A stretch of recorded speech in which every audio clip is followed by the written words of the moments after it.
What's up, everybody? Welcome back. Dangerous Freedom After Dark. All right, Trigger. Yes, good boy. All right, now leave me the fuck alone.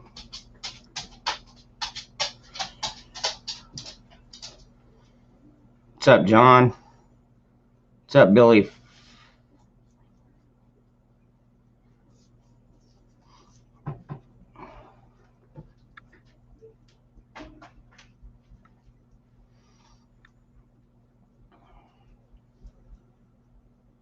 Got cold in here.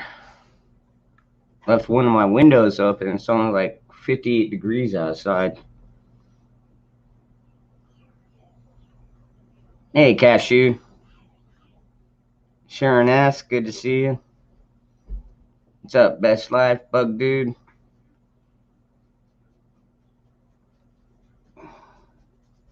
Just got done feeding all the animals.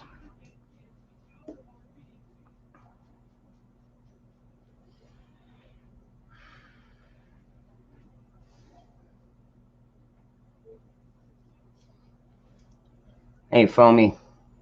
T-Girl. Good to see you. What's up, Raymond?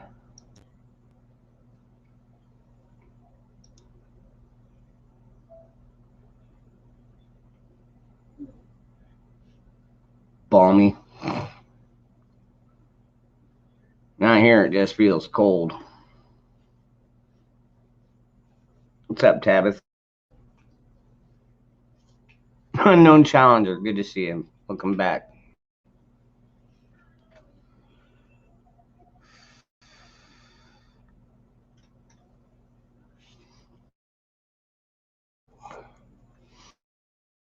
Got their first snow of the fall.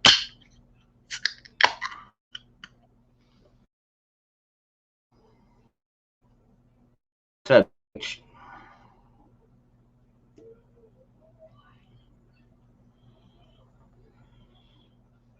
Yeah, no doubt, Cashew. 4 cats and a dog. They're not cheap to feed. That's for sure. What's up, Garrett? Yeah. Oh yeah, let me pull up the link here.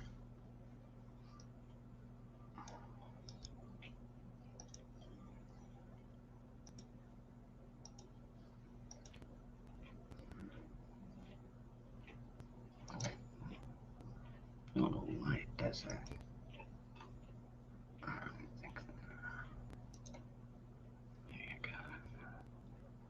Alright, there we go.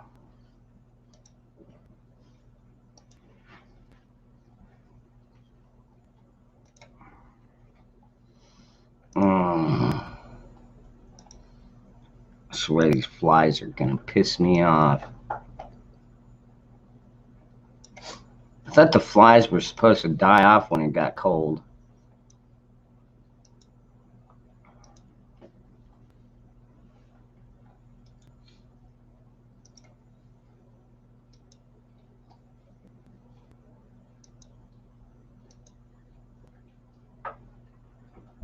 There we go. All right, that's up there. All right. So, I hope everybody had a good day. I know some of you may have caught me on my stream earlier. Um, like I said, I just was in the mood and thought I'd do a quick little stream there. What's up, 12B?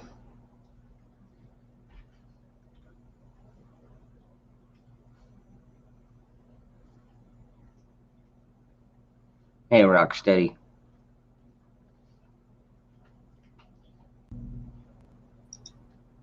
Ah, there comes trouble right there. What's up? Well, you look nice and toasty.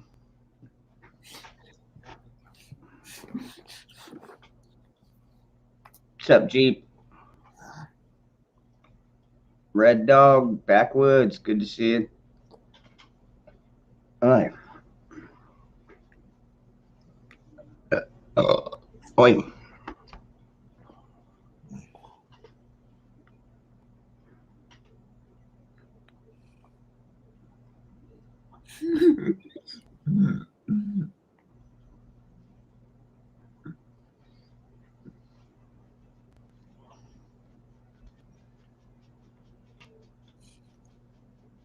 Have to. It fucking snowed today. Yep. We got snow up north here too. Pam's, which is fine with me, because like I said, it's like 58 degrees outside, which is, well, to me that's cold. So I can just leave the windows cracked and be good. It's about time to put my comforter back on my bed, though.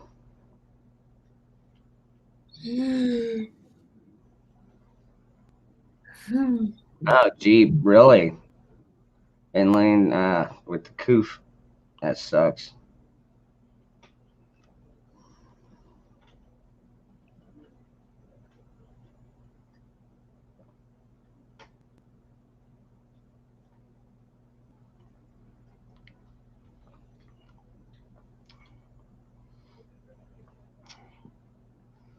Yep, snow already.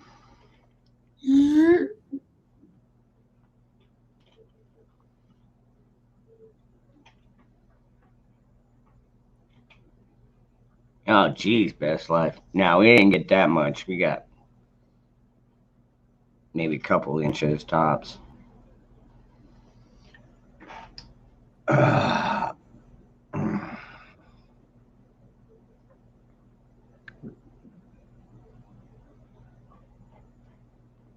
Peanut butter margaritas.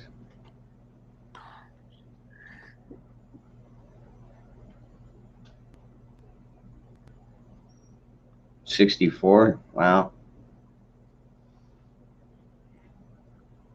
Well, it's kind of nice because I usually keep my thermostat set at like 82 because during the summer it's so hot. It's like if I tried to keep it at like 75, the thing would just run nonstop. But yeah, when it's cool like this, like I said, I can just crack a window and just natural heat from inside keeps it around 77. So 77 is comfortable. That's like I said, it's like kind of temperature I like. That way I can throw the sheet over me when I get in bed and stay just warm enough. Go ahead, Zach. It's 34 right now. It's supposed to get down to 29. Lovely.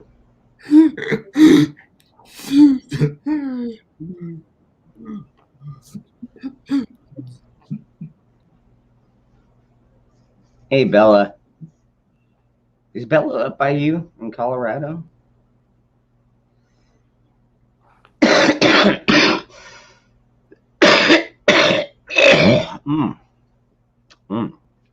Glad I got that one out. Nicole is. Oh, Nicole, okay. 65. It was 80 yesterday in Georgia. Okay.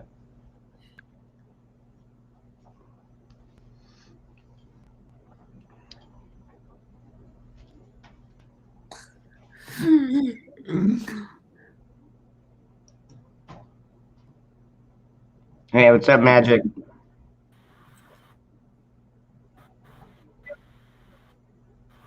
Hey, good morning.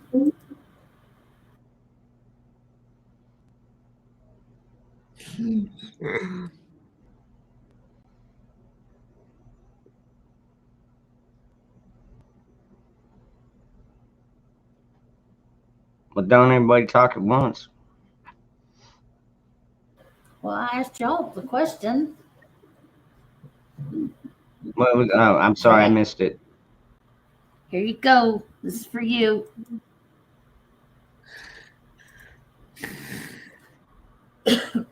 That's for you, Zach. And for Dangerous if he wants it too. I've already got 2 of them.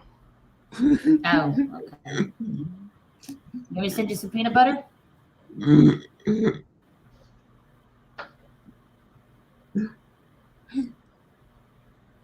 Oh, what the hell? Smokey. I didn't do What it. in the hell? Smokey, what have you been doing? Oh, God. One of my cats has a fucking fly strip stuck to her tail. Fuck. Come Hi, on. Tom. Yeah. Hi, T Girl. I'm gonna have to cut that thing. All right. Best I'm gonna Life, hold on. Eddie, Bella, everybody in chat, Red Dog, Zachary. How was your day?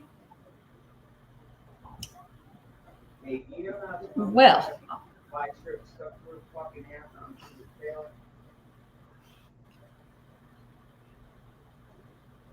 Fucking dumb bitch.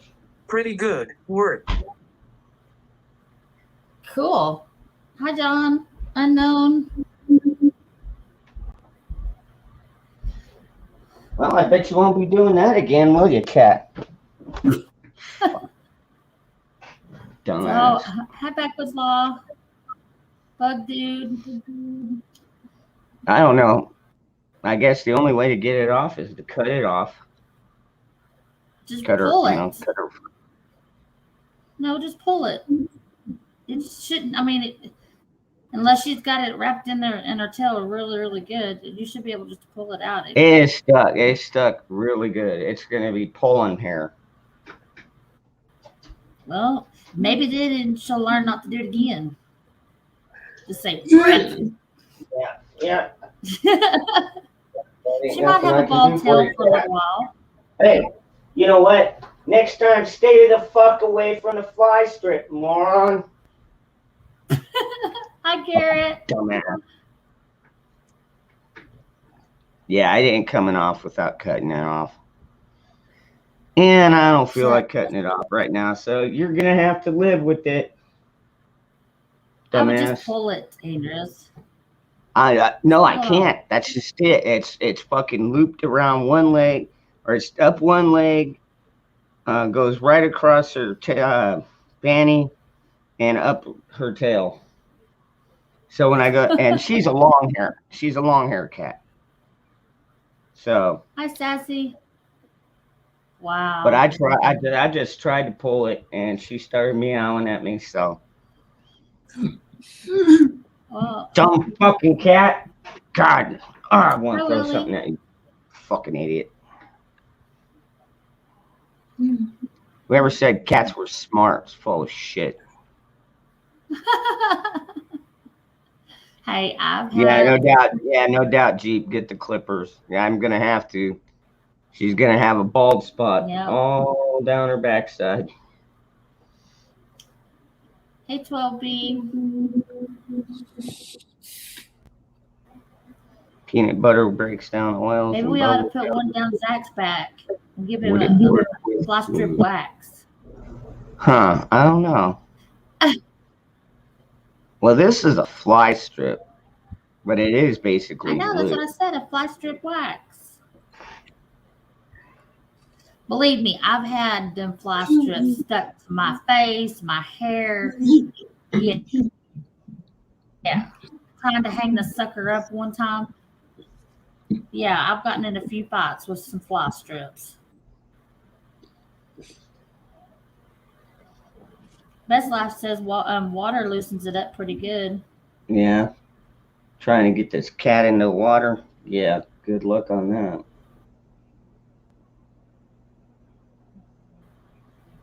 Like a washcloth, kind of, pretty wet, but washcloth, and just rub it around her where it's stuck, and maybe it'll come off that way. I don't know. Like I said, I'm not going to worry about it tonight. Maybe tomorrow. But You're going to leave it on her that long? why not? That's as bad as just ripping it off. Poor thing. Hey, it's not my fault she's dumb.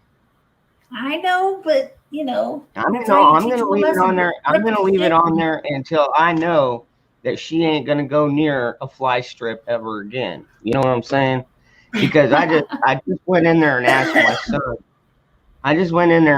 son. I was like, "Hey, Roy, do you know how Smokey got this fly strip stuck on her?" And he's like, "Yeah, she was in here earlier because he had it hanging from the ceiling, and then she thought she'd be cute and jump up and grab it, And then when it came down, it stuck to her. So Hey, Terry.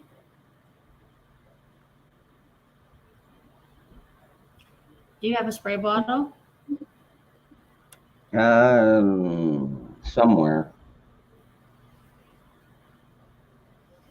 I would see if you can find a spray bottle and just spray it as you pull it. Somebody's gonna have to hold her down for you though, while you pull it and spray it down, and it should come off. I'll just throw her outside. Now go to your room and think about what you've done. That's funny. Rubbing alcohol. That might work too. Even putting it in the spray bottle would probably work.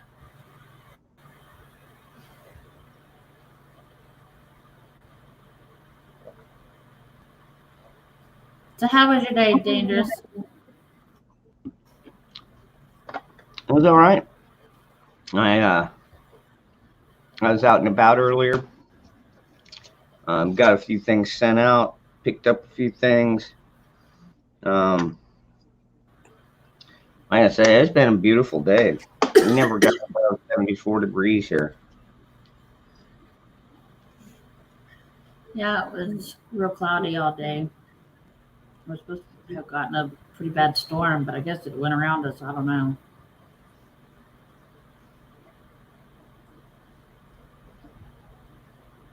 What's up, Eddie James? Good to see you, bro.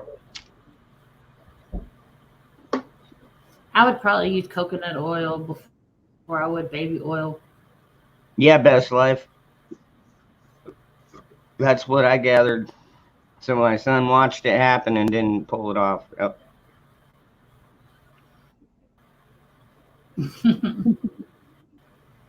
What's up, Sharon Smith? So your son watched it and didn't get it off? Uh-huh. Dawn soap. I do have Dawn. Soap might. I wonder if soap would work on a fly strip. Huh. Probably.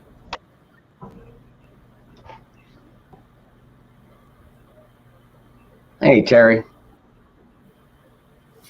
Zach, I think I'm gonna get some lights. I'm just gonna wrap you up with lights and make you a Christmas tree this year.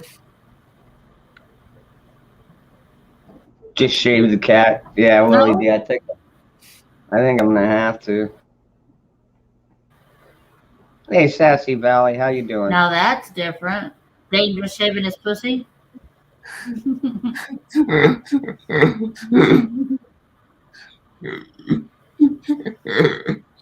I didn't know he rocked that way, but okay.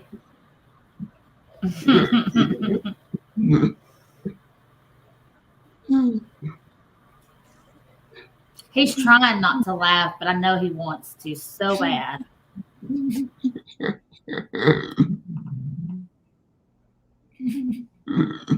Are you kidding me? No, I'll have one of the kids hold her by the neck while I shave it. God, what a dumbass cat. Oh. Yeah, it's not very comfortable, is it, cat? She says no. Just shave it. Just shave it already. Hey guys. Hey, Zaylin. Hey, what's up, Salem? Remember how they kicked me out of the hospital for not having all that or within a week? You know? They were Do what now? You remember how when I was in the hospital they sent me home within a week? Yeah. Yeah. Yeah, now I wish they sent me home earlier than that. Why is that? Because I just finally got the final bill for all this. Oh, I owe the hospital over $106,000. What the fuck? I'm surprised it's that low. Yeah. Jeez. You want to know what's really funny? I got it itemized down, so they tell me what everything is. The surgery was only 8,000. All the CAT scans and all that were only 20,000. So the rest of it, the rest of everything that they're charging me for Mm-hmm. is literally for a bed to stay in. Wow. That's retarded. Vegetable oil. I don't know. Will vegetable oil work? I think Yeah. they said olive oil or vegetable oil, I think. I don't know how I'm gonna apply it though. But that's all I've got is vegetable oil. Just pour some Dangerous in your you hand and the just word rub it flying on the does not tail. work well in the same sentence. Hey, Do what? Steve Murray or Yorga. Yeah. What's up, Jason? Don in hot water. So they're basically Dude, like I said, I just barely started this stream. I'm not about to just fucking end it because I gotta fucking bathe this stupid ass cat. Maybe I should make my kids do it. Yeah, send I them. mean, Sit after your all, sense it is and partially watch my her kid's tangled fault. up in it. Yep. What's up, Ronan? Yep. Yeah, so $77,000 just for sleeping in a bed. That's screwed. But yeah, I can see it. They gouge you any way they can. Yep. Yeah, Dude. one of the things I looked at, because they itemized it. You know how they gave me a back brace and a leg brace? Mm-hmm. Yeah. That's $850 some dollars. Just for that. I actually Googled it. I can get a leg brace brand new from Google, same exact type they have. $65. Yeah. Yeah. They really overpriced everything. What's up, Grandma Merkel? Of course they do. Hey, Grandma Merkel.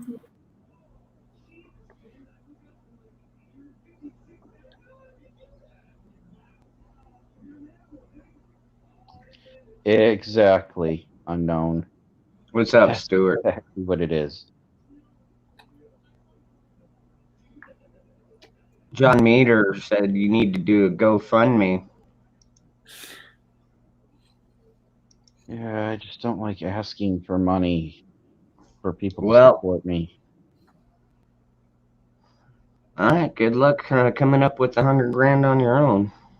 I know, it's going to be a pain in the ass. I'm not sure how I'm going to do it.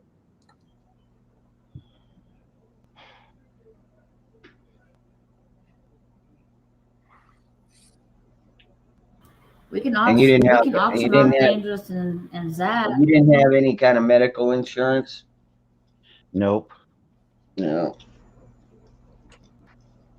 It wouldn't have mattered.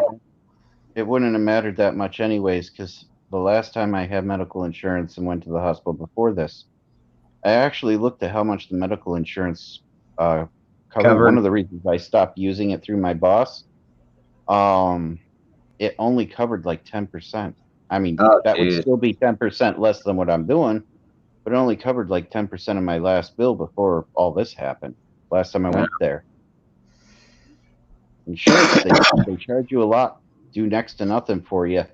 So I'd still be paying at least, with medical insurance, even with this, I'd still be paying like at least $80,000.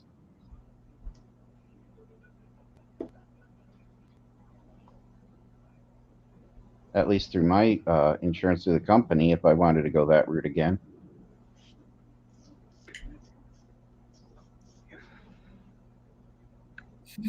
Sucks, dude. I don't know what to tell you. My buddy Moose Man is in it for more than that, so. Yeah, I'm sure he's got a lot more than I do, so I'm sure they're charging him like there's no tomorrow. And he probably has insurance too. I mean, I have insurance now because they gave me the Blue Cross Blue Shield, but it's actually kind of funny because the Blue Cross Blue Shield they gave me because I'm not working right now temporarily actually covers more than the insurance I would have had while working.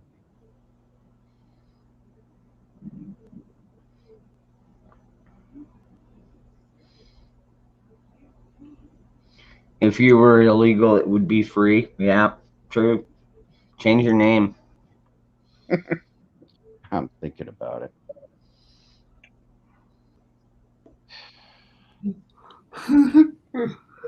Well, once I start working again, there's a couple of things I can do to start making that money. It's still like a few years before I'd pay it off, but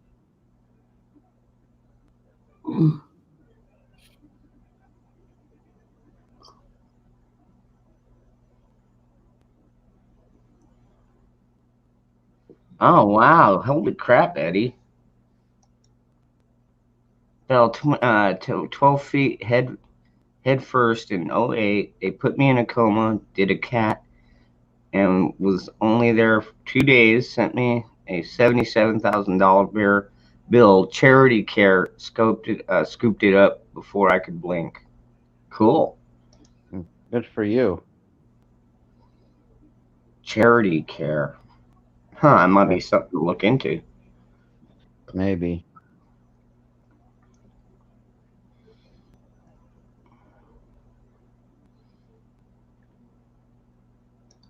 What is this? My insurance is non-deductible, $230 a month. Good grief! With a HRA. I don't know what's the HRA. 105 eligible. I don't know what that is. That unknown challenger. I'm not sure what that is on the private network. Okay. That's outrageous though. $230 a month. And I mean, how often do you even use it? You know what I mean? Once in a blue moon. It's good to have when you need it, but I mean, I don't know. It's like putting insurance on your gun. You know, it's like, I carry USCCA because I carry my gun with me, and if I ever have to use it, it's going to be nice to have lawyer backup. You know what I mean? It would have been the insurance I could have gotten through work would have been a lot better if it wasn't $76 a week, and if it would have actually covered more than 10% of the medical bills. We really got shitty insurance. Yeah. Which is why I opt out of it this last year. Guess I should have held on to it for another year, but it still wouldn't have covered anything, really. Yeah.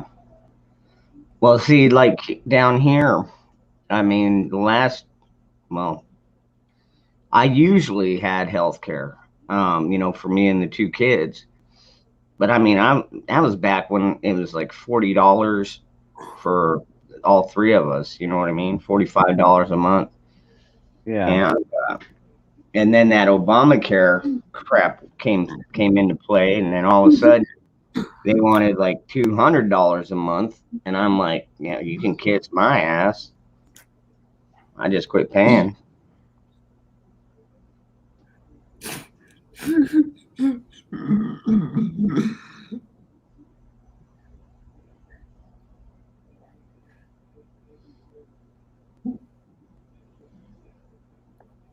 Damn. Yeah, JP. Exactly. Yeah. They're charging you for something that you didn't, for a service that you didn't even use. Yeah. Mm-hmm. And if you do use it, they pay very little.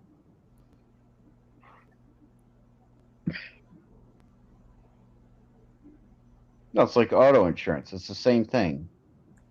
You get very little out of it, and They don't really do much.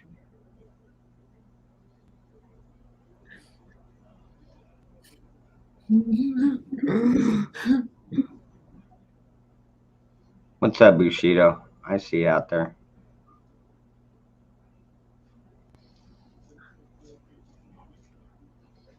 I'm not that miserable. No, Let me he just think. feels pretty. Oh, so pretty. Yeah, give me a few minutes. Let me get a couple more beers in me, and I'll feel better.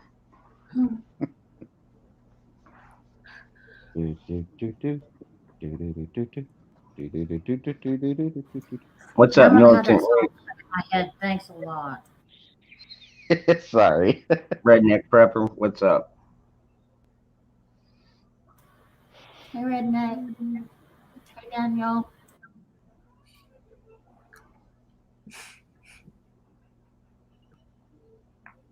By the way, Bushido, that was an interesting conversation we had the other night.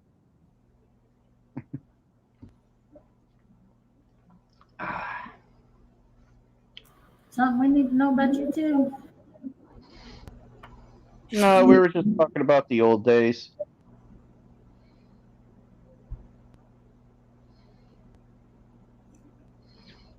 I'm doing pretty good, Redneck. Like I said, I'll be doing better here once I get a couple beers in me.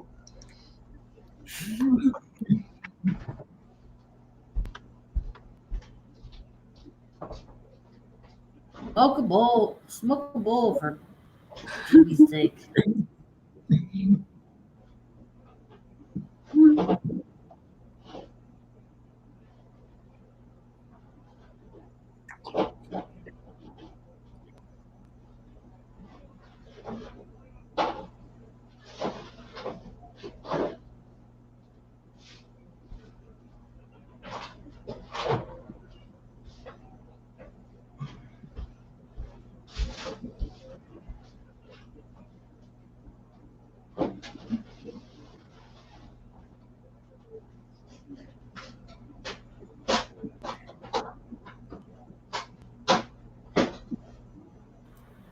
Hey, Gary.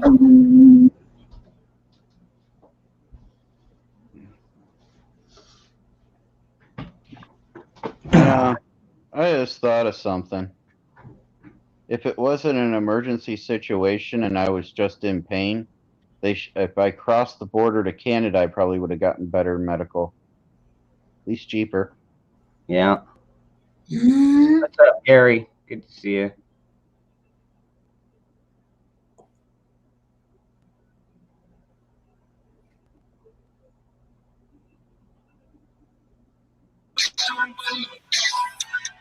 Last time I checked my watch, it still said America. Yeah, what's up, brother? Hey, Polar. Uh-oh.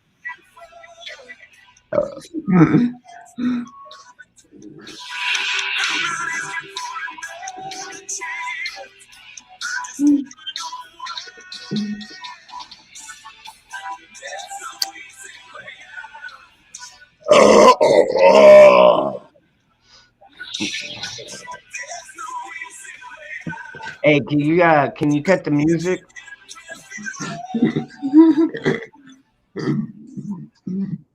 How you been, bro?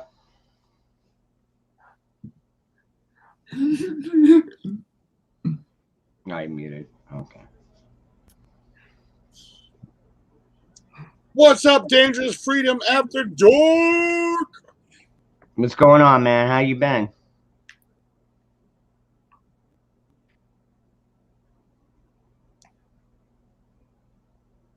And you're muted again. Yeah, I forgot I was muted. I can't complain. Can't complain, but we do anyways, right? Even if we did, nobody would listen. Right. Oh, we do complain. Nobody listens.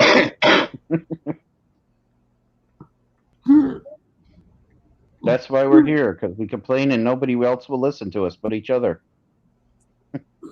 Well, I can't, but I mean, I can't complain. What the hell am I going to complain about? Really? All my children are alive and they're healthy. I'm assuming they're happy. They might not be happy, but I'm assuming they are. But they're alive, they're healthy, and I'm assuming they're happy. Like, I mean, what more could I want for it? Really? What more could I want for it? Really? Good point. Well, then you're lucky. Well, I wouldn't say lucky. I'm blessed. I'm blessed. The good Lord has blessed me. Yeah. Not everybody can say those things. Yeah.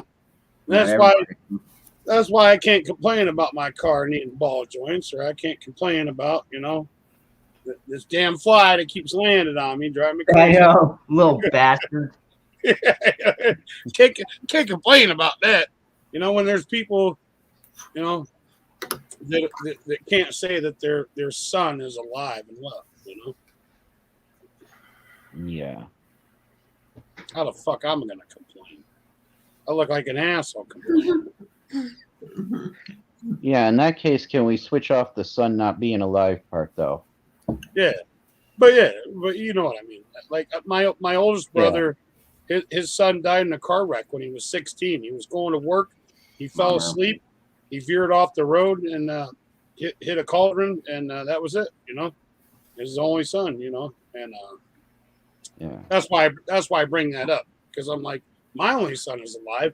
How the fuck I'm gonna complain? So, you know what I mean? But Yeah. Militant, you have a good night. Who else is going to bed? Rocksteady. you gotta rock steady, steady rocking all night long. Remember that song? Mm-hmm. Yeah, I'm old enough to remember that one. That's older than my granny's underwear. Zach, you over there eyeballing me. Yeah, I can't see you. I can see you. I got two eyes that work perfectly. Magic, you must I be see your tough extremely guy over young. there wearing all red. Gangster. Let's get back to Magic's Granny's underwear. What was that? So let's get back to your Granny's underwear. No. A little Rodney Carrington song. You ever made love till you made love in an Afghan? No. Toe sticking through the holes. A napkin. Afghan. Ain't that what they call little crochet throw rugs?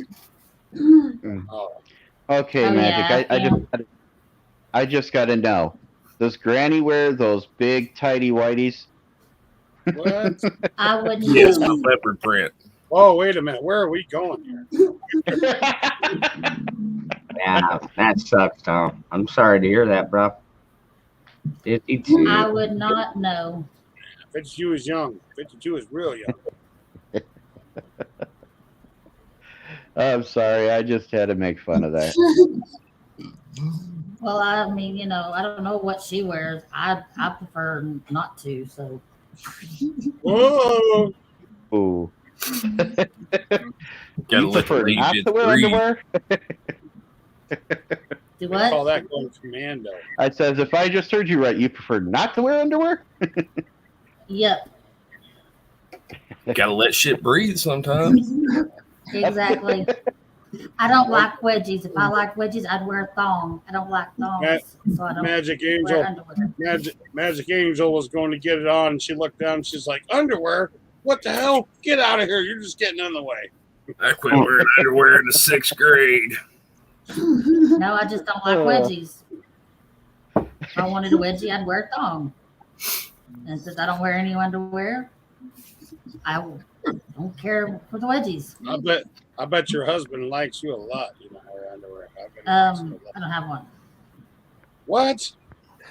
Mm-mm. Maybe if you wore underwear, you would. Nope. No. I think the fact that she doesn't make her wear underwear is even more attractive. Yeah, just gotta bust balls until somebody takes us down a rabbit hole. You don't need to be Oh. married, Magic Angel. You can be single all you want. You don't need to be married. You don't need a life partner. You're okay just the way you are. Oh my God. Bug out. Oh. Well, thank you. I don't plan on getting any content ever again. A lint trap. Wow. Yeah, but the lint that comes out of my dryer is usually dry. Oh, God. You know, you can use it for kindling. What's up, It survival? goes up pretty fast. Welcome. Yeah, I know we've been on for not even an hour yet, and we're already. Oh wow. No, the lint out of your dryer is very flammable. Use it. Oh yeah, man. I Use it for I always kindling. have that Vaseline cardboard egg container. I Some shit don't like have that. lint in my belly button, nor do I have lint in my ass or anywhere else. Oh. I'm lint free. I'm only laughing because Zach is laughing.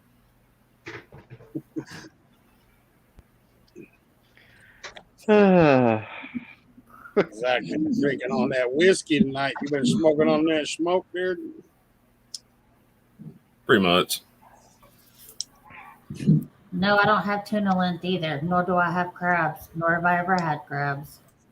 But have you ever really lived in? Where did this Don't come like from? them, Did won't somebody eat it, don't care for it. Everybody needs to go in for that penicillin shot at least once in their life. I'm allergic to penicillin. Well, no. Valtrex for you. I don't need Don't no like shot. anything with seafood. Sorry. All I need is God. When it's my time to go, it's my time to go. See? I'm not going to live my life in fear. I'm going to live my life the way I want to live. I'm not promised 100 years. Shit, I ain't promised. The one guy just said his buddy passed away. That's like 10 years from now for me. You know what I mean? Like, so, hey, I'm going to live it the way I want to live it. If I only got 10 more years, if I only got 5 more, if I only got 1 more, I'm going to live it the way I want to fucking live it. I'm not trying to be hostile. Mhm. I'm just saying. And if you don't like me at my worst, you damn sure won't like me in my best. So I hope the good Lord, since He saw me through my teens and 20s and the dumb shit I done and made it through that, maybe I'll make it a long while. Magic, I don't think I've ever seen you at your worst. You know, I don't know where I heard it, but I don't know where I heard it, but somewhere I heard the expression, no matter how good of a person you think you are, you're always the villain in somebody's story. So don't beat yourself up. Don't beat yourself up thinking you're doing wrong. Because no matter what, you're always going to be the villain in somebody's story. Are you kidding? I'm the villain in everybody's story. There you go. no, I'm You should the beat yourself up. nightmare in everybody's story. We call those dreams something else where I come from. I mean, shit, in my story, Zach's one of my heroes. I'm looking at this guy like, no offense, but like, dude, if I was you, Zach, shit, man, I would be like super depressed all the time and all that. But you're not. Like, you're like happy. You're like, fuck it, dude. I'm living life to the fullest. Like, you're an inspiration, bro. Real talk. You don't even know you're an inspiration, bro. I'm being serious. You inspire me, man. Mr. No Quit. How do you say your last name? Schmaus? Schmoose? Schmaus? Schmaus? Mr. Smouse. Mr. No Give Up, No Quit, Mr. Smouse. Like Mickey Mouse, but with an S. Damn it. Just straight up ashed in my coffee cup. Exactly. That's crazy, JP. What do you Bug say? out. What JP say? He had somebody fell 2 stories and landed on their back and neck. Got up, grabbed his hammer, and started climbing back up the scaffolding. He's been off work for 2 years now. Was caught on closed caption TV, and they showed at the fall safety course. He hasn't had to pay shit for medical though. Yeah, well, that's in Canada. Hey, you know what though? You never know, man. They're like you've seen those car wrecks where like the car is completely destroyed, but the person is 100% okay. Like, Yeah. But but for the grace of God, there go I. You know what I mean? Yeah. You know, some people, God was like, not today. Not today. Oh, I mean, hell, just think about your life and how many times you've been one step the other direction from doing something insanely stupid, not making it through it. Yeah. Or even just one choice away from, you know what I mean? Like you said, like just. What's up, Elizabeth? How you doing? Yeah, lots of times. Indeed. How you doing? How many times you ever slipped a little bit somewhere and been like, damn, if I would have went down, I would have hit my head here, I would have been dead. Yeah. Oh yeah. There. But for the grace of God, there. I hit my head plenty of times. What's up, That's Count? probably why I'm brain dead. Explains why you don't wear underwear. Man, Count, you look like somebody famous. gotta Like, be you look like you should be a famous person. Bug out that is just wrong. We all know you love Zach. Thank you, whoever said that. No, I'm just a stunt double. Ah. Who's done double? Anybody who's paying me. I mean, just tell me you used to be famous. I used to be famous. Nah, no. I tried to be famous, but it didn't work out. If you wanna be famous, you wanna be living the free ride. Well, that's it. Oh, yeah. It ain't a free ride. I'm in the entertainment business. And I'm going to tell you something, man. It's hard freaking work, man. It's hard work. Hard work. Roots looks like Tyrus from Fox News. Come on. What? No, he doesn't. He's not black. No, enough. he's looking like I'm thinking you're a vampire and shit, man. You look like a vampire. The king vampire. Not me. That's my fucking Count Dracula right there. Tom Cruise, motherfucker. No, that's Count Dracula right there. I tell you who I really look like as far as the old Universal Monsters is freaking Frankenstein, man. My ex-wife figured it out. She said, "You look like somebody famous." I said, "I know who it is." She said, "Who?" I said, "Frankenstein." She went, "You're right." So one of these Halloweens, I got to get some bolts for my neck and do the green thing because I got that freaking Frankenstein look. You know that Yeah, I saying got that going for me. You know that old saying, everybody gets their 30 seconds of fame? Yes. 15 seconds. 15 Or seconds. 15 seconds. 15 sorry. minutes.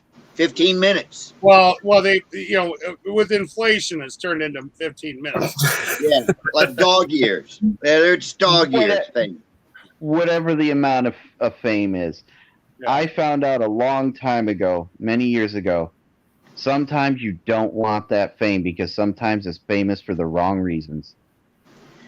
I have a feeling that if I used to be in these like 80s hairdo band that had the big hair and shit. And if I look like I'm hurting, I am. I destroyed my shoulder a couple days ago. But we were trying to be famous. We had to look, we had the sound, we had everything. Did you have the string dicks? Oh my God! And it just sometimes those things don't work out. You work yourself to death. And I'm kind of glad I didn't get like super famous because I don't think I could have handled it, to be honest. I think I figure out how to live with it. I wouldn't want to be famous. I'd be like, let's say Dangerous Freedom. He's the lead man to the rock band, whatever. But I'm the guy. I write all the music. I write all the lyrics. Then I give them to Dangerous, and he goes and performs them. He becomes a millionaire. He's a star. Nobody knows about me, but I'm getting a kickback because I wrote all the shit. I'd rather do like that. You know what I mean? You want to be the mafia? No, it's called a producer. Tomato, tomato. Tomato, tomato. I mean, you think Britney wrote all of her there lyrics? you go. You think Taylor Swift wrote all of her lyrics? You think? Oh shit, no. You know what I mean? Hell no. Like, all these pop stars throughout history, you think they wrote their lyrics? No, somebody else did. Well, yeah. I mean, like bands like Pantera, Metallica. Oh, that's different. Yeah. I mean, they might have gotten a little bit of inspiration outside, but from like listening to friends. But like when I was in a band, we all kind of chipped in on the lyrics. You know, drummer, everybody. So That's something I never did. Nah, I'm not very musically inclined. Love to go sit at a bar or something and watch a band play, but I am Hey, not. a person. I appreciate that. Thank you, Maddie. I got a cool Yeah. strap right here. And actually, you can pay for this kind of entertainment. See, my PayPal link is right down there in the description. Yeah, the most I ever had for an instrument was a saxophone when I was younger, and I sucked at that. Ow. They just want to talk about Pantera. It goes a little something like this. There's nothing, no education, no family life to open my arms to you say, my job's today, but gone tomorrow I'll be broken to gutter. You know the opinion, a broken record. Fuck you and your college dream. Fact is, we're stronger than all. Oh, Yeah. I love Pantera. yeah. Probably my second favorite band of all time.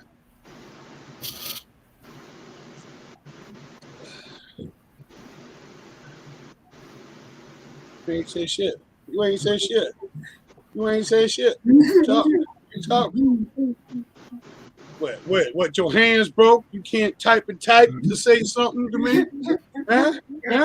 Start throwing gang signs in a minute. You know, Andy, I went out and I got all the stuff I need to start canning as well. I did it a while back. The only problem is I don't have the counter space that I need to do all this shit. So I'd have to figure something out. Hey, Dangerous. What's the longer shelf life, can or jar? I believe canning. Canning. How long does can give you? 3-4 years? No.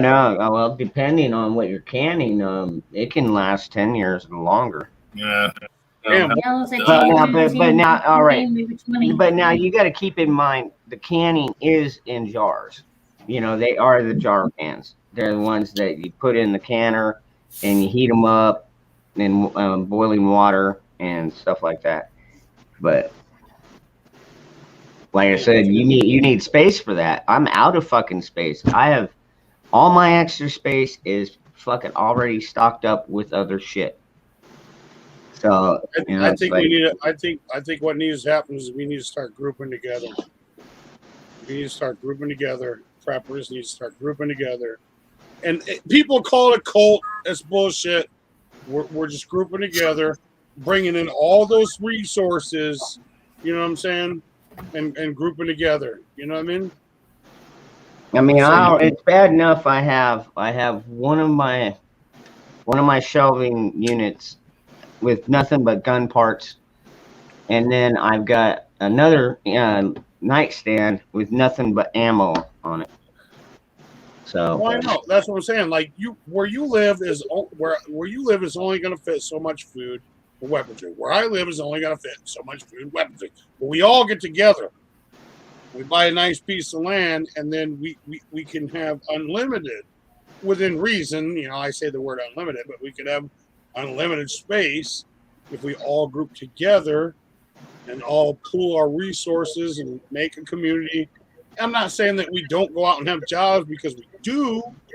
We live the same life, but instead of having this town, it's a town made of everybody that's all on the same page together, helping everybody. You see what I'm getting at? Yeah. Any of y'all watch Hutch? Hutch's Homestead or some shit like that? He was talking about doing something like that a couple weeks back. Like everybody chip in so much money and they buy a plot of land and make this community out of it. Like you have a town. I've You have had a that for town years. where everybody Well, there is all in agreement. well, that, like, yeah, all we right, all help each but other. that's something that we can't really discuss, like out here in the open like that. I mean, the ideology is I like that, but but if we did something like that, you can guarantee the FBI is going to be watching us. Like, Well, I mean, of course we would pay our taxes to the government. What crime are we committing for having a neighborhood full of people that are all best friends, what crime are we committing? Don't know, but they probably. Hey, come on, man! They're the FBI. They're fucking great at making shit up, man. Come on, don't start with that. You know the fucking government. If they want to bust you, they will fucking find a reason to bust you. Okay, they just fucking do. It's government for you. They don't like people grouping together. You know, militia groups, whatever you want to call them. Why is that? Why is that? Because they're afraid of us. Oh, thank you.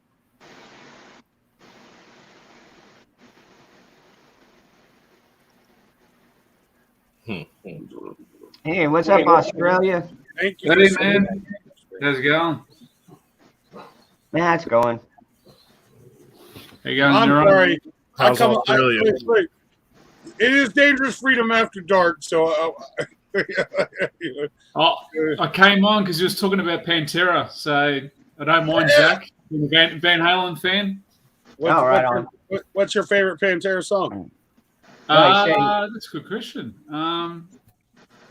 Pretty much all this stuff's pretty cool, actually. I'm a bit of everything, mate. I'm like I said, Van Halen's my first band, and yeah. Van Halen, you like Cemetery Gates? I'm sure. Yeah. That's a good man. That's a classic. That's classic, mate. How's everything over there, man? You smart ass. What? Dangerous Koresh. Grief. Dangerous. I'm no, gonna head out. I got that doctor's appointment early in the morning. All right, All bro. right, Taylor Peppers. Good night. All right. See you guys later. Take care. Have a good evening. See Magic. Rest well, my friend. Bye. Yep. Bye.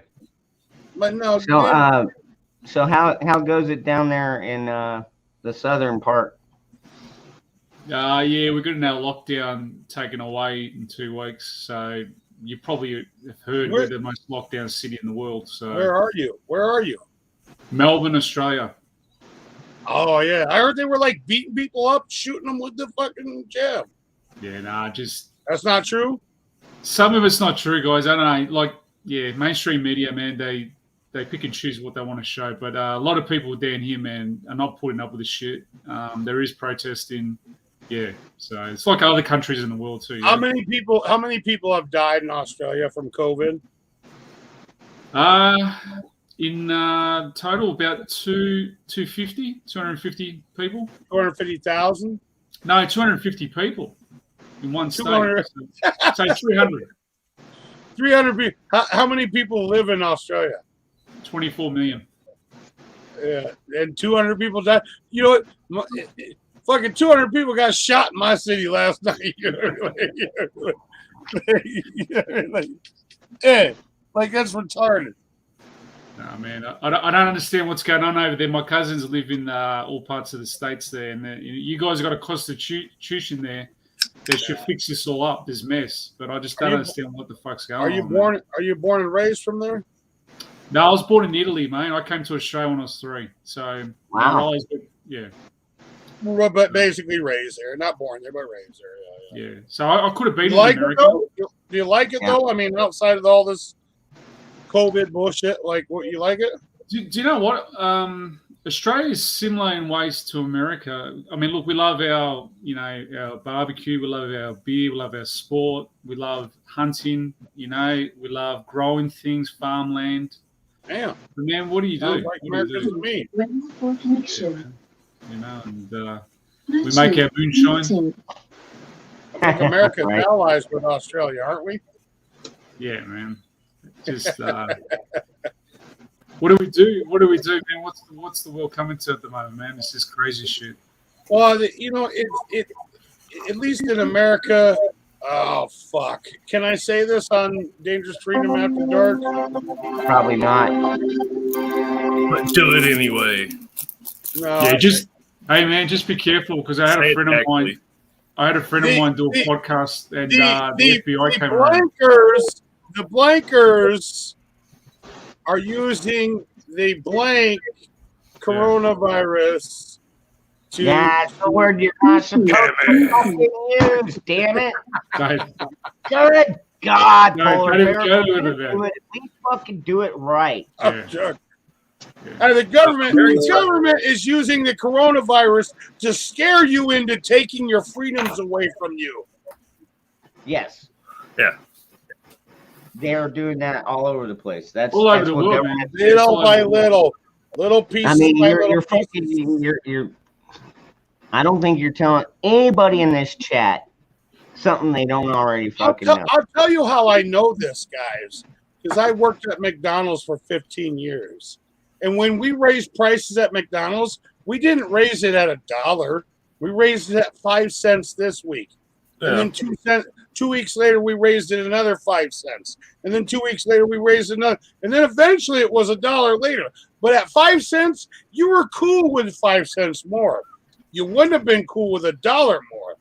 But you were cool with 5 cents more. Can I just ask you something? Taking away the freedom piece All right. by piece by little piece. All right, polar bear. Okay, you made your point. Go ahead here, Ricardo. Yeah, just want to ask you guys, because we're seeing our food prices go up a lot, man. I mean, seriously, between meat, produce, and that, and like both our countries, your country and our country, we've got so much cattle and stuff like that. It just doesn't make sense that, you know, they're hitting everyone with the prices.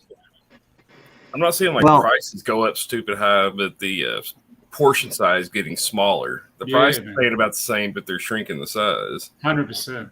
Not down here. I mean, our bacon is like just the price of a pound of bacon is almost doubled already. Yeah. Problem in America is right now in America we have an employee shortage, and guys like you, Dangerous Freedom, and Count, you know, we fall in the category. We're guys that are old enough that we're seeing now hiring signs at places that we've never seen now hiring signs at before in our life. You know what I mean? Like, because we get a lot of people leaving the industries because of the you know, the so-called, you know what, you know, you have to take it or you lose your job. So, that's about to come. It's just to bullshit. here. So people leaving their jobs. They've been canceling flights like crazy. Amtrak, closing trains. Talking to some other folks. There's other industries that are about to join in the sick out thing. It's about to come to a head. It's all falling apart, boy. Like, they can't. Everywhere, man. I speak to my cousins overseas in Europe, and that's the same thing. Spain, France, Italy, Germany. It's the same shit. I'll be 40. I'll be 42 soon, and I've never seen fucking Home Depot and Lowe's have a big banner out front saying "now hiring" in my entire life. They got one out there now. You know what I mean? They got one out there now. You know what I'm saying? What about fuel prices, guys? Because it's like here, our fuel going up, son. Yeah. Nowhere. For the longest time, our price was right around 305. Today, I went by the local gas station. It was 327. And I'm like, hey, grief, you know. Shit, we were under $2 a gallon here at the first of the year. Fuck. Under 2. I was at 290. Last in 2020, when this whole thing happened, our gas prices stayed about 219. You know, but that was still. Hold on, come on, dude. I was still under the Trump. This roots, Daddy. It was still under the President Trump, and then you know, and then finally after the election, people started getting back out. Our governor took away all the restrictions and mandates, declared them unconstitutional, and then the price jumped up to like 305. It stayed around 305 for probably about 3 or 4 months. But like I said, you know, I drove by it today and 327, and I bet you next time I drive by it, it's probably going to be 330. Yeah, but we pay about $1.80 a liter. And that's gone up just about 70 cents a litre. Man, come on. You know us Americans can't do math. Make us convert liters to gallons. You guys go by gallons, man. It's like, wow, man. That requires math, man. We don't do that over here. Yeah, man, I know. But yeah, what do you do, yeah? It's crazy. You guys had a pipeline too, yeah, that was stopped? The Keystone pipeline? Yeah. They stopped ours and signed off on Russia's. Yeah, see, that doesn't make sense either, man. It's just crazy shit. It's 3.7 liters make 1 gallon. Yeah. It's always 3 something, 3 yards, 3 feet. Yeah. What's up, BB? But you guys don't have to drive as far as we do. You don't understand. Shit. No, man. I think we've got some land here, man, that we drive pretty far out to get things and do things. But Your country's like the size of half of our country. No, dude. I would almost bet they're as big or bigger. yeah, man. I mean, if we have to go inland, it's like for things. But But a lot of you're not. Australians live on You're coast. But y'all still got like spots where you go days without seeing people down there, right? Yeah, Yeah. yeah. You can travel over the border. Yeah, for sure. The other side of Australia. So. Sorry, Days of Freedom. I didn't mean to cut you off. I apologize for that. My mistake. I apologize. So where's everyone from? What part of the States? Central Eastish, Central East? Rust Belt area. Sure that don't ring a bell, but I'm down by the Mexican border. Hell, man, all those refugees coming over, man. We had that problem back in 2000, man, from the boats coming over from Afghanistan, from Malaysia, man. It's just crazy shit. Yeah, No, down here, they don't even need boats, man. They just walk across the border. In fact, I was watching a video the other day. You know that TikTok place, that TikTok whatever thingy. They had some of the Mexican coyotes. Well, they call them coyotes because they're the ones that bring the people up. Yeah. And anyways, they were doing like promotional videos on TikTok. Hey, pay us money and we'll bring your ass over. Come on up, come to America. hey, let's industrialize. They got them coming across. I was watching Timcast the other night, and they had this journalist dude on there that had been down there, like a freelance journalist, and he brought back these bags of like little barcode bracelets they're using to get people. It's like industrial scale smuggling going on down there. And all the drugs are coming over too, yeah. All the fentanyl, oxy, everything they bring over, man. It's ridiculous. Which comes out of a certain China, not in certain country, not in Mexico. But the thing is, they get it over, through the border there, for their drug cartels and stuff. It's just crazy stuff. Oh, dude, no, they're manufacturing the fentanyl right there in Mexico now. Oh, yeah, but where'd they learn? Yeah, well, that's it. That's that's certain Asian large country.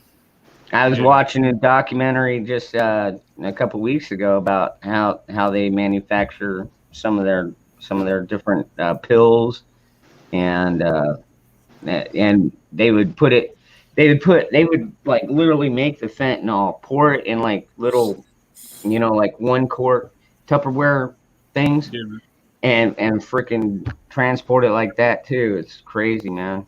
Because my dad was an amputee, and I remember when he had his operations, they gave him OxyContin, Endone, all these drugs, man, and ended up getting addicted to the oxy.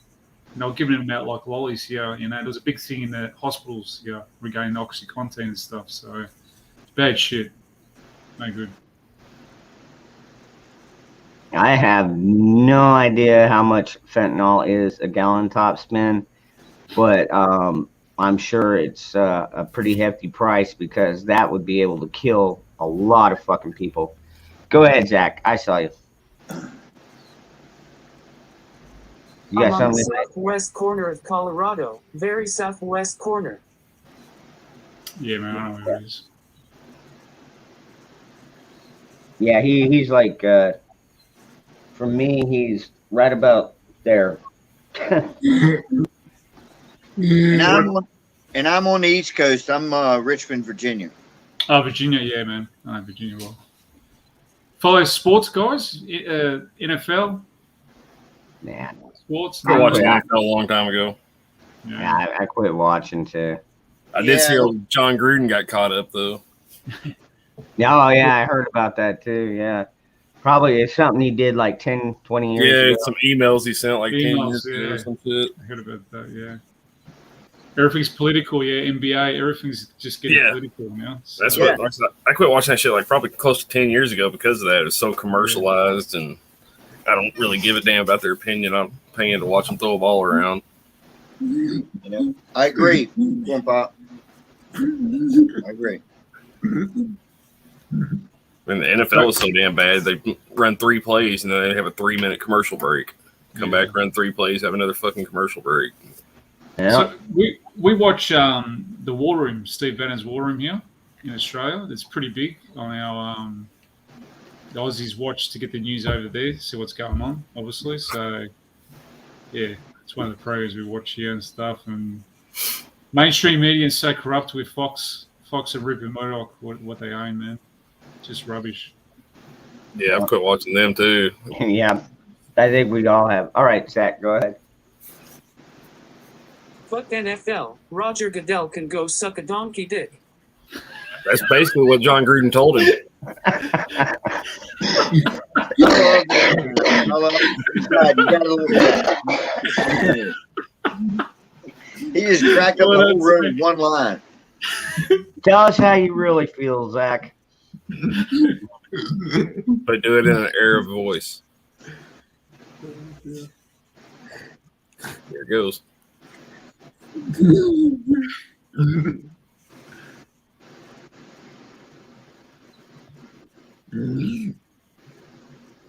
Fuck NFL. Roger Goodell can go suck a donkey dick.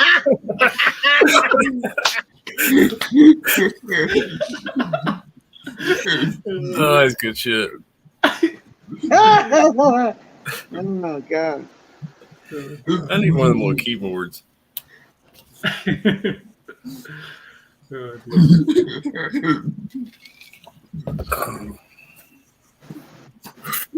God, that's funny. So what about you guys with guns and ammo and stuff? I mean, you guys are running low over there, or is there still you can buy stuff? Or Yeah, well, Ammo's a little hard to find. it kind of depends on what state you're in. I'm in a very gun-friendly state, probably one of the most gun-friendly in the union. So it's like, yeah, I've got plenty, and I have no issues purchasing any. In fact, we can ship back and forth between most of the states. There's only like 5 states I think you can't ship to directly to the customer. You got to ship it to like a gun store, and then they have to go into the gun store and show proof of who they are, or show their ID, their gun permit, whatever. But it's like California, I believe New York is like that. I think Massachusetts might be like that. Rip Curl out in the chat probably knows all 5 of them. But there are certain ones that have restrictions on shipping even ammo directly to people. But yeah, you most got to of go through the proper government agency. They got to get their cut. Yeah, the same thing. Ammo is a little hard to find, but you look around, you can find whatever you need. Yeah. My cousins in New York were telling me how bad it is over there. That like everyone's just leaving. You know, they're just relocating to other parts of America. Yeah. It's just so run down now. The crime, drugs, everything. It's just it's gone crazy over there. Yeah, the big cities are war zones pretty much. I don't know if war zones. Well, yeah, and they're free for all. They're what we call the blue shitholes, the Democrat shitholes, because they think that if they just make more restrictions on guns for the law-abiding citizen, that it's going to make the criminals stop doing their crime, and they're just idiots. You know what I mean? So all they're doing is just making it harder for law-abiding citizens to be able to protect themselves. And I just hope all these ones that are fleeing those areas don't bring their dumbass voting habits that got them in the place they're in now to their new place. They need to remember why they left and not vote the same way. I was going to say, I'm wondering why there's so many migrants or refugees coming through. Is this because are they going to convert them into voters eventually so they can do what they can do? You know what I mean? Like, that's what I'm thinking. I heard a theory about it's not so much about votes as it is about population, because the larger the population, the more Congress seats they get, congressional seats they get. Yeah. Okay. But there's 20 different theories on it, just whichever one you want to. Well, yeah, because there's no way that Biden could go up there and sign like an executive order giving amnesty to 20 million fucking illegals. They tried to sneak it in. Biden They, did. well, Nancy and yeah, Schumer yeah, well, did. oh, dude, yeah, the way they try and pass bills down here is ridiculous, man. They've got this, but I don't know if you've seen this, Ricardo, but No. they're trying to pass this 3.5. They said it's $3.5 trillion spending bill. Infrastructure. Yeah, yeah. Infrastructure. The thing is like this freaking thick. It's got over 2,500 pages, and It's got nothing to do with 25% of it is for infrastructure. Yeah, that's Yeah. what I'm saying. Like, I don't understand this. But what they Green do Deal is thing. Yeah.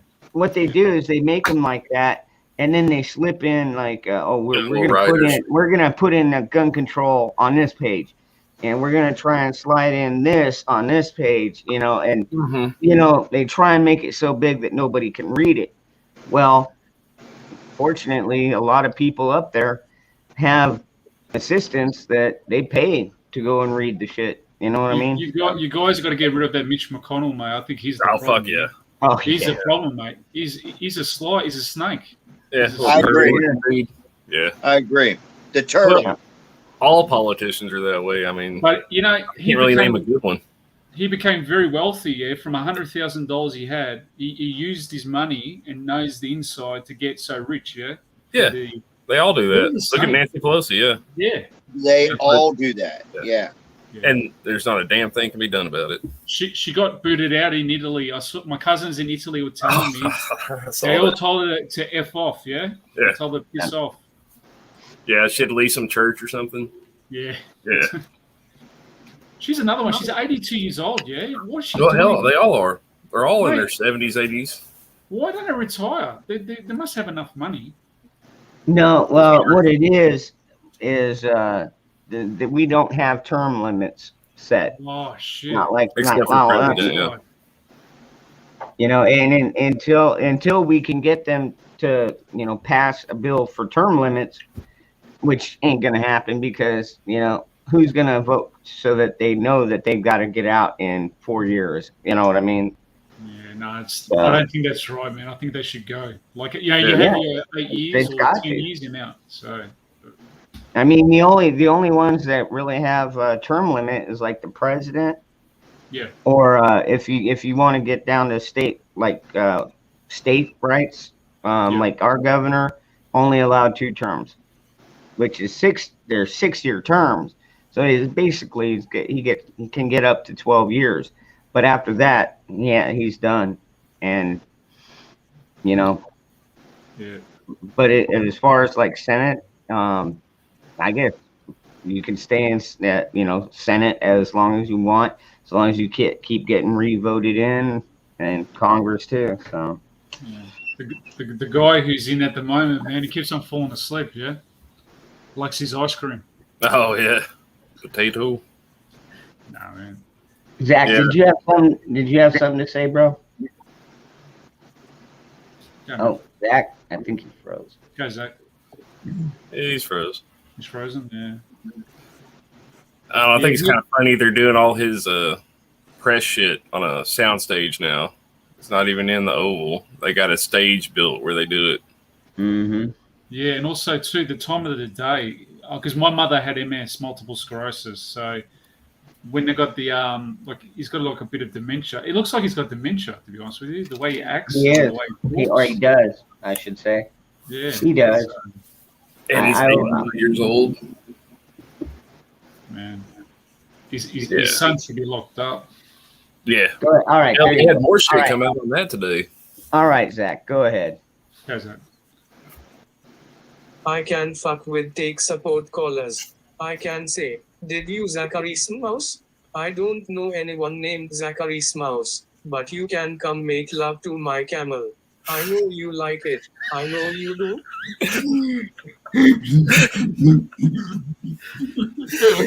Oh, Lord. Can you play that again?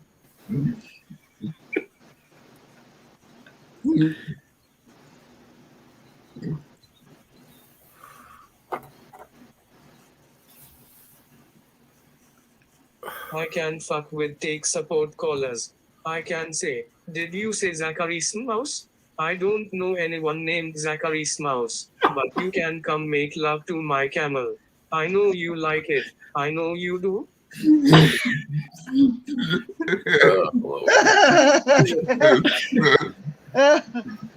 my God. Oh, that's so beautiful. Oh dear. So you can get, let me ask you real quick, Zach. So you can get any accent on there that you like, say, let's say Chinese. Can you do that? Really? And this is going to be the thing that gets Dangerous kicked off YouTube. No, it ain't. No, I don't mean it racistly. I just think I it's know. funny different dialects, you know?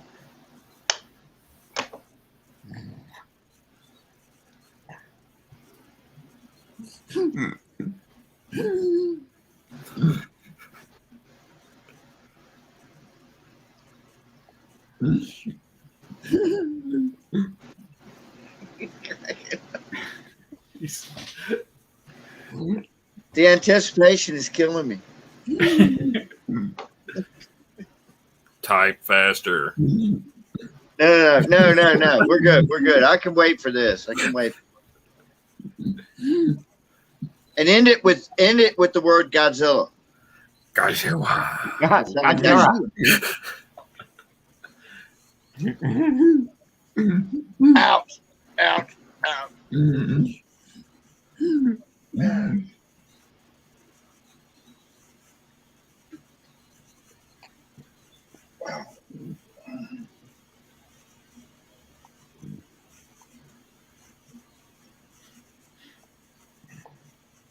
No. I love this.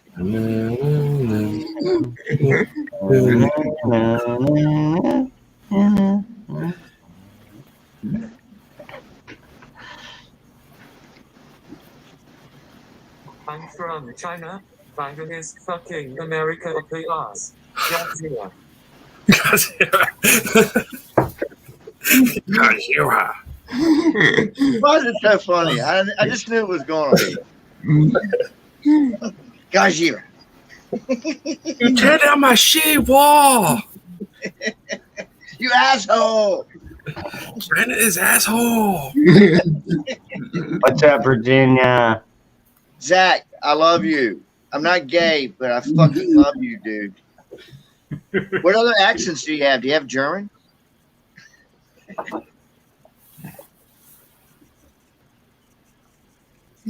So, Ricardo, y'all still got y'all Saturday evening activities going on down there? Ouch. Yeah, man. Because we're getting out of the lockdown, you know, local pubs, some gigs, music. Yeah, looks like things were getting kind of squirrely down there for a minute. I didn't know if it was still going on or. Yeah. You know, I don't know if you heard about those camps they're building, you know, for people coming from overseas. So technically, when you come back from a place that's got, you know, the thing. For the start. Yeah, you got to quarantine in those so-called camps. Oh, jeez. No way.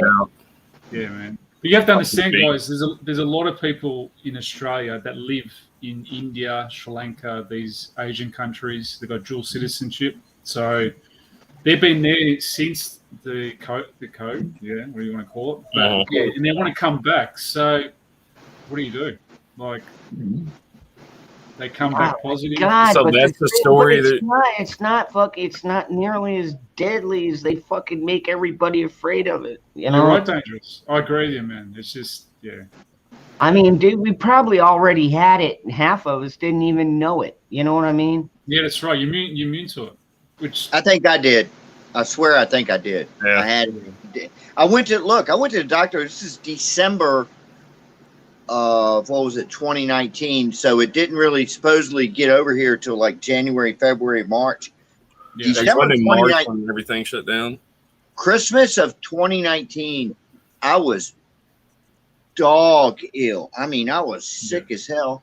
And I hope I haven't already told this story, but I went to the doctor and they did all these tests. They said, we can't find anything wrong with you. And kind of looking at me like, and I'm like, look, I'm retired, man. I'm not trying to get out of work. I'm freaking sick. It's almost like they looked at me like I was faking. I'm like, man, I'm sick as hell, man. And they were like, we can't find any sort of, you know, I think I had that shit then. I swear I do. I swear I do. Possibility. Yeah. Yeah. It's just that they're leaned into it so hard now they can't back off of it. Or they just in on it so hard, so deep to get a certain person out of office that now they just can't back off of it. The thing is, if you are positive for COVID and you have a heart attack, they're going to say you died from COVID. That's right. My friends work in hospital. They told me the same thing. They said that's what they. I won't say too much because obviously Yeah. But It's like a default mode. yeah, and they get more money too. Yeah, They get more money. Yeah. they're doing that down there too. Yeah, they're doing it here. All that and free also- money that's coming from us. They All get that, double free money. the money. Double the money. So I don't know what's going on. It's happening overseas in Europe as well. Same thing my relatives tell me. And It's almost like it's a worldwide plan. yeah, It is. Yeah, almost. Oh, yeah. And then that kind of suspicious. That can't be a coincidence, huh? yeah, and also too in 2019, I had my relatives who went to Italy. They said there was people sick as around September, very sick, going to hospital too. So Before, now you're saying, I'm sorry, what was your name? Ricardo. Yeah. That was before it all supposedly Yep. happened. Yeah. And if they were in Italy, Italy got hit hard. If we all remember. There's direct flights from Wuhan into Milan. That's why Milan got hit the hardest. The northern. There you go. Yeah. So. Damn. Did it just weekend after it come out of there, or why did they get hit so hard? Because Why they're did it affect them so bad? second oldest population in Europe, older people, and because they all live close by to each other. Just what did you say? I just missed that. Italy is the second oldest, population in Europe, basically. what's the Spain's first? Spain. Oh wow. Spain. Okay. That's good information. Thank you. Wow. Yeah. So, but the government should have closed it a long time, stopped the flights a long time ago. A lot of politics, they own a lot of textiles industries, stuff like that. So, yeah. I don't know if you know, 75% of the textiles industry in Italy is owned by China. So that's pretty much the whole world. Wow. that's a lot. Yeah, Like, it's everywhere. what Everywhere. don't they own? Well, that's it. They got so much money. That's the thing. You can't buy there. You only can lease off the government. Yeah. So they got so much money. Zach. Oh, Cricky, see that alligator over there? It'll take your head off with one bite. I'll go poke it with a stick. You should have said crikey at the end. Crikey. Crikey, eh? Steve Irwin. That was a sad day. Fucking Stingray. Yeah, I've been to his what do you call it, park, massive park up in Queensland. Yeah, they keep on buying land at the back of it, making it bigger and bigger. They do rescue a lot of animals. He seemed like a good dude. Yeah, he was, man. He was a really nice bloke. So shit happens, eh? Yeah. I mean, it's a pretty awesome way to go out. Isn't his son kind of picking up where he left off? Yeah, his Daughter, son. ain't it? Oh, he's got something. Yeah. He got a son and a daughter, I believe. Yeah. Yeah, that's right. Yeah, man. But if he gets stabbed in the heart by a stingray, that'd be an awesome way to go out. Yeah, what? Like, seriously? out of all the dangerous fucking shit that he dealt with, Right? he died. Oh my god! You know what he did? You know what he did? He pulled it out. He pulled the actual sting bit out, and that's what they say killed him. And he bled out. Yeah. Wow. Damn. So he had to go extra hardcore. Like, fuck it, I'm gonna pull this out before I die. Nah, he's just a bad dude.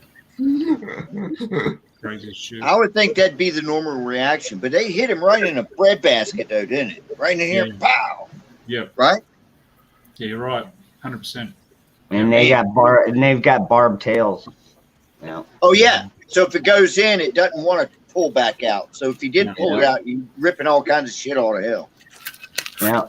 He probably should have just gone straight to the hospital, but yeah, but like I said, it's probably just a natural reaction to grab whatever impaled you. Yeah. Pushing through the other side. I We don't got know. we got some dangerous animals here in Australia, guys. Snakes. Yeah, y'all do. stuff, man. Everything down there will kill you, won't it? Spider, man. fucking Spiders, funnel webs, snakes, copper, blackheads, stuff like that. They bite you, you're pretty much gone. So Yeah. yeah. Hey, I Is was that because vacation. of- Is What's that that? like more the power of the venom or just the spread out It's the venom. black hair? So toxic. That's what it is. So toxic. So yeah. A lot of, I mean, I guess you get out of cities down there. A lot of places you're a minute from anything. So look, Australia people like to live around the coasts. They don't like to live inland much. But now, because of what's happened, they're starting to move inland again. So yeah, man, we've got a lot of farming area, so there's a lot of land.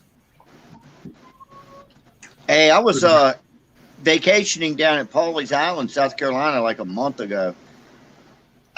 Normally I fish. I had my fishing pole, but I was just like so lazy. I didn't feel like doing it. And some guys were fishing next to me, saltwater, surf fishing. Yeah. And all they caught was sharks. And they were about 3 to 4 feet long and feisty as they could be. They did catch a couple of not skates, but actual stingrays. The stingray is the brown looking one, Yeah. I mean, that's the only shit they were getting down there. But it was like, and we still went swimming and everything. I never felt anything hit me on the leg or anything like that. I was riding waves and shit. There was sharks everywhere out there, man. Yeah, we've got some dangerous sharks here, the white pointers in South Australia, and also they migrate to Cape Town, South Africa. So I've actually got the swim. I've got the swim in the cage in Cape Town, near what's the island called again?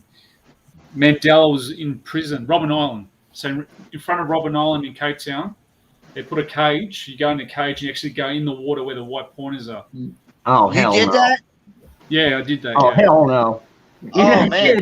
Yeah, Massive. you got I've balls seen to luck, Jaws. my friend. Dude, Jaws Yeah, you is got- one of you my got goals favorite in mind. movies, and I am not getting in no fucking cage with a fucking white we're shark. gonna need a bigger boat. Good. Believe it or not, I'm a certified diver. I swear. I've done a lot of cave diving and shit. I've never seen a shark. I've seen a ton of barracudas, but oh hell no, I'm not getting in that cage with a white shark. So I'll be honest with you, I'm in awe of them because they were so big and there's so many of them. So they migrate from South Australia, the Great Ocean Great Bights on the bottom of Australia. They migrate to Cape Town, South Africa. They do this every year. It's just Okay. Hundreds of them. It's just crazy shit. So yeah. My wife's from Africa. She was born in Tanzania, so she's French background. So I've been to Tanzania, Serengeti, done safaris in Serengeti. Yeah. Awesome. God's backyard. That would be wonderful, man. Gosh. Yeah. If you ever get the opportunity, that's God's backyard. You'll see every animal, the wildebeest, zebras, Wow. rhinos. Lion King. Yeah, and when they do the migration, the ground literally shakes. So Wow. yeah, it's crazy stuff. But Wow. yeah, we did that at like a camping base.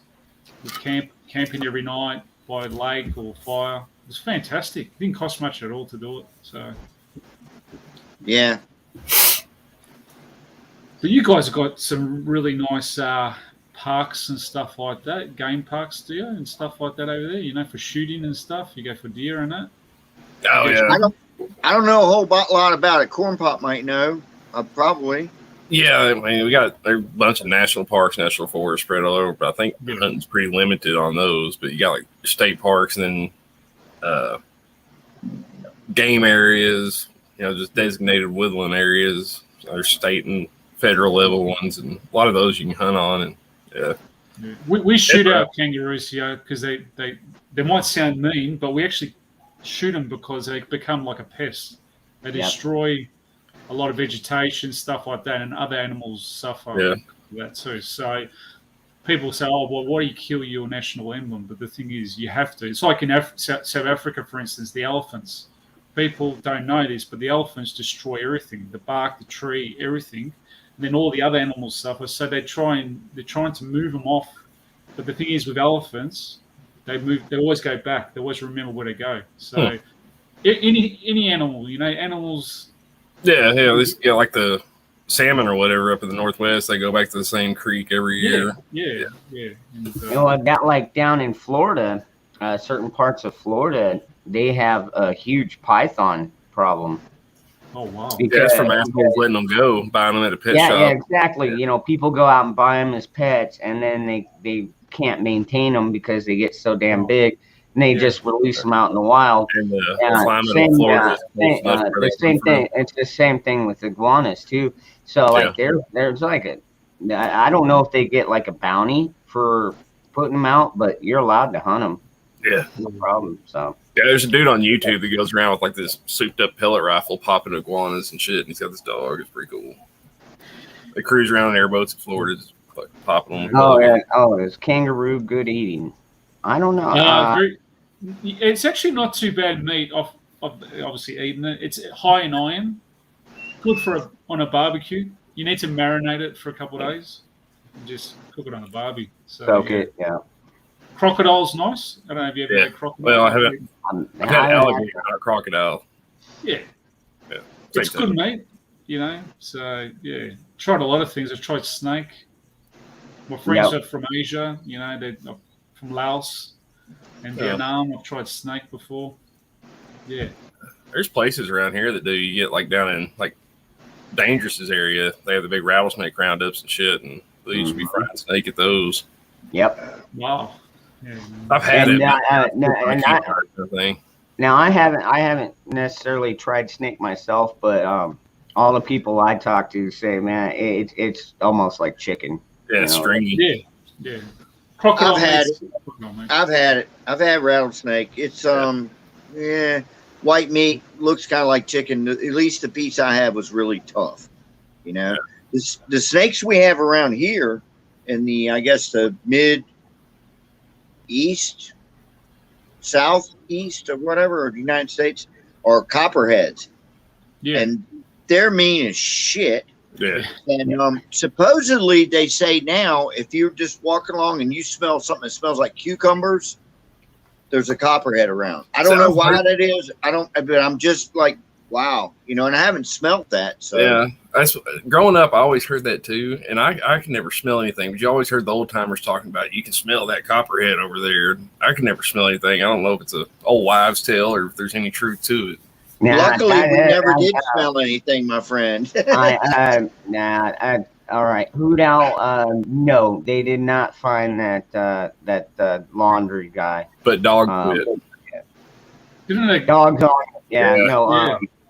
I mean, I watched the autopsy results. Now, granted, he couldn't give us like too much info other than the fact that she was strangled and it was considered a homicide. So he did it. Do you reckon he did it, or probably? Oh yeah. Well, like all the signs point to him. Yeah. And he's running. Yeah, and he's running, and I think. Which, I mean, I guess if I knew they were going to come after me, I would probably run too. But his parents are helping him, so maybe what they need to do is put the nail down on the parents. You know. Yeah, but can you really blame the parents? Yep. My money is on that he's gone. He's offed himself somehow. And he's just in a place that's going to take a long, long time to find his monkey ass. Well, it was Florida, wasn't it? I mean. Well, he could be there. He could have been on the Appalachian Trail. He could be anywhere. He could have been in Mexico. But I think. Lots of shit can eat on the Appalachian Trail. They haven't found him. I think he's freaking carried, you know? It's a good chance of it. Yeah. Yeah. But yeah, you're right. There's lots of places that's disappeared down there. Yeah. It's interesting times at the moment, guys. Yeah, no doubt. Now we got what is it? China is doing war games off of one of the Taiwan coasts. Yeah, just not far from Australia. Then the Australian government sending over submarines too. Yeah, and they're kind of pissed at you about that right now.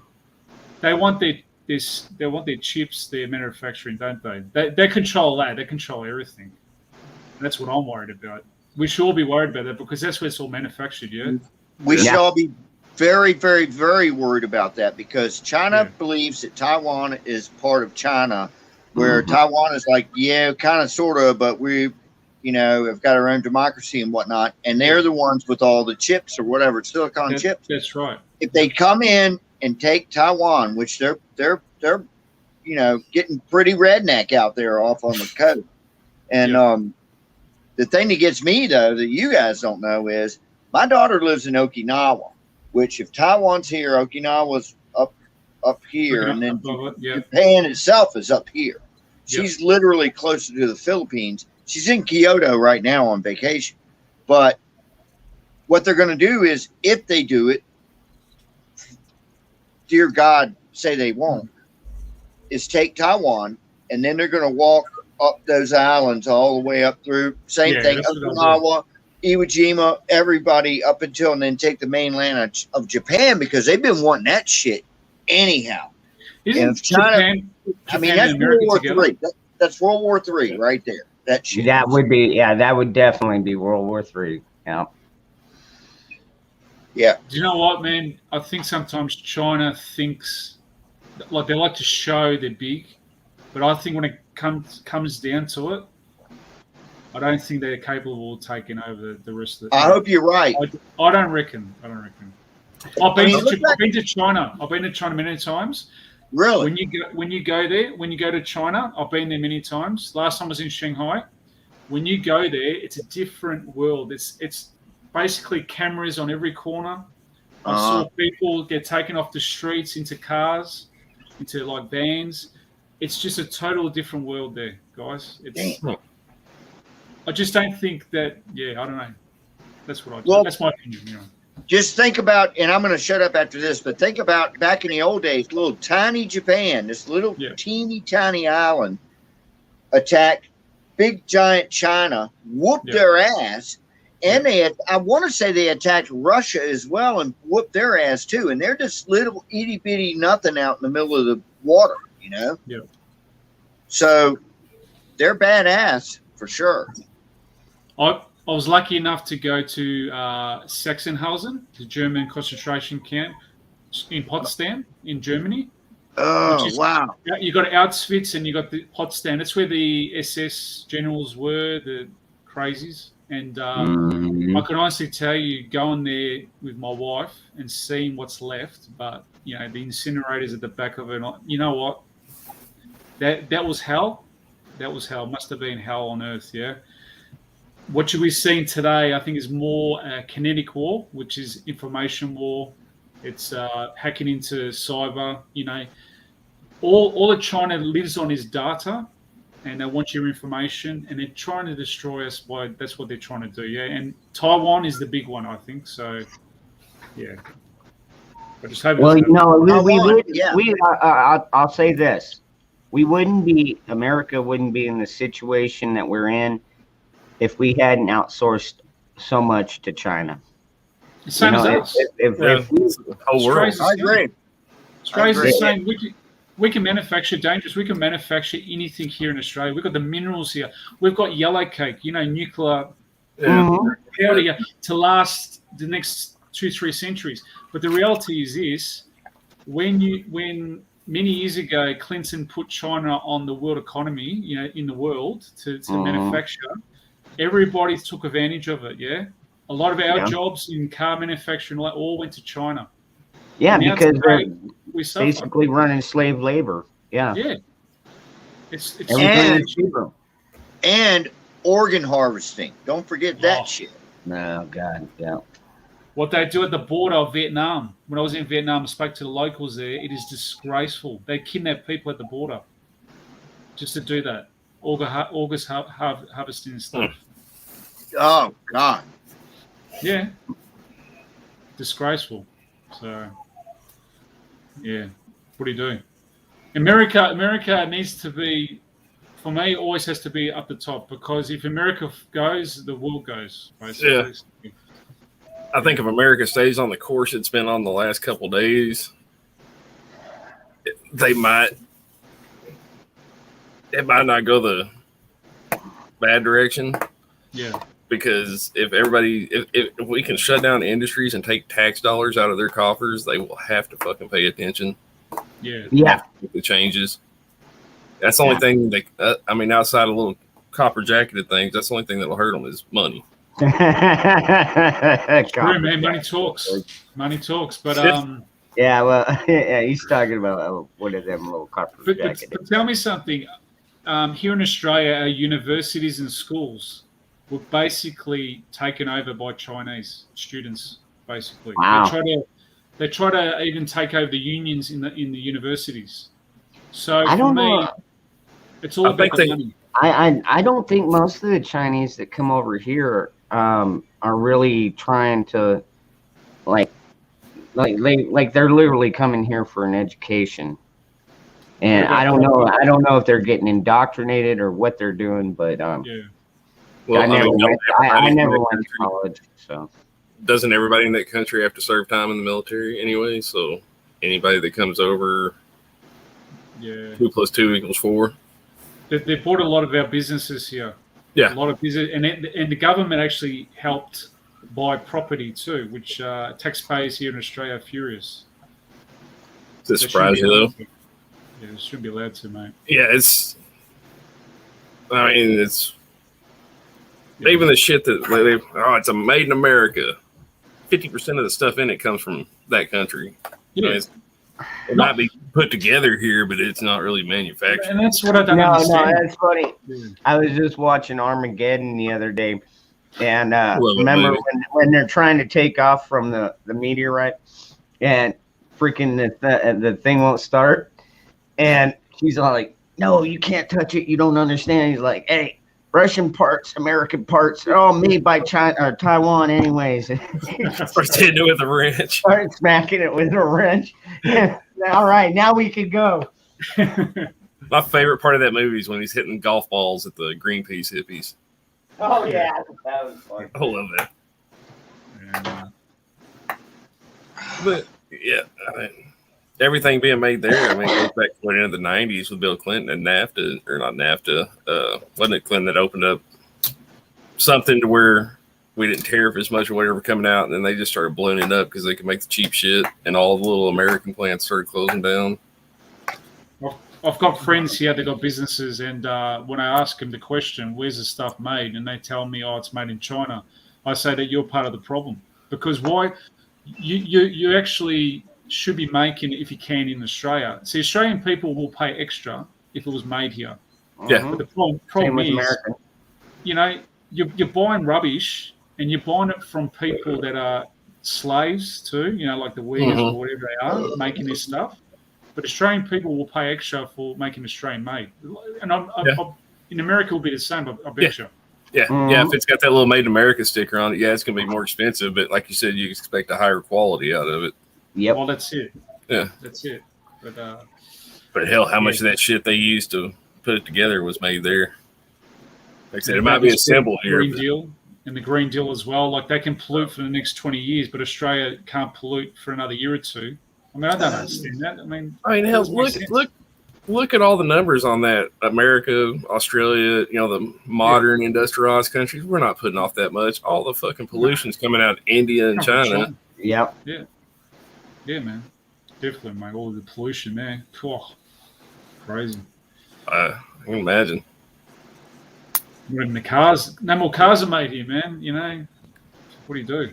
Just it's sad. Sad. We still make a good bit of them, but like I said, most of the parts come out of China. Best cars in China or Taiwan, yeah. The old 55, 57 Chevs made the best cars. Yeah. So yeah. Back when they were simple, you could actually work on them. That's right. Not anymore with these computers. $250 million. Man, I would love, like, yeah, dead or alive, right? That's probably how it reads. I want him dead or alive. What's up, Tom? Wet rock. Hey, good morning, y'all. Thanks, man. Yeah. Ricardo, pleasure to meet you, sir. Nice to meet you. Nice to meet you. Can I tell you? Hey, Tom, how you doing? Hey, Count. Hey, man, I'm tolerably well for an old guy. Yeah, me too. We're still both vertical. Right on. But does everything go vertical? Buddy of mine said, Oh, God. Too much info. if the forked end's pointing down and you're still able to eat, it's a good day. I know it. I know. Me too. It's true. I'm 61, man. I'm 61 years old. Still young? That's a young age. Dangerous, how are you? 48. No, I'm 44. Your Magnum year, Ricardo. Enjoy. Yeah, so Zach's the pup here. He's only 28. How old is Corn Pop? I'm a few years younger than y'all's average. Okay. I love your vagueness. That is cool. Because I asked him where he was from. And he was like, south, north, east, west, just kind of southeast. I mean, I'm not so naive to not. If anybody wanted to figure out who I was, they could. But everybody knows who I'm not I going am. to be retarded. Yeah. No, I'm not like that. I'm not one of those doxers, man. I'm not a troll. None of that shit. Yeah. But you never know because this is on the internet, so there could be others. So I'm with you. Somebody's watching. You're in Australia, Ricardo. Yeah. Right on. Yep. Southern part of Australia. Got to tell you a story, real quick story. I love the accent, man. And years ago, I did a lot of rock climbing. Yep. And I met this young man from Australia, and this dude was a wild man. Something wrong with that boy. But anyway, he introduced himself, and we ended up climbing together all summer. I called that man Cal for 3 days before somebody told me his name was really Carl. Cal. That's how he introduced himself. I'm Cal. Yep. Did you do the whole dirtbag lifestyle thing? Dirtbag. Tom? Man, if you rock rock climbing. rocks, you got to be a dirtbag. That's. I watched a movie about those guys like back when it like started back in like the 40s and the guys in the 50s, 60s, 70s, 80s, not all the way up. And that was, but them dudes are fucking crazy. Yeah. Oh, yeah. It is a hell of a view. Oh, yeah. Looking down on the back of a flying bird, man. How many of you have done that? It's pretty awesome. Skydiving. Yeah, well, yeah. Yeah. Pretty crazy shit. Well, I don't know. I mean, I've seen enough of them land, where I'm like on a second story patio, I've seen them land. So I guess, yeah, I've seen it, but only from a 2-story fucking balcony. You know what I mean? Yeah, we've got this peak here. It's 900 feet above the valley floor. It is the place on the East Coast if you're a rock climber. You are not getting me up that high. Nope, it's not happening, man. I tell you what, They get the dudes that do like these thousands of foot cliffs with no fucking rope. No, we don't do that. Yeah, it's not the falling that scares me. It's the sudden stop. That'll get you every time.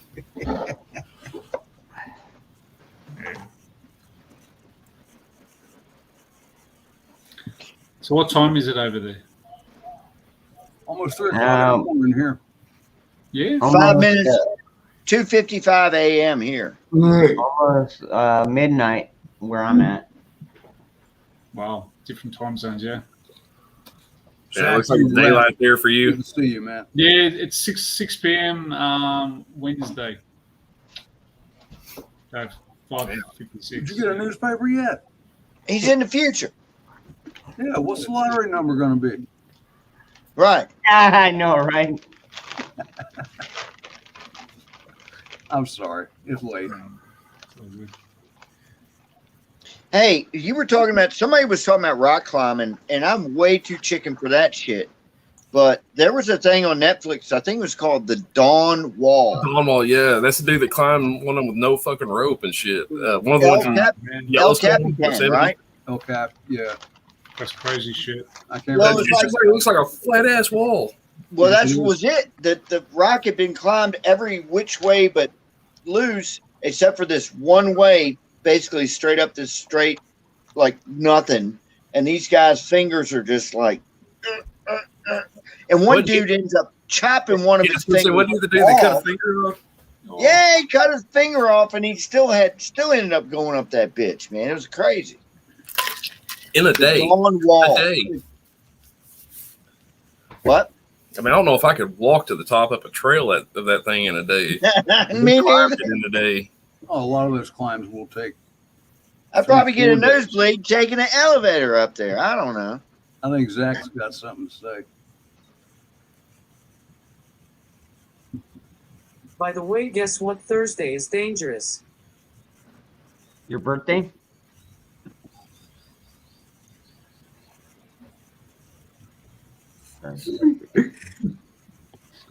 Columbus Day.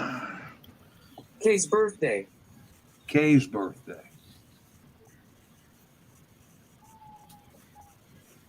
Right Y'all on. geared up for it? Got all your stuff ready?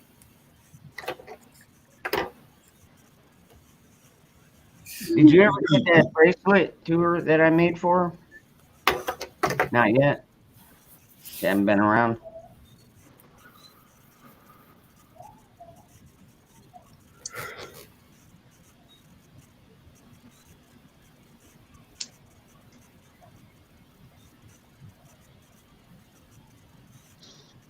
Later on, Bioxo. Get some rest, brother.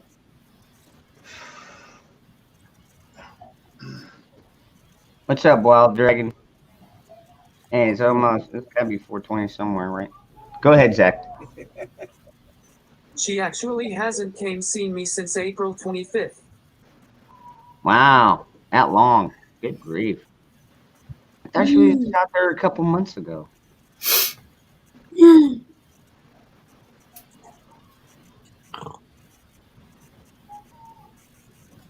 Yeah, a lot of people like to smoke weed over here. You know, a lot of the states over here, Ricardo, have legalized marijuana. Is it legal over there? Some states are, some aren't, and that. So Kind of like they are here doing the medical thing, and then just kind of end up full legal state by state. Especially people that got cancer and stuff. Yeah. You get it from the chemist and stuff like that. So yeah, It's damn near every. I mean, it's got to be well over half the states at least here, at least medical. And there's a big chunk of them where it's just legal on the. But it's weird because it's legal on like the state and local level, but it's still illegal federally. Governments make so much money out of it. It's not funny. Nope. It's like Tasmania. Tasmania's got poppies. You know, Hog's gonna pop in now. In Tasmania, it's run by the government, so it's stupid. Yeah, they're gonna make money out of it. So yeah. Yeah. All right. Go ahead, Zach. And then I got something to say on that. I only have seen her once and I fucking miss her in my arms. I bet, buddy. There you go. Now what I was gonna say was like my sister, she had the medical card down here, and now that they've gone ahead and made it completely recreational, it's like having the medical card actually like it's like having a CCW, which is a concealed carry permit license. Yeah.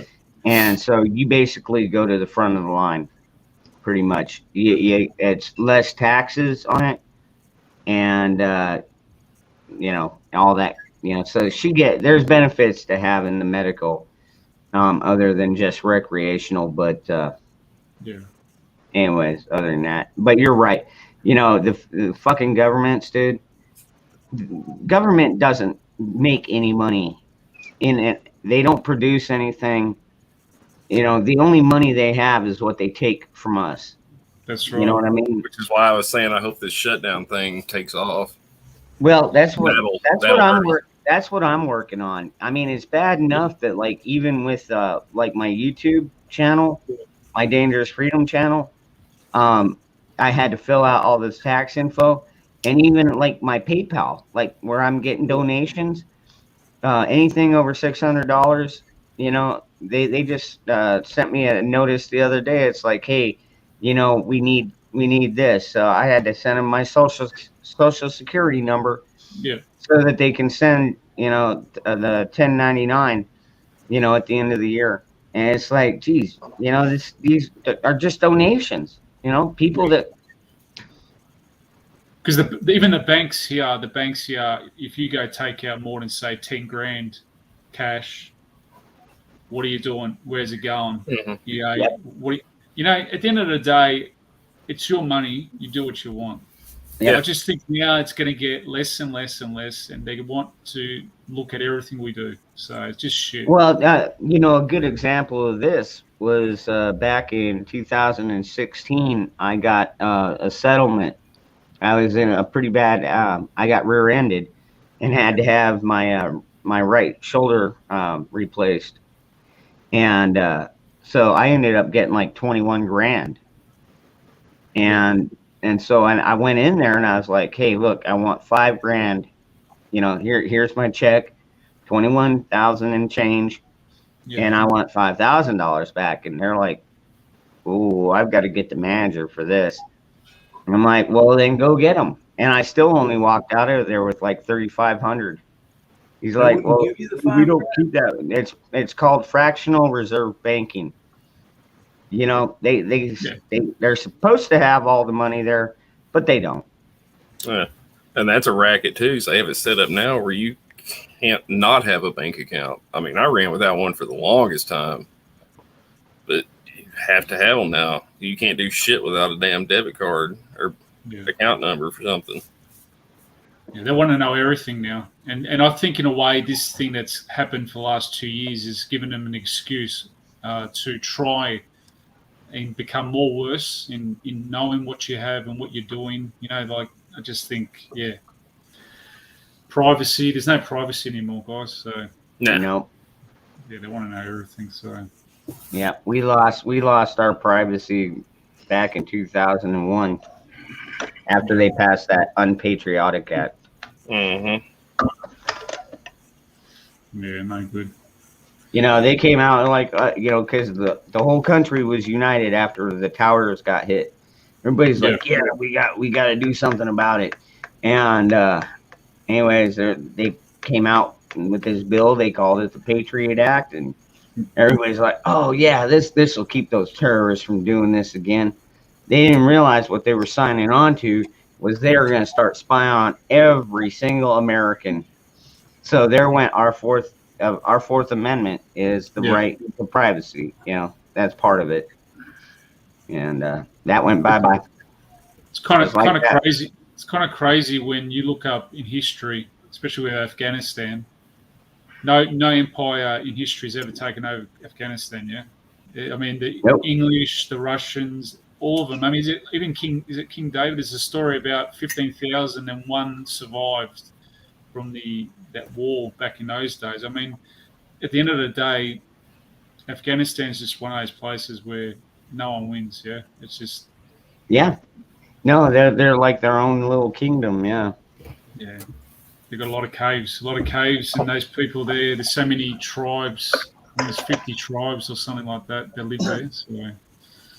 Hey, real quick, what I heard about that was also some of the hardest things about getting people out of there, say the good Afghanis, they don't have birth certificates and shit like we have over here. They don't have like zero ID. So it's just like this big, hot, freaking mess over there. As far as it's not like where we are, But everything's documented. What your leader did there was truly disgraceful. I mean, I feel for you guys. I feel for the Marines. I feel for everything because it should never have happened. Never have happened. Absolutely disgraceful. Even other countries and my cousins overseas, they say it's just disgraceful what they did. He did. He completely incompetent. What it was. Just stupid. And how young they were, and there was no need for that. Yeah, they could have done it other ways. And did you see where all of his generals said, "Look, we can't do it like this. We need to leave." Even that freaking Milley piece of shit. We need to leave like 2,500 cats over there, and we're still going to we'll get all the innocents out, and then then we'll worry about getting these guys out. That's right. Biden says, "I don't remember that." Almost like it's part of the plan. All of them said, under oath, we told him. Yeah. And he's like, I don't know. They didn't tell me. Oh, hell no. They're lying. I reckon it was a plan. I think Orange Man had a plan, and obviously, you know, with everything that happened, and he came along, and he's crazy what he's doing. It's just, yeah. Hopefully something happens. Yeah, something's gonna happen. Something's gonna happen. I just don't know what it is. That's why, like most of us over here are preppers. You know, we've got food stacked up. We've got medicine stacked up. We've got water and purification and everything else to go along, and a means to defend it. Yeah. So, you know, that's about all we can do right now, because we have no clue what the hell they're going to try next. Like I said, I only wish we had a constitution here. You know, our laws you know, go to that queen, which takes taxes from Australia. She does nothing for us, and we want to become a republic, but yeah, just what can I say? Hey, Ricardo, stop real quick. That's something I never knew. So some of you guys' taxes actually goes to the crown, to England. Yeah. That's Australian people. That's bullshit, man. That is bullshit. And what does she do? Sits on her ass and does nothing, yeah? Well, Australia is the most multicultural country in the world. We've got so many different backgrounds of people here, European, whatever, all different parts of the world. It's not the Aboriginals are the rightful owners of the land. The English came to this land, and then in history, migration through the 1900s from Europe, and then it came on and on and on. So we're a young country, but it's all bullshit. The English do nothing for us. Wow. Hoot out, yeah. Hoot out. Constitution, we ain't using it. Well, a lot of wiping their ass with it. Well, all right. First of all, Hoot Owl, Snowden had to resort all the way back to Russia, and luckily Putin and the Russian government allowed him safe passage without extradition. They're getting something out of it. Putin ain't gonna do anything for free. He He's only gonna do something out of the kindness of his heart. Yeah. He's a I gangster. mean, but honestly, you know, how much can they really get from Snowden? All he does, I mean, he was just a tech guy. That's about it. But anyways, They're harboring him for some reason. anyways, no, it depends. Some states actually still uphold the Constitution down here, whereas others are like, well, you don't need the right to keep and bear arms. Like New York City, right now we've got a Supreme Court hearing coming up over a guy. He went out there and he went to get his gun permit, and which is a bunch of hoops just to get the damn permit. He went out, took all the classes, all the training, everything, got his permit, but it's restricted. So he's only basically allowed to use it at his house or at the shooting range. He's not allowed to carry it on the streets with him. And so when he went to get his carry permit, they denied him because they called it, what the hell is the term they used? The cause for reason or some shit like that. You know, I mean, why do you need show cause? Show cause, yeah. And so anyways, it's going to the Supreme Court, and if it passes, it might make a change in not just New York, but it might make a change even in places like California and stuff like that, where you know, they're so anti Second Amendment. It's ridiculous. They think the only people that should own guns is the government. And it's like, anybody that thinks that only the government should own guns, well, it's kind of funny. All right, Ricardo, there was this one march. It was called the Million Woman March or some shit or something like that. And a whole bunch of women went down there and they knitted pussy hats, the pink pussy hats. I don't know if you remember that, but anyways, it was about gun control. And there was one guy that went down there, and he's like, okay, so you don't believe that you know, all Americans should own a firearm and have the right to a firearm? And they're like, No, and they're like, then who should have the guns? They're like, the government. And then he asked them the simple question, do you trust the government? And then they just get that blank look in their eyes, like, because nobody even the Democrats don't trust the fucking government. Nobody trusts. That's why your Constitution, I mean, I've read part of it. Your Constitution, you the people have more power than the government. Yeah, we are the government. Now, why are they going against the people who put them in? You obviously have more power than they do. That's what I don't understand. Your Constitution. Because the people don't have balls. Well, they're supposed to work for you. That's what I don't understand. It's more than that. And also, they're drunk with power. Yeah. You know, I mean, I think all the lawyers in the bar association, that it's all corrupted. That's why nobody wants to take it further. That's what it is. They're all crooked. Yeah, they're all crooked. Well, I mean, what they do is they make examples of the people that do try and stand up. You know what I mean? Oh yeah.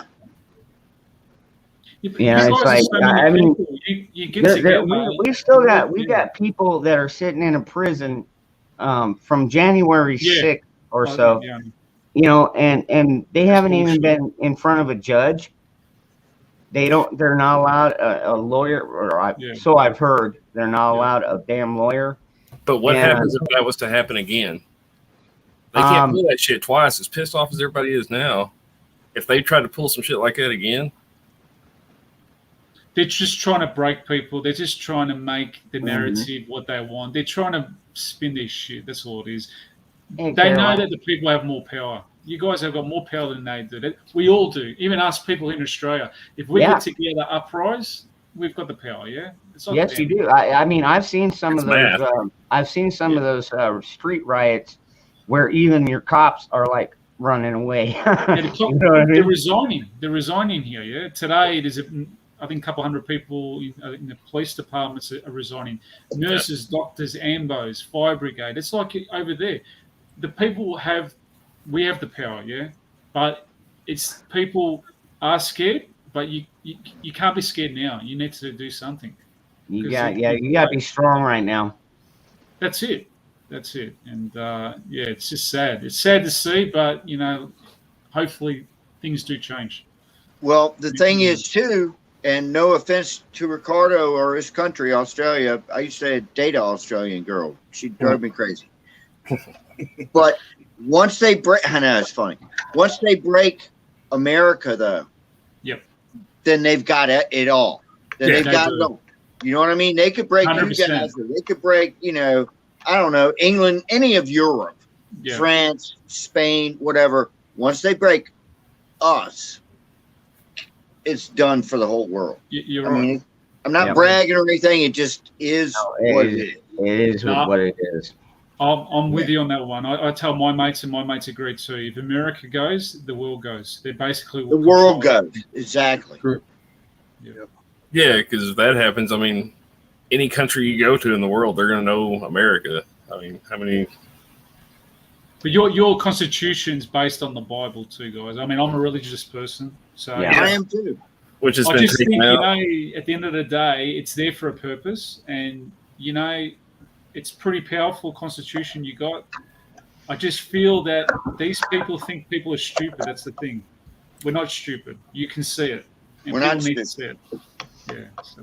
They spent the last 20 years taking God out of everything. That's right. That's right. Yeah. So we got it here, guys. The toilets, everything, all the signs have changed. Kids, the critical, all these things they're teaching in schools. Yeah. No, so it's not good. Not good. Like I said, this walkout thing might be it. If the U.S. economy shuts down because nothing can move, he's trying to destroy it, isn't he? He's trying to destroy it. That's not. Yes, but he is.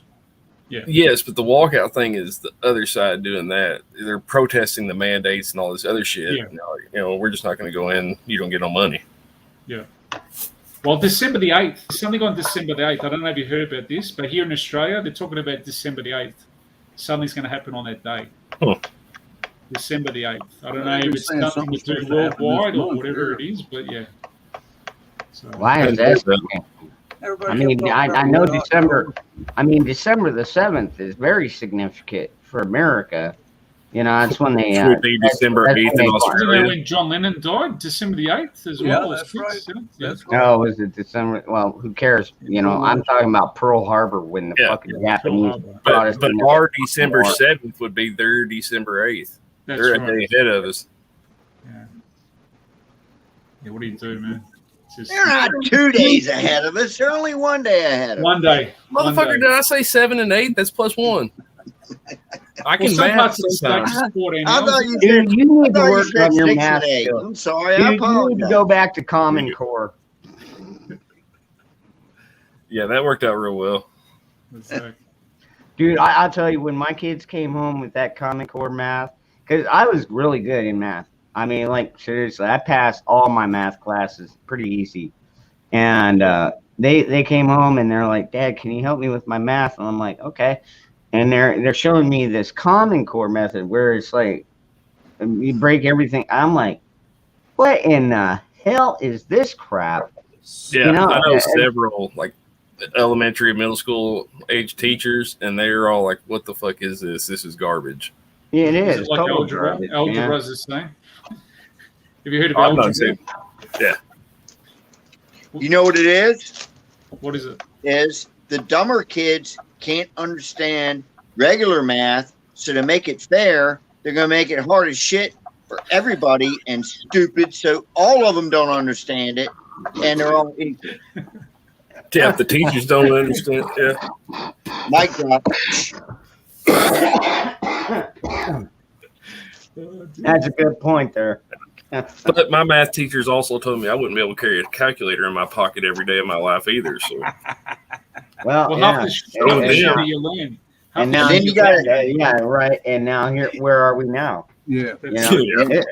Then you got I to got take a your shoes off to calculator count to 20. I only make it to 19. I'm not even going to ask. Anyway, guys, I'm going. I'm going to cook some tea. Nice to chat to you guys, yeah? All right, buddy. You too. Hey, Thank Ricardo, you. hey, thanks for popping up here and Nah, giving man, us next time a I'll little come in. report from down Yeah. under. Down under, mate. Cry Yeah, cake. Ricardo, it's good talking to you, See man. you You again, too, man. Take care. God Take it bless. easy. All right, Hey. bye. Cool Great dude. guy. Yeah, very cool. I You know, like that. I guy. like him. But, He's been around. I have a serious question that I do not know the answer, but I bet you guys do. Yellow. I can always So- make something up for you. Okay, or you can make something up. Let's just say Trump wins the next election, which, can he only do 4 years, or could he win again and do another 4? Since he's already been in 4, how does that work? Can he I do think it's 8? 4 because You it's can 2 find terms. I terms. don't think it says anything about consecutive or not consecutive. Okay. So he got in. He's a lame duck as soon as he walks in the door. Oh, yeah. All right. Okay. Unless it all goes through the courts and they deem the last election unconstitutional, maybe. Which actually down here in Arizona, dude, they found 312,000 ballots that were miscounted, or I believe I want to say miscounted or counted wrongly counted. Or twice, know. or whatever. Yeah, but it's going to take years to get to that point, though. I mean, don't shit move fast in the judicial system. No, And all that's they're what going to blame it on it. I'm sorry. All they're going to blame it on is incompetence. Well, we were too dumb to know how to count them. Oh well. They'll do a Hillary. What does it matter now? Right. Yeah. You mean with Exactly, wipe yeah. it with a cloth? I'd say you get a couple of those low-level people facing life in prison, and they're going to start singing. Yeah, but it's only going to go so far. Well, I mean that's the pessimist, I guess. Just the way he is. Does the Arizona AG have the balls to do anything with the information he's going to get? I don't know, dangerous.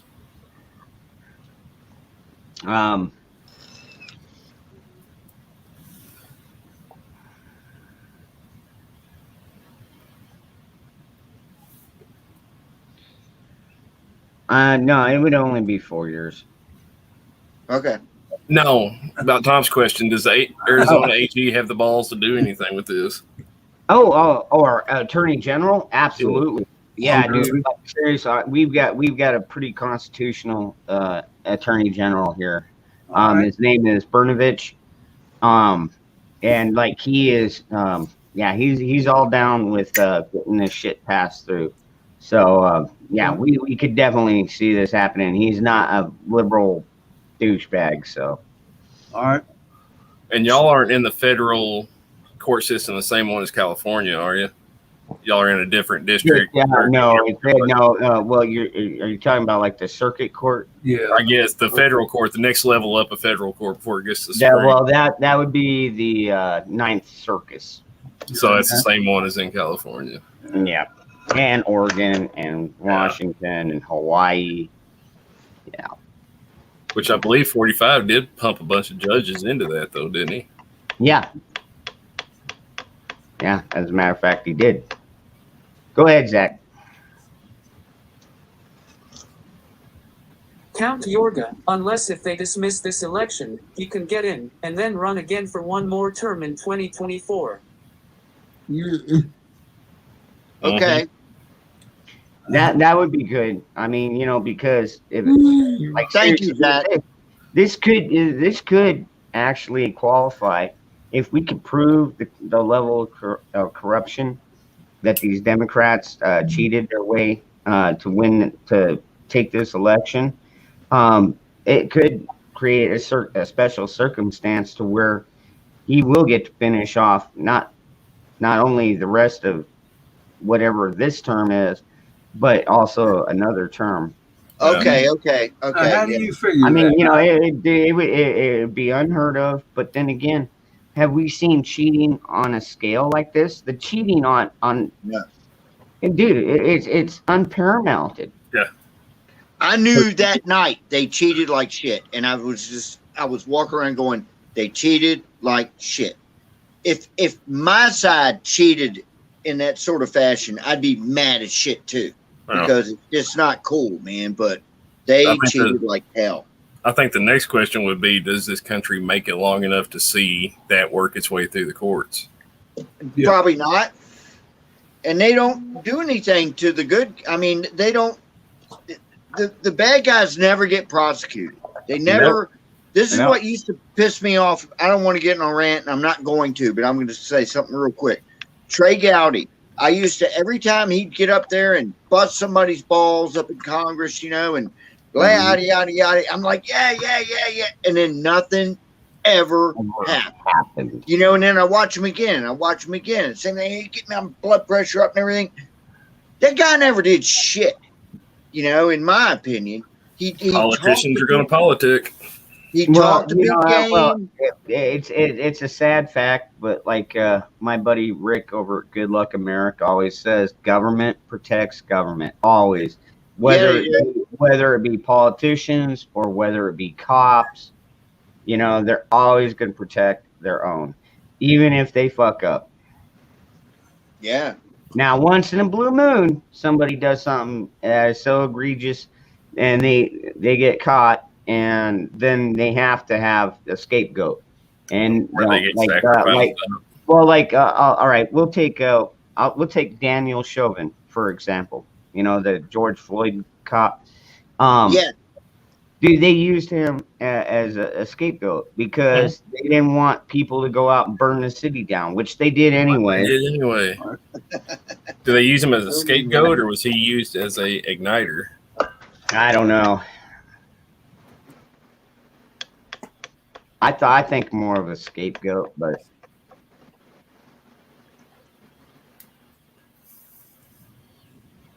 scapegoat. I agree.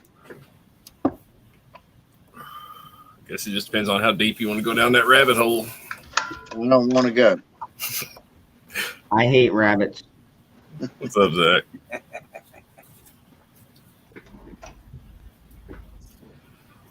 Tom, it's because this term is invalid. If it's overturned, it'll be void since he didn't get the whole term.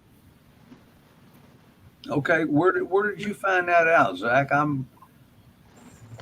with all respect, I got to be like a buddy I went to trade school with talking about the teacher. I understand what you're saying, but I don't believe it.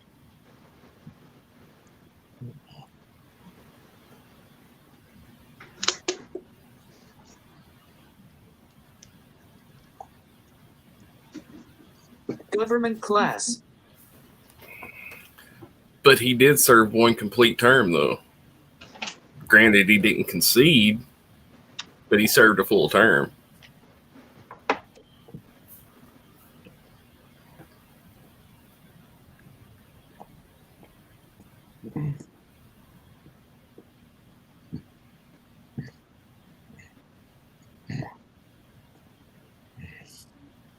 Yeah, I think. Well, Derek Chauvin, I have a feeling when it comes to the appeals stuff, yeah, he's gonna get off. I think they did that more for show than anything. But. Or convenience, just to keep riots from happening. Exactly. Yeah.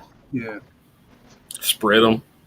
I don't allow them in the store or on my property. Regret. What are you talking about, Grandma? Are you talking about cops? Hey, what's up, Bebo? Sorry, I've kind of been skipping the chat, man. Had a lot going on there for a minute. Oh, you know who the politicians are. I do too. Actually, my local congressman is actually Andy Biggs. And like seriously, he was one of the guys. He signed on with Jim Jordan. They sent a letter to the NFA, basically telling them, "Hey, you guys are not allowed to make up laws. If you want to create a law, you bring it to us, and we will look it over. And it, there's a chain of process to this. You guys can't just sit there and redefine a fucking term, and all of a sudden turn millions of fucking law-abiding gun owners into fucking criminals overnight." So, but do they have the balls to stand that line when they do that? Because they've shown before they're going to do what they want to do. Well, I don't know. They penned the letter and basically told. I mean, at this point, dude, the bureaucracies act like they're the fucking government. So, the bureaucracies are our problem. Go ahead, buddy. Yeah, they're the swamp. I 100% agree. They're the fucking swamp. I mean, now, I'm not saying that all the politicians are the swamp. A lot of them are. We got a lot of rhinos, a lot of these left-wing nut jobs. But like, you still get moderate people in there. I mean. And they get corrupted quickly. Some of them do. I think probably a lot. They're ruining it. Hey, They get corrupted or they get primaried. All right, go ahead, Zach. Yes, he did serve 4 years, which is a term, you're correct. But this current term will be null and void because he won't get the full extra term.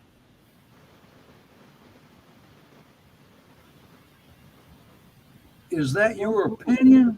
I think what he's saying is if they do overturn this past one, he will come back in, and then I guess the process starts over again.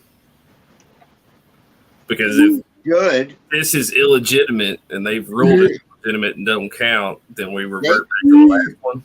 They cheated like shit. Yeah, but we got to prove it, and we have to stand up and ensure it don't happen again. I hope.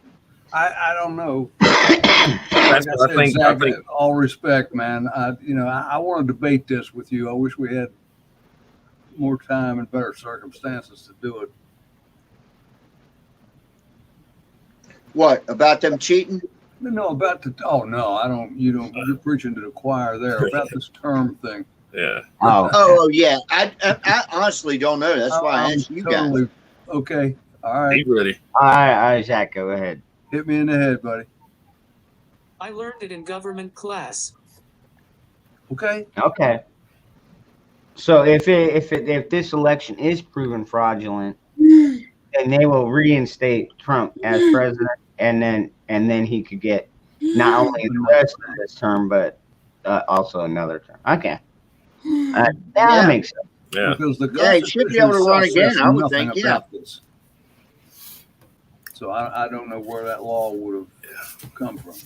I don't know. think it will come to that point. I think I the don't believe elections either. next year. I think the elections next year are going to, because they're going to come out. They're so open and blatant now. They don't give a shit.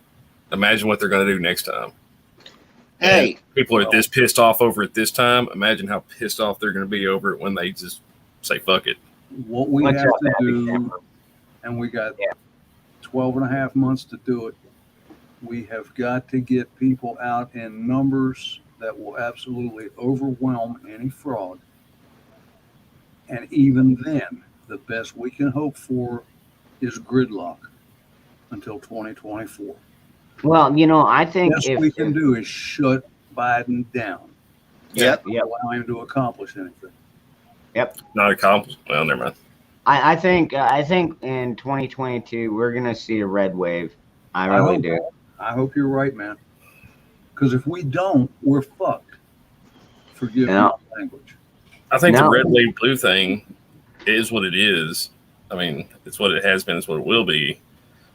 I think they're open, blatant disrespect for the election system and how they go about it and rig it and cheat it and do whatever the fuck they want anyway is going to piss off so many people that are standing by right now. Well, that's why I said we got to get out there in numbers that'll overwhelm what we know they're going to do. Go ahead, Count. Lest we not forget the midterms of 2010. After Obama got elected in 2008, it was the same scenario, and we won. I want to say the Senate and the House. Republicans overwhelmingly, and then none of them did jack shit. Well, Yeah. And if they do this again, I swear, if we vote them all in, like hell yeah, and then they sit there like a fucking piece of jello, you know, you vote them in, they don't do anything. I mean, that has happened before, like 11 years ago. Yeah. Top spin, Well, maybe, right? you know, the best we can hope for is that, like you said, we do get a Republican majority. I mean, right now it's 50-50 in the Senate, pretty much, and then I know that the Democrats kind of control the House. only by but, about 5 votes, though. But at the same time, they're still not really getting anything passed. They Right. can't even get the spending bill passed. Okay. I mean, because like even our Democrat senator down here is not going to sign on to that fucking bill, and people are harassing her and haranguing her. Oh, what's her Oh, no. name? Kristen Sinema, Sinema, dude, these yeah. fucking assholes, I these didn't know fucking that was assholes followed her into a fucking restroom, haranguing her. Yep. I don't know why her security detail didn't bust these guys' fucking skulls. Yeah. But Yeah. anyways, but yeah, it's like she's not giving in. You know, it's like, Good for her. yeah, dude. Yeah, they'll be forgotten about in 10 years. I was actually really impressed. Even when I saw what she was doing with Trump, she actually agreed with Trump like 30 or 40% of the time. Yeah. And I'm Damn. like, wow, holy crap. Well, I mean, didn't the Republicans have at least the House, if not the Senate, too, when 45 came into office? They had them both. Yeah, that's And right. they- They didn't do And they shit. didn't pass And national they didn't do reciprocity. shit. They didn't pass national reciprocity, which you know that gun rights are my number one thing. And my Second Amendment is my right to voice my opinion is important, but my right to carry a gun is actually more important to me because when words don't work, bullets do.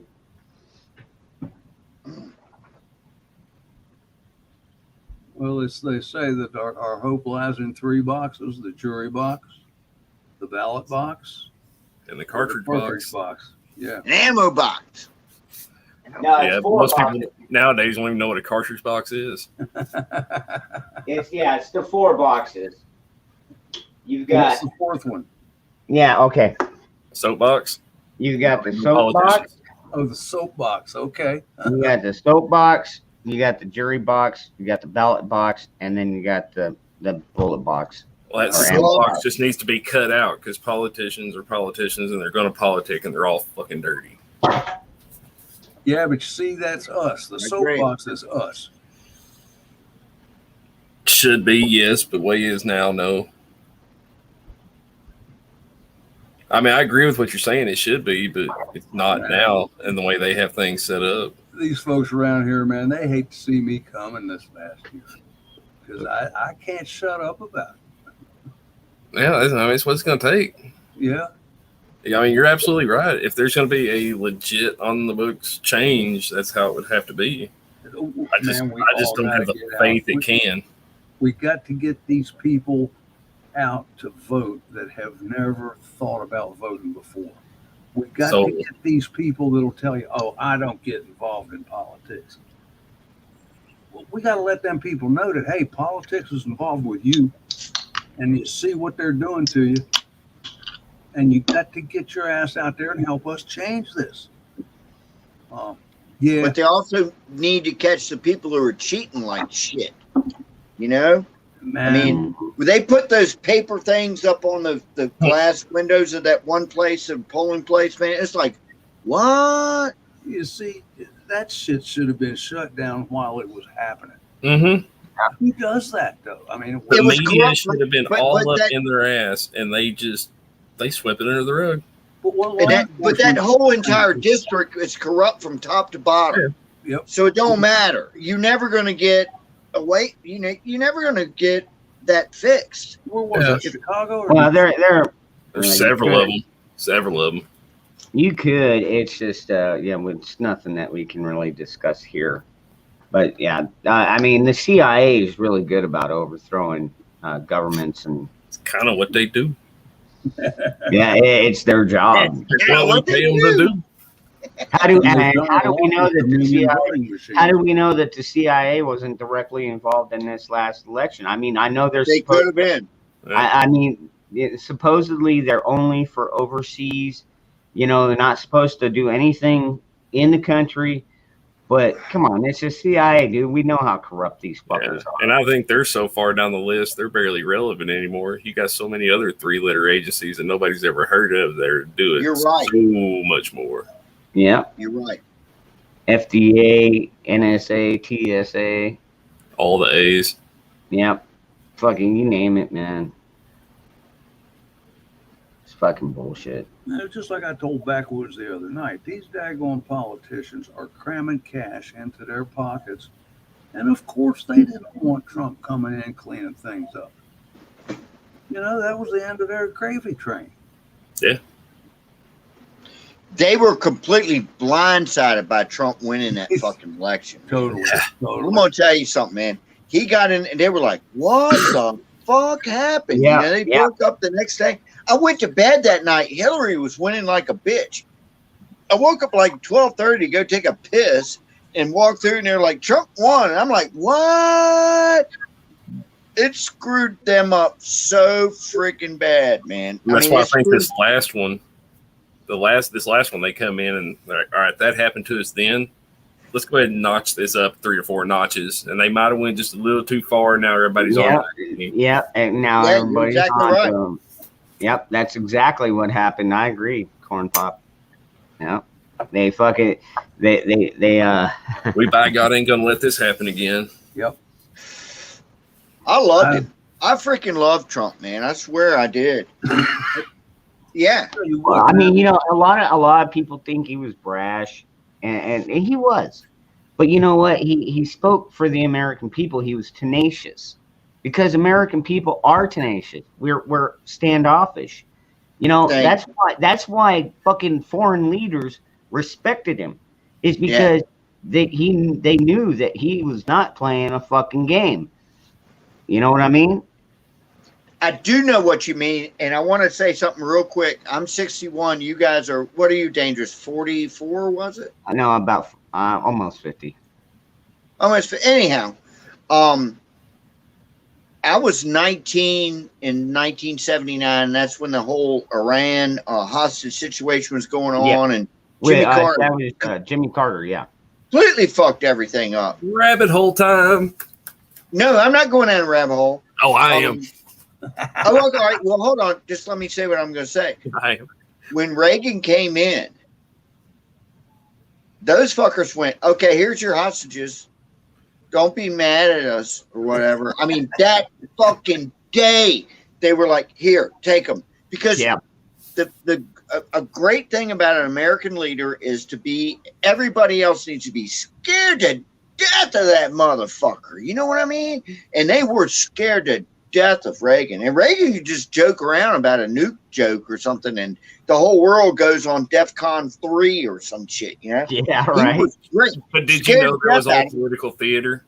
But that's what, wait a minute, I didn't hear that, but that's what Trump kind of did too, you know, as far as like, oh, they're scared to death of him. And look how everything got so good for a while, you know, while he was in there. And now it's pure shit. On the flip side of it, do you know that was all political theater? That was a backroom deal worked out before the election that they were going to hold them up until the day Reagan got elected and then let them go for politics, for just what you're saying, for the media value of it. I can believe What it. is the and I'm not doubting you. I've never heard that, but where is that backed up at? Get back with you in a second. Okay, I'm seriously, I'm not trying Yeah, to I have to look it up. Never, I don't worry about it. I've just never heard of that. But Yeah. anyway, Look. hey, it's cool anyhow. Yeah. Fucking make a deal. Let's make a deal. Trump would have done the same shit. Yeah, Scat Pack. Exactly. You know, why are we given a fucking number as soon as we're born? You know? But anyway, y'all talking about how people didn't like Trump because he was such a jerk. Have any of you ever worked for a successful businessman? I have. Wasn't he an asshole? Could be. They gotta be. Yeah. If you don't do your job well, yeah. If you do your job well, you get bumped up. You get you leadership skills. You get better pay. You get. Yeah, but No. I'm not Yeah. saying was he an asshole to you. I just mean wasn't he an asshole in general? Some yes, some no. Some Well, yes, some no. I mean, well, The to richest ones are. the Yeah. tens of thousands of people that showed up to his damn rallies and still show up to his rallies, I would say no, he's not an asshole to them. No, he's not to me either. But But at the same time, he is. He had to be, or he wouldn't have been as rich. well, as he yeah, was. you got when you run a business, you eventually you're gonna have to fire people. I hated that too when I was a foreman, Oh yeah. and they'd be like, "Hey, you gotta let four people go," and I'd be like, "Oh shit! All right, well I know which four because you know I knew how everybody worked. You know, and it's like, okay, well I know I can work with these 3 or 4 guys, and we can get the job accomplished, and I knew which ones were the weak ones, and but it was still never easy. Having to tell them, hey, I'm sorry, but don't Well, show I've up. had to fire people too, and it's heart wrenching. Yeah, Yoga. and a lot of times it's like around a holiday or like shortly before Christmas or some shit, and it's like, are you really? But hey, if there's no income or no flow coming in, you got to cut overhead. And Hey, Yorga. There Count. we go. Can you hear me? Oh, me? Yeah. It's I'm called sorry. The October Surprise. It was an editorial written by Gary Sick in the New York Times in 1991. Breaks it all down. The Okay, October so- Surprise. So apparently, yeah, I know about some of those October surprises. So apparently, Reagan was already negotiating with the Yes. Iranians. Yes, before he took office, and it was worked out to have them released the day after for the media value of it. wow. That's beautiful. It's fucking beautiful. We got our people Gary back. Sick in the New York Hey, Times. you know what? And Reagan wasn't a bad president. I mean, No. granted, He was I mean, great. he fucked up when he signed off on that Firearms Act, prohibiting firearms post 1984 or 85. Look what they tried to do to him. Yeah, well, they tried to They kill him. tried to do to him. I mean, that's another rabbit hole we can tickle on if you want to, but Nah, I don't want to go down rabbit holes. I'm too drunk. I'll get lost. We'll get down that hole, and I'll be like, "Hello, hello, where's everybody at?" My light went out. Yeah, where now? How do I get out of here? I love rabbit holes though. They're so much fun. Hey, you want to hear a rabbit hole story? Let's hear it. I had this friend I worked with in a factory. His name was Wes, and his eyes were always kind of cross-eyed, and she was like kind of goopy looking. He was like somebody off Green Acres or something. And he was talking to me at lunch one day about these rats that were underneath his house. I can't figure out where them rats are coming from. They were big ass rats, right? So he puts rat poison underneath his house. And he said he went and checked on them a couple of days later, and they were just eating that shit like it was kitty chow or something, and looking at him like, what? So just give me a second. So he can't kill these rats, and these rats are big, and he sees some of them going out into his yard, and they're going down in this hole, it's grass and then a hole, and they're going down there. He goes, I got their nest, So he takes a water hose and sticks it down there, trying to drown these bastards, right? Sounds like Caddyshack. Well, no, maybe so. I can't remember Caddyshack, but I swear this is true, or at least this is what he told me. And it just would never fill up, right? And he's like, shit, and this went on for weeks. Still got rats. And he goes, I'm gonna nuke these motherfuckers. And he took like 5 gallons of gasoline, poured it down in that freaking hole, and let it just kind of sit there for a while and get the vapors up and all that shit. Took a match and threw it down in there, right? And starts going, you can hear it making these noises and shit. And he said, and then the weirdest thing happened. He said it freaking started like sucking, because he needed to cut his grass. The grass was high around the hole. All of a sudden, the grass started sucking down in the hole, like it was like this confection of, and he was like, holy shit, it fucking blew, man. And what he realized then was the rat hole went all the way down to the sewer. And so all this gasoline shit went down the sewer, and a fucking manhole cover like a block up. Holy shit. Out of the fucking street, man, like, and them things are like 80 pounds. Yeah. Blang, blang, blang. And then the person across the street was sitting on the toilet, and the toilet blew up all over their ass. And they came running out, and he's standing. This guy's name was Wes. The guy, he's standing in his front yard, and the neighbor goes, "What's that happened?" He goes, "I don't know, man." We got out of the whole thing. And Oh my God. And then he calmed down, and I was like, well, did you ever get rid of the rats? He said, oh, fuck no, they're still there. Shit. True story. I swear it is. Well, you said rabbit hole. It made me think about that grass going. That's funny. That is funny. There's a video of a Thank you guy for that. trying to do On the that with toilet. a bee's nest, and he ended up blowing the whole corner off his patio. The dog was running around like, what's going on? But yeah, I was always taught to pour diesel down the holes, not gas. right. Yeah, well, you didn't know Wes. He ended up getting fired. For the good of humanity. He actually did. He was goofy. I bet he still has rats, and that was like 20 years ago.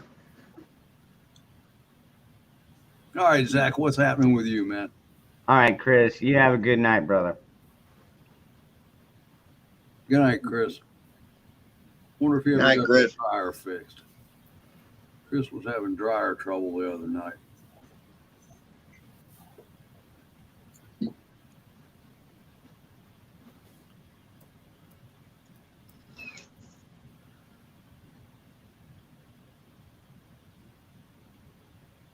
I guess it's late enough. I can spark up. Yes. What are you hiding, dangerous? Because dude, I don't promote this stuff. I'm not saying it's bad for you. I'm just saying I don't do it on my channel. At least I don't show it. I mean, I don't care if, like Jeremy or whoever comes on here and they like to cook one up, but I don't do it personally. It's just a matter of courtesy with me, my man. Yeah. Ass, grass, or ass. Nobody rides. Nobody rides for free. No one rides for free. Amen. Can't believe you don't want me going down rabbit holes. Kind of hurts my feelings, man. Well, whatever. I bet you got a rabbit hole story, Corn Pop. Name something, and I can probably find a rabbit hole to go down. I'm talking about like a real one, like I just told the story. No, no, one not thing with rabbits, but we used to get like ground hornets and shit. I don't know exactly what they fucking sting you. I don't know exactly what they were, but they would burrow down in the ground, and bees and sometimes bees. And we just diesel, dump a jug of diesel down the hole and light it, and it didn't blow up, but it burned forever. It'll burn them out. Yeah. I did when I was like. I like those ones. You've probably seen some of the YouTube videos where they'll like take molten aluminum and stuff and pour them down antholes and shit like that. Yeah, I've seen that. Those are cool as shit. Yeah, and that's wild. I like those. Speaking of gas, I did when I was like probably 17, maybe 18 years old. We had a 55-gallon drum. We decided we needed a fire. We're drunk as all get out. Threw a bunch of wood in this barrel, and I found what I thought was a jug of diesel. Poured that shit off in the barrel, sparked it, nothing. I was like, what the hell? Stuck my arm down in the barrel with my head hanging over the barrel. Kabloosh! Boom! Yeah. That didn't work out well for me. My Nimrod's son and a buddy of his. I burned a little bit. They was probably 14 years old. And they had seen me pour a little gas into a burning barrel to burn trash. Well, they got out there. I wasn't home from work yet, and neither was his mother. And we never did get the true story, but they're out there fooling around with the gas can, playing with fire. He's now a professional firefighter, by the way. Anyway, I get home from work, and I smell, it was gas, and then I thought I smelled paint. But these idiots had set a whole 5-gallon gas can on fire and tried to kick it over to put the fire out, which just spread it. My driveway was gravel. They went down to the basement and got a couple of cans of silver spray paint and painted the burned gravel. Because, Dad's too dumb to notice this. God. I'm like sorry, but that's funny as bonding, Ron. It keeps you from killing them when they're teenagers. Yeah, right. Jeez. Thank God for that silver spray paint. Right? I mean, who would have thought to just rake the gravel around a little bit? Yeah. Oh no, we're dealing with geniuses here, man. Dude, I'll tell you what. There's been one time in particular a story about gas that I have where it's like I'm glad that I usually keep a beer in my hand because I was over at a friend's house and her vehicle was broken down, and so somebody was gonna siphon the gas out of her tank and use it, for his vehicle or whatever. And she's like, okay. And anyhow, so he's out there and he siphons the gas out of the tank, goes to pour it in his vehicle, which was just like in the driveway or just right across from the other car. Anyways, and so he left a fucking trail of gas. Okay, and I'm like, all right. Well, he's all like, hey, check this out. And then, this is just fucking redneck, dumbass redneck. And he's like, check this out. And he takes his lighter out and lights it on fire. Well, it follows the gas trail right to the fucking can, starts the can on fire. So he kicks the can. Well, guess what?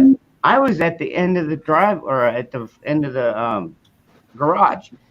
Well, it hits my leg, and now I'm covered in fucking gas from all the way down my leg.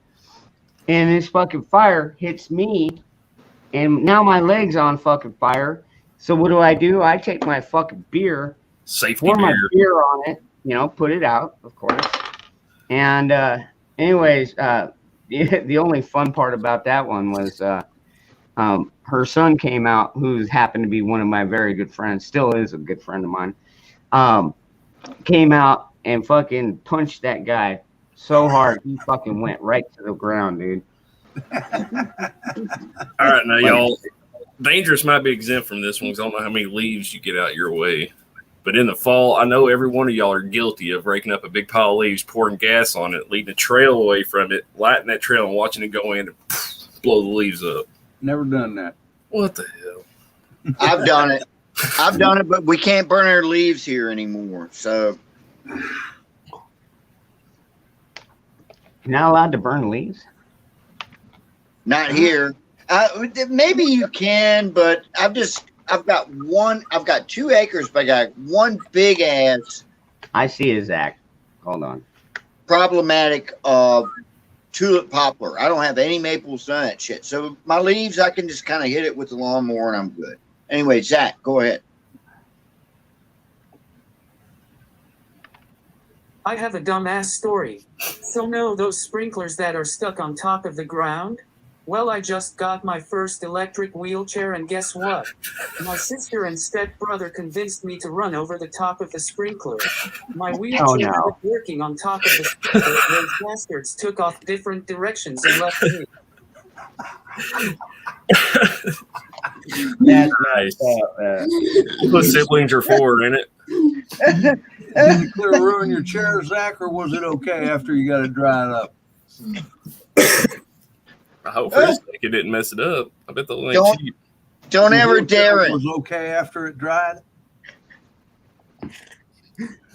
If you dare him, he's gonna freaking do it. I like that.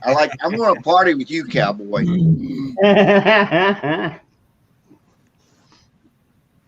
I'm telling you, Zach is his shit. I think he's the most interesting man in the whole world.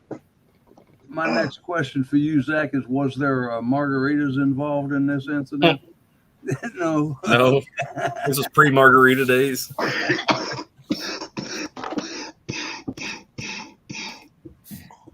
Huh.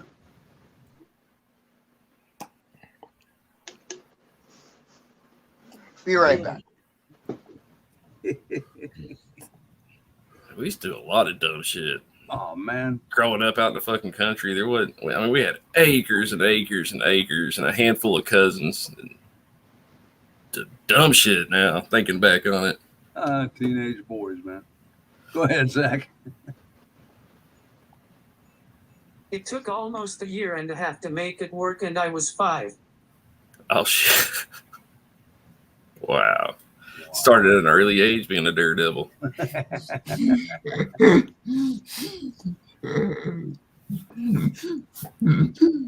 Your parents must have been ready to kill you. Yeah.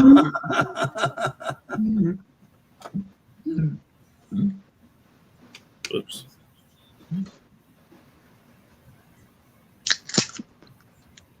I did a bunch of dumb shit, but it seemed like my son had it down to a science. Well, he learned from the best. Tell me a story. I want to hear it about dumb shit. I love that. Well, I grew up in a. Go ahead, Tom. No, you go ahead, man. I grew up in a dry county, so we had to drive the next county over to get beer, and it was 20-ish miles. And we had this thing: we buy whatever booze we were going to get. And whoever was riding past her had to get a 40 of beer. 40 of beer. And we had, I think it was 11 miles to the county line, some shit like that. And when you pulled out the parking lot, you had to start chugging that 40 of beer. And you had to throw it and hit the county line sign on your way back into our county. And it was like a 3-minute drive, 4-minute drive. It was, I think my classic throwing shit out the window. You know how flat rock, if you throw it across a body of water just right, it'll skip across the top of the water? Yes. And me and a buddy of mine got on each side of the river, and we were skipping rocks at each other. And that seems relatively harmless. We used to shoot BB guns at each other too. We had a rule Right. I did that too. below the belt. But A anyway, lot of rockets. Barry, And I rocket. Roman candles too. skipped a rock across the river at him, and it hit him with a rock and came up, caught him right between the eyes. Shit. He had to go to the doctor and get stitches. And this was 2 days before his senior pictures were to be taken. All of his graduation pictures, he had this white triangle dead between his eyes. And his mother cussed me about that for the next 20 years, man. That's one of those things you can never replay it if you try, or never do it again if you try it. Yeah. Yeah, that perfect magical shot. Go ahead, Zach. In high school, I used to go out to the parking lot and spin donuts on ice. With your Cool. wheelchair? Yep. Wow. Gangster. All right, so are we Oh, yeah. telling funny stories right now? It appears that's where it went since y'all won't let me go down no more rabbit holes. No. Well, it's up to dangerous, but Well, funny. Are you good? I'm sorry. He's busy. I'm still coughing. No, that's okay. That's all No, right. I was damn. I had a funny high school story. Okay. Oh wait, no, it wasn't high school. It was when me and my sister were I must have been like 7 or 8 because I was still riding big wheels back then. Yeah. And so anyways, I was doing donuts on the linoleum in the kitchen with a big wheel. And anyways, needless to say, I left some tracks. And anyways, so the funny story is my mom came home and beat my ass with a spoon so hard that she snapped the spoon on my ass. But A wooden one? Spoon. No, it's wooden yeah, one. it was a wooden one. Yeah. Wow. Yeah, it didn't take her long to break it, But but I like the wooden spoons because they don't hurt near as bad as like a paddle or anything. Oh, yeah. Yeah. That's it. You motherfuckers dying. God damn these flies. Pardon me, father. Hey, buddy, I the think- weather's getting cold. They'll start slowing down now. You can hit them better. I wish they'd just quit coming over here, man. I don't know where they're fucking coming from, man. I figured as old and diverse as this group is, that everybody's probably got some funny ass stories to tell, which I love to hear.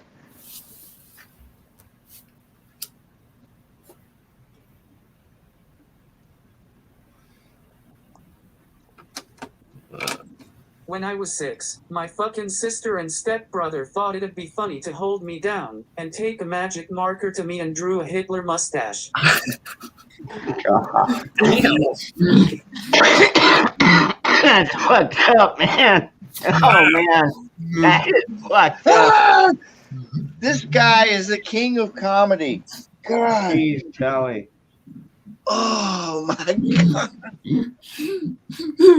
Hey, what's up, Carl?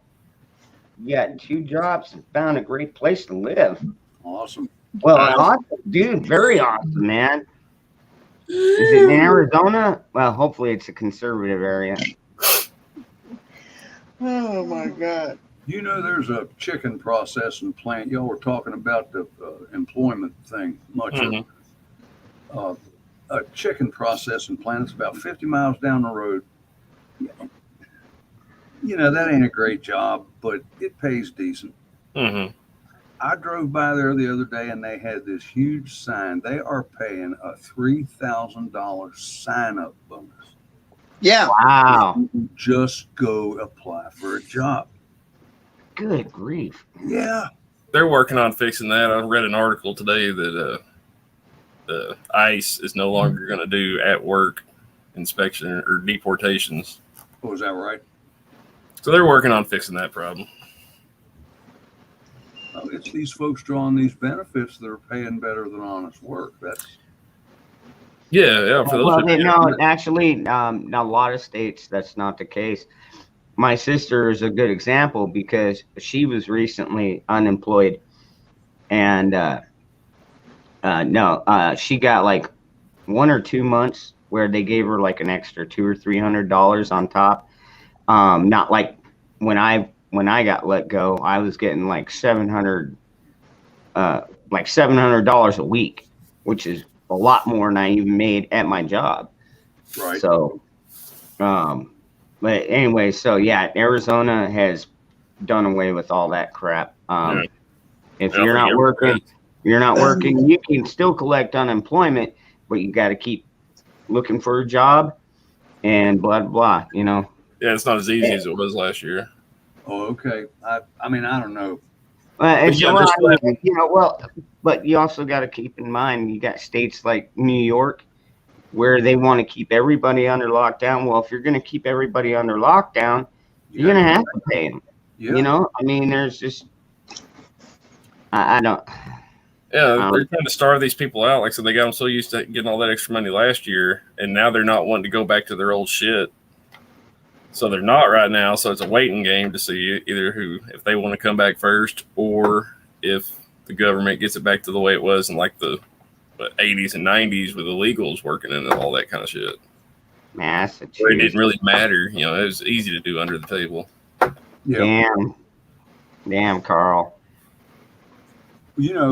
Massachusetts, like they're not very gun friendly at all. Not at all. No, I saw something earlier, and I can't confirm it. I shouldn't repeat it, but what I saw was all these nurses that are being forced out of their jobs for not complying. Yeah. Mm-hmm. They're going and signing up with temporary agencies, and the temporary agencies are sending them back to the same damn hospitals that they're fired from, and they're not being checked. What? That makes. Isn't that crazy? Perfect governmental sense. Well, yeah, you know what? Actually, with the clown show that we've got going on right now, that does actually make sense. And that's the saddest part about it. That's the saddest part about it, man. Like these illegals are coming across the border by the thousands, and are they checking them for the COVID? No, they're not. They don't give two shits. They're not making them require require the jab. None of that shit, man. Fucking assholes. It's insane. It's completely insane. Yeah, we'll treat the American people like shit, but all these fucking illegals, we'll give them free reign. Yeah, isn't that just fucking wonderful? Our government at its best. Amen, brother. We'll see what happens. Ooh, damn, that sucker's shot. I better be careful. I'm going to start something on fire. Hey, I'm going to go shake hands with a pillow, gentlemen. All right. Good to see everybody. Thank you for your hospitality. Zachary. Hey, Tom, I enjoyed it. I always enjoy having you on, brother. You're fun to talk with. I like coming on when it's late and nothing real important going on. I figure I can't hurt anything. So, good seeing you, man. Hey, good to see you too, Cal. Nice, great guy. Hey, do you got before you go? Do you got another funny story from your past? Me? Yeah. Man, nothing that I can think of real quick. But my whole life is a comedy of errors. So I'll share some stuff with you. I am going to go hit the tick. Good night, everybody. All right. Good night. What a great guy. Go ahead, Zach. There's some stuff on my chest that needs to be spoken, and I know I'll get blowback from this, but I don't care because this is what I believe and that's what matters. The fact that this administration in the White House has tried to rid America from the inside out, that they consider us patriots, militia, and other groups that want to protect our rights and values now terrorists to America. But yet they are totally okay with BLM and Antifa burning down buildings and shit just because they are pissed off. That they are totally okay with ejecting us with a bioweapon that wasn't even approved by the FDA when they started jabbing people with it. I'm sorry, but this administration, you are a really fucking disappointment. You know, the fact that you cheated your way to get in the White House, and I can prove it because, for one, look at the rallies when they did the campaign for the 2020 election. See, if Biden did really win, then tell me, how did he with Trump getting thousands of people at his rallies while Biden couldn't even get 10 people at his? By the way, know how I know Biden didn't win? By the fact that Arizona called for Biden that fucking quit. Yeah, okay, I call bullshit number 46. And see, you guys tried this in 2016 to get Hillary Clinton in, but get this, you guys didn't expect how many votes Trump would get. I'm sorry, but I don't like people who are fucking cheaters, liars, thieves. To me, they are just lowlives and they don't need to get any respect at all. On another subject, why is it that you guys are letting thousands of illegals into this country, and they don't have to get the jab, but yet you're trying to force them on American citizens? Does that not make any sense to you? All of this is bullshit, and know what Dr. Fauci? You are the most illiterate piece of shit doctor that has walked the earth. You flip-flop like a teenage girl changes clothes. I'm done with the bullshit. I'm tired of you guys trying to divide us. I'm tired of being called a fucking racist Nazi bigot just because I want to keep America free. I'm sorry, but you guys want control, and one day it'll catch up with you and bite you in the ass. Honestly, for me, I'm not going to back down. I'm not going to be your little bitch. I'm not going to take the fucking knee. You guys are not going to break me. I have gotten lots of beautiful fucking people by my side, and your evil is not going to bring me down. Give me liberty or give me death, motherfuckers. Fucking A. Yell it from the right. That was beautiful. Yes. I never get tired of hearing. Nah. I love that. I love that Fauci little fucking flip flopping.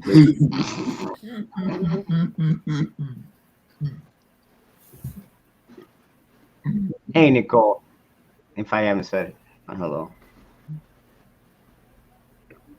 I haven't seen Cola.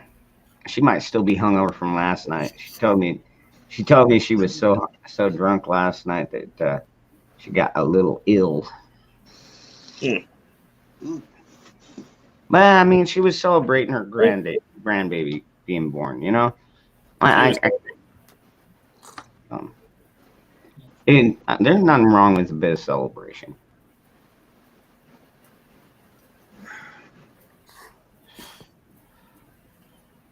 Yeah, Nicole Double D. I think he got it all, his rant all the way worked out. 'Cause I remember when he first started, it was like a 3-step process before he finally got it all the way down.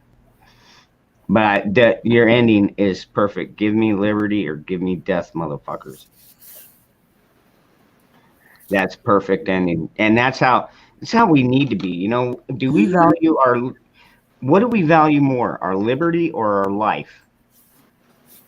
Because if you don't have liberty, your life is going to be a slave. Okay, so it's like, if you're gonna try that shit, you're gonna have to kill me. That's the only way. Otherwise, unless I'm quicker on the draw, I'm pretty quick. But you know, it's like I don't see it happening. We're seeing too many of the states rising up and telling this administration and up there to fuck off. You know, so I have a feeling that. Well, I've been saying it for fucking years. Balkanization. People moving from one place to get to a better place. Now, a lot of us are of the same mindset. It's like, hey, look, if you're going to come here, how did you vote in this last election? Because we don't need some anti-gun idiot trying to come in here and change something that like, they don't fuck with our gun laws out here. Like, we haven't had any kind of new gun control in Arizona. Pretty much ever since we started going constitutional carry. I think we're going to find out. We've got the stand your ground. We've got the castle doctrine, and that includes if you're walking down the street. You don't have to be in your car. You don't have to be in your house. Now, granted, you're going to have good evidence or good reason why you had to shoot an individual, but But still, we have that right. You know, if somebody's threatening you, take them out, take them down. You know, get her done. Yeah, if somebody breaks into my house, I don't even give a damn what the Blow law them right is. back out the door. I'm taking them out, man. You know? Blow them right back out the door, man. But then are you going for a shovel or a cell phone?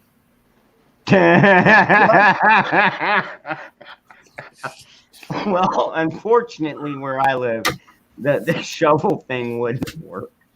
But I also, like I said, I keep concealed. I keep insurance, you know, in case I'm ever involved in a shooting or incident, gun related. USCCA is pretty cool. So.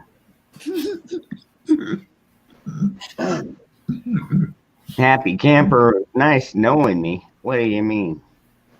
Oh, you think they're gonna come after me, dude? Like seriously, I'm like an ant to the government. And they're like, what can he do? I can come out here, you know, preach how our government is totally fucked, but our country is still great.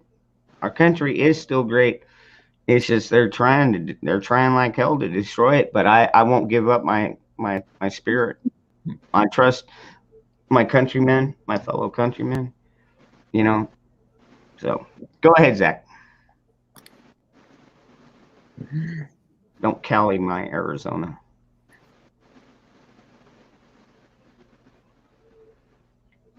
Okay, I thought so. Happy. I thought so. Well, I'm going to shoot them in the kneecap, hands, then call cops. Shoot him in the kneecap. All right, if you're that good of a shot. I always aim center mass personally, and I don't care if it's with a pistol or a shotgun. I'm aiming center mass, you know. The Mozambique drill. What's that? You know what that is? The Mozambique drill.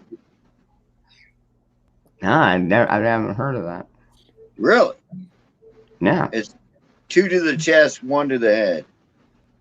Oh, okay. Well, that's execution style, but okay. Well, no, I mean, it's not like they're leaning in front of you or anything. It's like you come upon someone and 2 here and 1 here, and hopefully you're done. Yeah. Well, normally they'll do it. I'd probably miss them. I'd probably miss every one of those. Yeah. I'd hear everything but him. Yeah, no doubt. Well, it depends on how fast it happens too. I mean, you know, we can go to the range and train like that, but when you got somebody really right there in your face and it's happening, you don't know what you're going to do. Well, you know, usually most gunfights are shot within 3 to 5 feet. And I mean, even if you're you're nervous and scared, as long as you can get your gun out, you got a chance. And at 5 feet, it's like you couldn't miss the broadside of a barn. Right. And I've got the hydro shocks in my 40. And so I went with the 40. People are like, why did you go with the 40? 40 sucked, blah, blah, blah. I was like, well, yeah, okay, I shoot them 5 times with the 9mm, but, you know, and with these 40 caliber hydro shocks, I could shoot them twice and they'll go down. Possibly, hopefully. Depends on how big they are and how drugged out they are. If you hit them, they're going to go down. That's another fucked up thing, you know, because a lot of these people are so fucking high anymore. Yeah, they can't even tell they got shot. You know what I mean? Yeah. Like seriously, you remember that one Michaela? What was her name? Michaela. That one. Cincinnati. The black. I'm gonna stab you. Yeah, that one. If that cop had not had the marksmanship skills that he did, to be able to shoot and sever her spinal column, that chick in the pink probably be dead too, because she was right on top of her when he shot that bitch, and like she dropped like that. The only way to do that is a spinal shot or a headshot. Oh, you're talking about the chick Nobody that, but her. that was trying to knife the other chick? She had Yeah, a knife. the girl in the pink. Yep. Yeah. Kind of heavy set black Yeah. chick, and she Oh, dropped like a kind of bag heavy. of The bitch potato. was white as all outside, man. Yeah. Yeah. Yeah, that guy was good. Yep. Yeah, and like, how quick did that happen, dude? Mhm. Like, he just barely pulled up, Like, gets out of the car. right What's now. going on here? And here's this chick trying to stab this. Well, shit. Boom. And then you got he shit barely, NBA he barely players. had time. He barely had time to say, "Drop the knife." You know what I mean? Yeah. And then you got shithead NBA players tweeting out, "You're next" in his picture. Yeah. Mhm. That was bullshit right there, Corn Pop. I tell you, that was some bullshit. Who was it, LeBron? Yeah. Yeah. Yeah. Not even He giving has since apologized, but you don't hear that in the news, do you? it. Oh. I didn't know he apologized. Yeah. I think I did. Just Kind of half-assedly. Yeah. I mean, they didn't like make the headline stuff. You know? Ain't heard much out of him lately, though.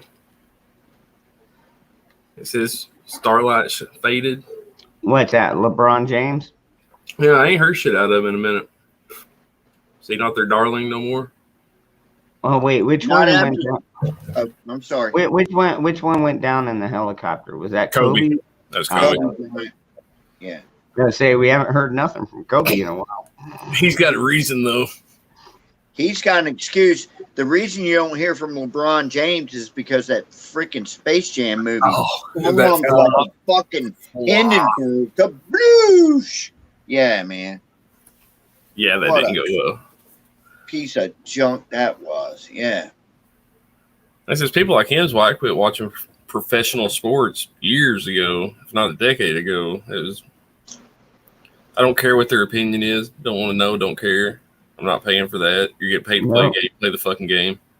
Yep, you're paid to throw a fucking ball and catch it. That's about it. Same with musicians. You know? I used to like Celebrities in Bruce general. Springsteen a lot. I used to like him a lot. He was from around here. You know, I saw 3 major concerts with him. I can't stand that motherfucker now, man. I mean, I just Yeah, it's weird. It's weird how some of these celebrities have changed. Like Robert De Niro. Yeah. I used to always love Robert De Niro, and then all of a sudden in 2016 he turns into this complete fucking douchebag. Yeah. You know, and it's like, you know, and there's a lot of people. Well, I'm not watching his movies. It's like, well, he's still a good actor. You know, it's just, you know, we just know he's a fucking complete douchebag now. Mm-hmm. right. Go ahead, Zach. I saw you got your hand up there, but Well, hey family, I'm sorry but it's almost 2:30, so I'm going to go to bed. Have a great night and I love you all. All right, buddy. All right, Jack, we love you too. You sleep tight, brother. We'll see you tomorrow. All right, man. Fucking Cool love guy. that kid. Yeah. I love that kid. I want one of those little keyboards. Dude, I'm telling you, yeah, fucking do like the camel jockey voice. Yeah. Or Russian or Chinese. Man, I went to the school one time, and there's a bunch of people from all over the country there. And sitting behind me, I kept hearing this Boston accent. I mean, like straight Matt Damon Boston accent. And finally, I get around and I turn around, and it's this little bitty Asian dude. I'm like, whoa, wait a minute. What the fuck just happened here? So talk, and he talked. I was like, holy shit, no, this is not right. And it fucked me up so bad seeing, you know, I guess stereotypes done it. You know, you're expecting to hear one thing, and it's just completely fucking different. I think I might be able to top that. I never met this guy, but I have a friend that I'm kind of near Richmond, Virginia, which is metropolitan, but Brunswick County is way down the road in the middle of the sticks, right? And one of my friends I worked with lived down there, and he told me about this Asian guy that was like a dude that did tree work, but he talked like this, man. And he had like a big Confederate flag belt buckle and shit, but he looks like he'd stepped off of out of Korea or something. You know? He has a freaking Southern accent. Oh man, you know, you may cut this tree, man. You guy beat. He was great. Yeah, I didn't meet him. I know, but still. Yeah, I just completely Funny, missed you can't- That's crazy, Grandma. It took him 3 weeks to find the body. That was fucking wild. No, that was cool having Ricardo on here earlier. Yeah. They have Yeah, freaking. that guy's cool. I love that Australian accent too. Yeah. It's just fucking cool, man. I like it better than like the Europeans. So. You ever try to listen to a Scottish person talk? Oh Yeah, yeah, a little bit. English. Yeah, it's well, I can understand redneck and hillbilly, so it's like I can kind of pretty much get most of it together because I know a lot of the Irish, or especially when they're drunk Irish. Good grief, yeah. That one can get a little tricky.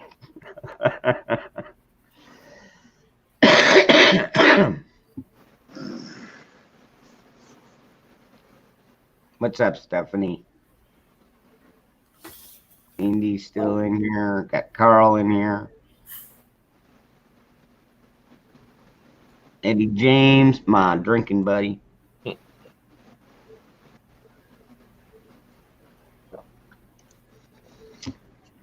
We got our pilot in here. Grandma, as always, fucking crazy, dude. I would love to get out and visit Grandma Merkel. Holy crap, I bet we would have a lot of fun. Probably out there blowing shit up. Who doesn't love blowing shit up? Blowing shit up is a good American pastime. It is. I agree. It was. Shit, we were kind of founded on it. Probably not a subject we need to go very deep into. Have either of y'all been to south of the border? Yeah. I don't mean Mexico, but the one on 95 between North Carolina and South Carolina. Oh, was it a rest stop? He's talking You about can South call it Carolina. that. No, I'm sorry. For me, south of the border means in near Mexico. No, it's like a tourist trap, but it's great. They have great fireworks there. They have M80s and everything there. Man. Yeah. Hell yeah. Okay. Yeah. Well, you got to remember, I'm way over in the Southwest, dude. Right. I'm like I said, I'm closer to the Mexico border than I am pretty much about anything except maybe New Mexico. But the real south of the border, yeah. If you go south out of Richmond, where I live, on 95, going straight down like towards Florida, you start seeing these signs coming up. Only 374 miles for south of the border. You know, Pedro and blah blah blah and all this. Corn Pop probably knows what I'm talking about. I ain't never been to Carolinas. Or drove Oh, through really? them, I guess, but never really stopped in them. No, it's great, but there's rides there and stuff. They sell fireworks. There's a gas station. You could stay there if you want to. I mean, it's super cheesy, but it's super great. crazy. But no, I've never been south of the border. I've never been to Mexico, believe it or not. I actually have. I've been in Tijuana a couple of times. Did you? I went to Bermuda. I went to Bermuda one time. That was fun. I remember you told me you went to Bermuda. I'd like to go there. I've been to Puerto Rico, but I want to go. It's beautiful. I mean, the prices are steep, but the people are great. And not to mention the water and the scenery is just fucking gorgeous. Yeah. Well, that's what I love about my brother Daniel, man. He's out there in Greenland, and I mean, he's right by the coast, and oh man, the water is just so clean, so blue. It's fucking. Are you beautiful. talking about the guy that was in our chat sometimes? Yeah, Daniel. Yeah, That's your brother? Well, I mean, brother from another mother. Okay. No, I get it. Yeah, that guy's cool. Yep. And he's about as pissed off as the rest of. Actually, he's more pissed off than we are because he's back in lockdowns. Same with Ricardo, man. No, like these guys. I mean, we don't have lockdowns here. I mean, like we've got teachers and parents suing school districts for trying to make them mandate masks because we've got to protect the kids. They're fucking kids, dude. Like we already know that fucking 99.5 out of 100 of them are going to be just fine with this fucking whatever is going on. Yeah, I mean, kids get sick. We all got sick. Measles, mumps, flu, freaking, all that horse shit. I mean, yeah. I've had the measles. I had the measles back when I was about 8 years old, I think. Right. And then, I never got mumps, but I think we don't they vaccinate for mumps? I know they do smallpox. They do. I know. What are the big ones? Diphtheria. Yeah. Some of the bigger ones, that really fuck people up. But they fucking tested them for years and years, and they know that they fucking work. They've actually critical of them. I can't stand these people that come out right now and try and say, well, you need to get this one too. And it's like, you're not putting that shit into my fucking kid, into my infant. No, you're not doing that, you fucking morons. It's not even a fucking cure yet. And actually, even with the polio and all the smallpox and all the ones that the immunizations we got as kids, doesn't mean they're always going to work. They just usually do because, like I said, testing been proven. We have pretty much weeded it out. What's going to be next? Ebola? Oh, that'll be wonderful. Wait until they fucking modify this virus with fucking Ebola. That one still frightens the fuck out of me. Me too. Because that will end half of the. I mean, like it already has like a 60% fucking kill rate already, and very few people are actually immune to it. A lot of them have to be treated for it, but there are people that are literally even immune to the Ebola. It's weird how the human body works, isn't it? It is. Let me just say one thing real quick. I have a friend that lives in Texas. She's beautiful. She had twin boys that were perfectly normal, and I'm not taking a side on this either way, but I know this for a fact. 2 boys perfectly normal.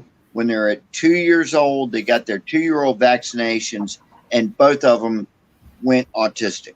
No shit. Wow. No shit. Those boys are probably, I don't know, about 20 years old now. Both of them. She still has to take care of them. Good boys, the real good boys, but still, I mean, they were perfectly normal. They were perfectly normal. And I mean, you might think that maybe one would, both of them. Pow, autism. That's weird.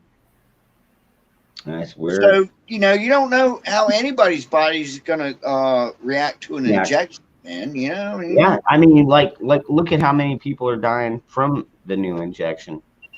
And it's like, well, okay, supposedly, then again, we can't trust the numbers that they're giving us. We just can't. Yeah, you're right. I mean, maybe if you work in a hospital, you can get a little bit better estimate of what's really going on. But like, seriously, just the numbers are, I mean, everything you watch on media, the polling, it's like, well, Joe Biden has a 38% approval rate right now. I think it's lower than that, to be honest. I think it's way lower than that because I know where technically the government rating is. If the government rating is about 16 to 18% of the nation, well, there you go. That's where he's at. I mean, and it's pretty bad when even CNN has a higher fucking approval rating than our government. It's shitty right now. I mean, people are waking up to just how bad he is, how bad this whole thing is. And all 10 all 10 people that voted for him are like, shit, I wish I wouldn't have. The thing is that Trump came in there and by storm, but just by air will, he actually won legally, and they can't handle that. But at least put somebody up there that's like worth a shit, you know? They just like threw the laundry up there to run. You know what I mean? It's like some may say a puppet. A wet sock in the basement, you know? Got that stinky thing going? Yep. And then mosquitoes start flying around it. Yep. Yeah, exactly. He's not definitely. He's V. Damn right, V. I guess maybe I should be careful, but I don't think I don't think that guy's making any decisions whatsoever. Somebody else. Somebody else is. Not a chance in hell. He can't even read a fucking teleprompter with a fucking earpiece. You know what I mean? I know. I mean, it's pathetic, dude. And that's just it. It's like all the countries are seeing this, and they're saying the same thing we are. Like I saw in Rome the other day, they were walking by the U.S. embassy, and they're like, "Fuck Joe Biden, fuck Joe Biden," and I'm like, wow, and these are Romans. I mean, you know, or Rome people or whatever, Europeans. And it's like, even they're fucking. It's trickling down because Madam Pelosi got booed out of a church or some shit. Ricardo was talking about it earlier. Good. Church in Italy, I think. She got booed out of it and they had to whisk her away. No shit. Wow. Hey, there's something else that gets me about him. He cannot articulate a word, which I'm getting a little bit hammered, but I can still say administration. He goes, administration. And the Trump administration, you know, and then it's like, what are the other ones? Government is government. Oh, okay, thank you much. It's in Italy. Anyway, I'm sorry. And that's words he said billions of times in his 50 years of politics. How many times do you think he said administration? I don't know, but a million trillion, but everything he says is like this slurred. That's what I'm saying. It's a word he should be able to masterfully say. It's like there's no consonants, no vowels, or something in between. He bumbles all of his speeches. Like seriously. Why they chose him, I don't know. Because he's already been there for 60 fucking years already. Controllable. Done nothing. Controllable. Well, no, he did do some. Remember, he put a lot of blacks in prison, made them super predator. Him and Hillary. He's a product of the political administration, or whatever you want to call it. You know, he's been there 50 years. He plays the system. He plays in the system. He's controllable. Is Monty in the chat? What's up, Monty?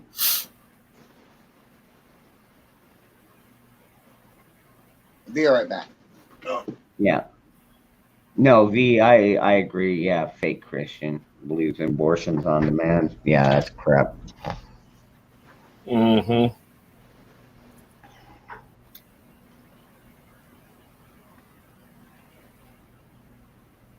There's another thing. I don't know if y'all remember this, but a while back, I don't know, maybe a month or so ago, there was a lieutenant colonel that made a video from, it looked like his RV. Yeah, Scheller. Yeah, and they fucking, dude, he's on trial for that. Yeah, I think I haven't looked into it, but I think he's going this week to find out what is going to happen. Well, I think it's Tuesday. No, not Tuesday. Thursday, maybe. What I heard is he's got the choice to play ball and shuffle out quietly, or if he wants to run his mouth, it's like 6 to 10 years or some shit. I don't know. I don't know how the military tribunal really works. But I know he's up on, or no, they're going to decide the charges, but disorderly conduct or conduct unbecoming of an officer, something along those lines, which are court-martial offenses. Yeah. I don't know. We'll see. Did he jump the gun, or did people just not stand with? I don't know. Like, seriously, I mean, we don't know. Yeah. Sounds like we ain't gonna. They'll let us know about 50 years later. We'll be like 100 years old, and it's like, who really killed JFK? It's like, really? You're gonna fucking tell us this now? No. I think we all know who killed JFK. Yeah. Were you opening up a rabbit hole for me? No, we're not gonna go down that one. But I'm just saying, too much suspicious shit. Yeah. Whenever a president is doing a little bit too much freedom stuff, that's usually when they get a bullet. Challenging the military-industrial complex. Ooh, yep. Yeah, that's a deep rabbit hole. Did you say rabbit hole? Probably.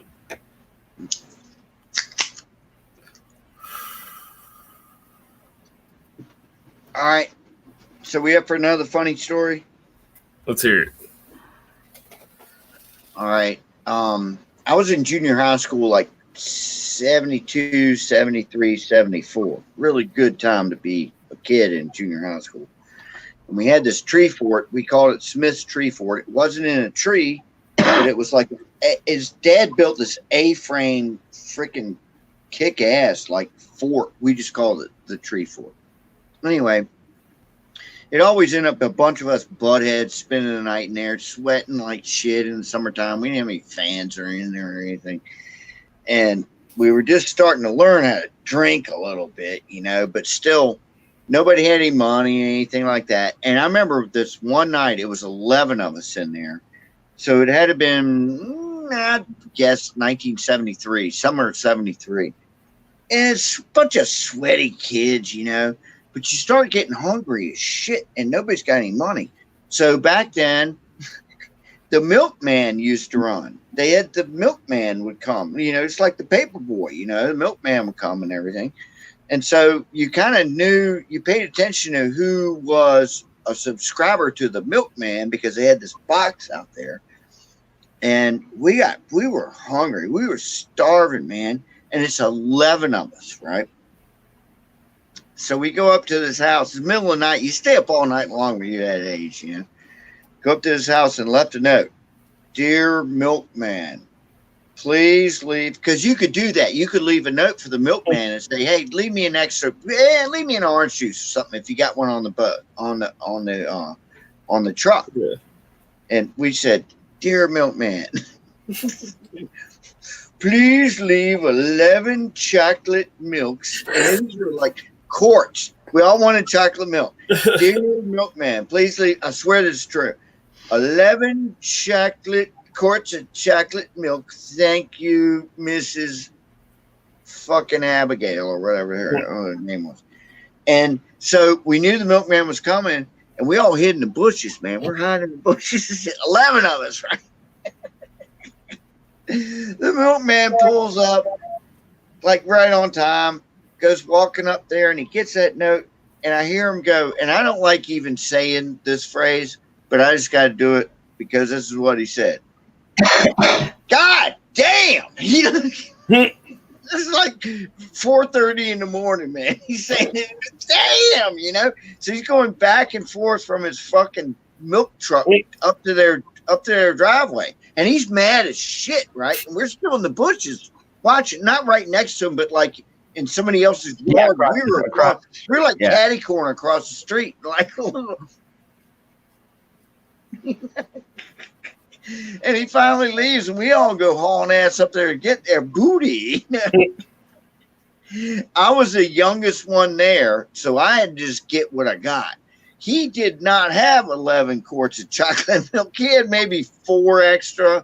He left that, and then he left some regular milks. I think he left the orange juice, and the last thing left was like the skim milk shit. It wasn't even 2% back then in the 70s. Skim milk.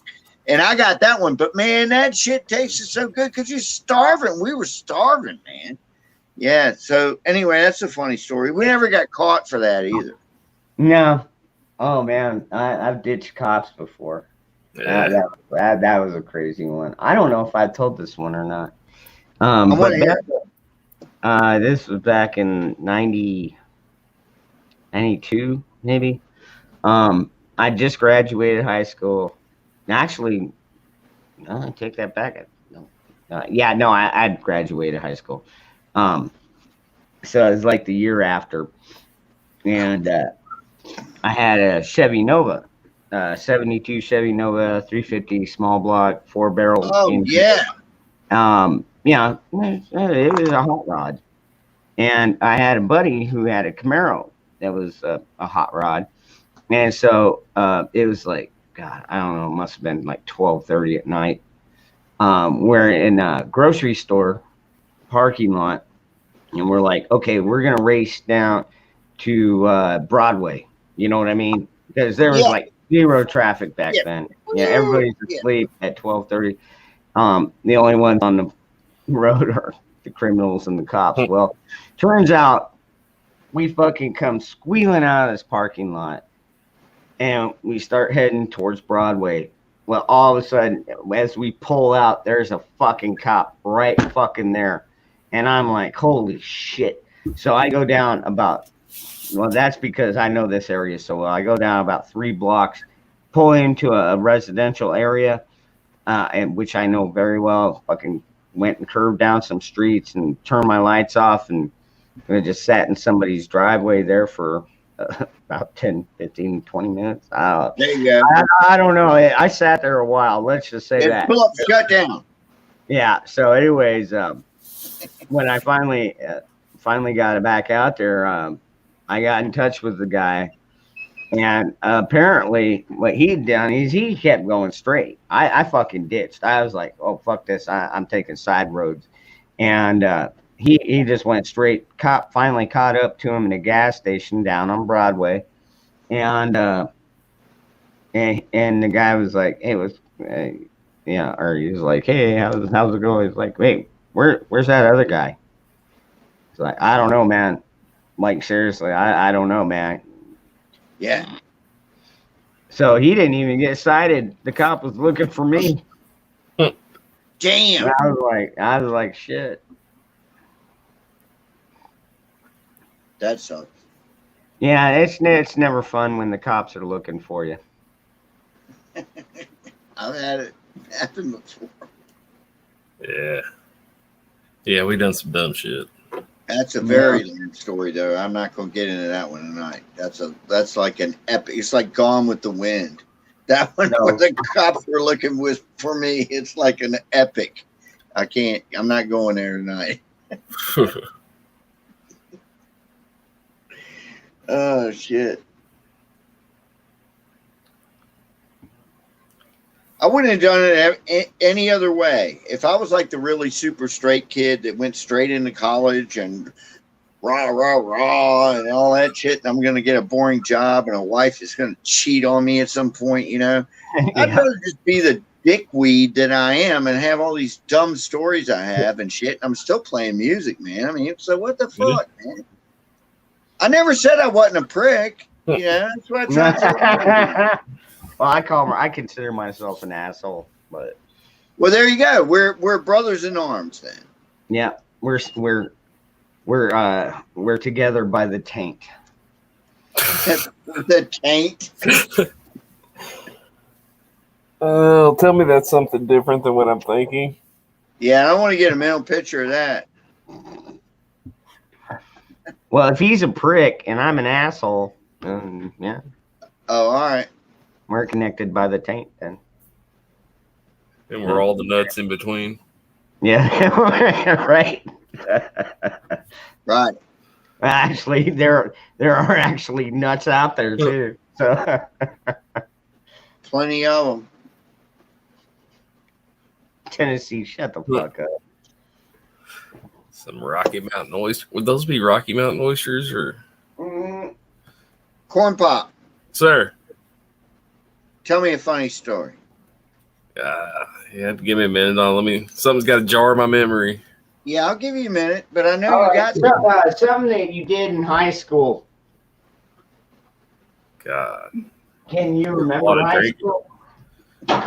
We used to go back roading a lot because we could get pretty rural, whatever the fuck, not urban in my area. I mean, like, I you have know places where you're not rural going to see more than a car or two all night. And we'd fucking just go out and 2 or 3 of us loaded up in a truck with a nice chest full of beer. And I mean, just get fucking shit house drunk driving around these little mountain ass roads. Yep. I did that too. And I drive all night, sun coming up, just like drunk off your ass by the time you finally go to Waffle House.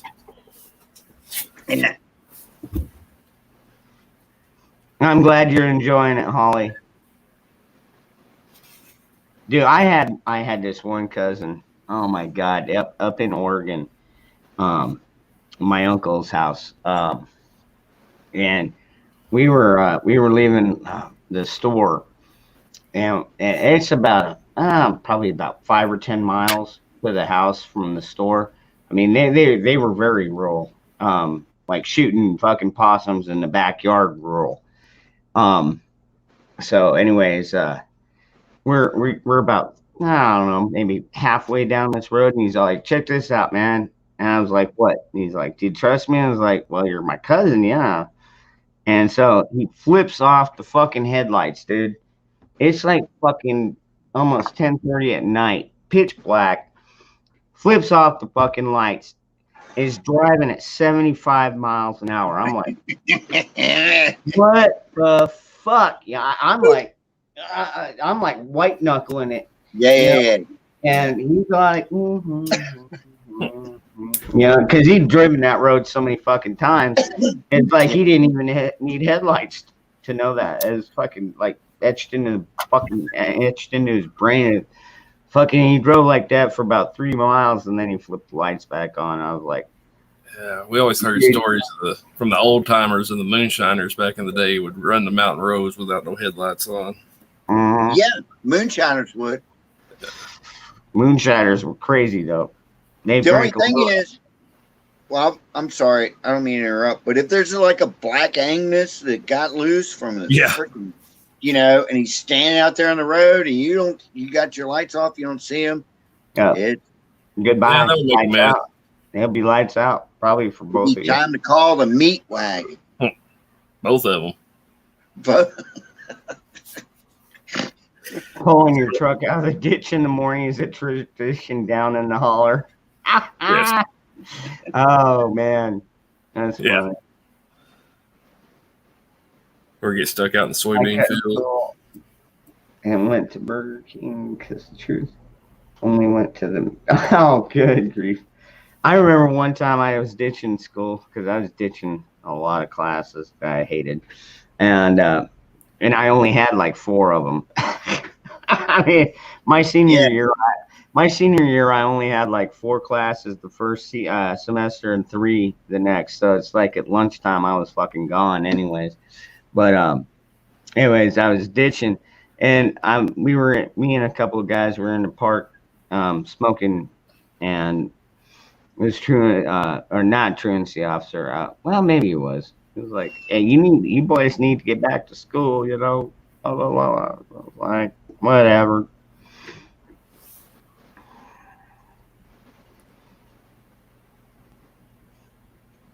Yeah, not quite 18, but yeah, definitely wanted to be a man. Thought you were anyway. Learn about a thing or two between now and then. How many of you guys had like a field or a park or some kind of forestry around your school to where at lunchtime you could like walk out? Go smoke. Yep, had to walk off school grounds. Yep.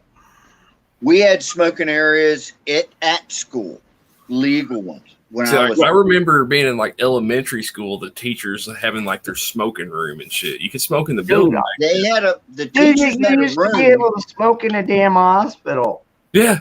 On airplanes. Oh yeah. Fuck, dude. At a bar. You could smoke at a bar. Right?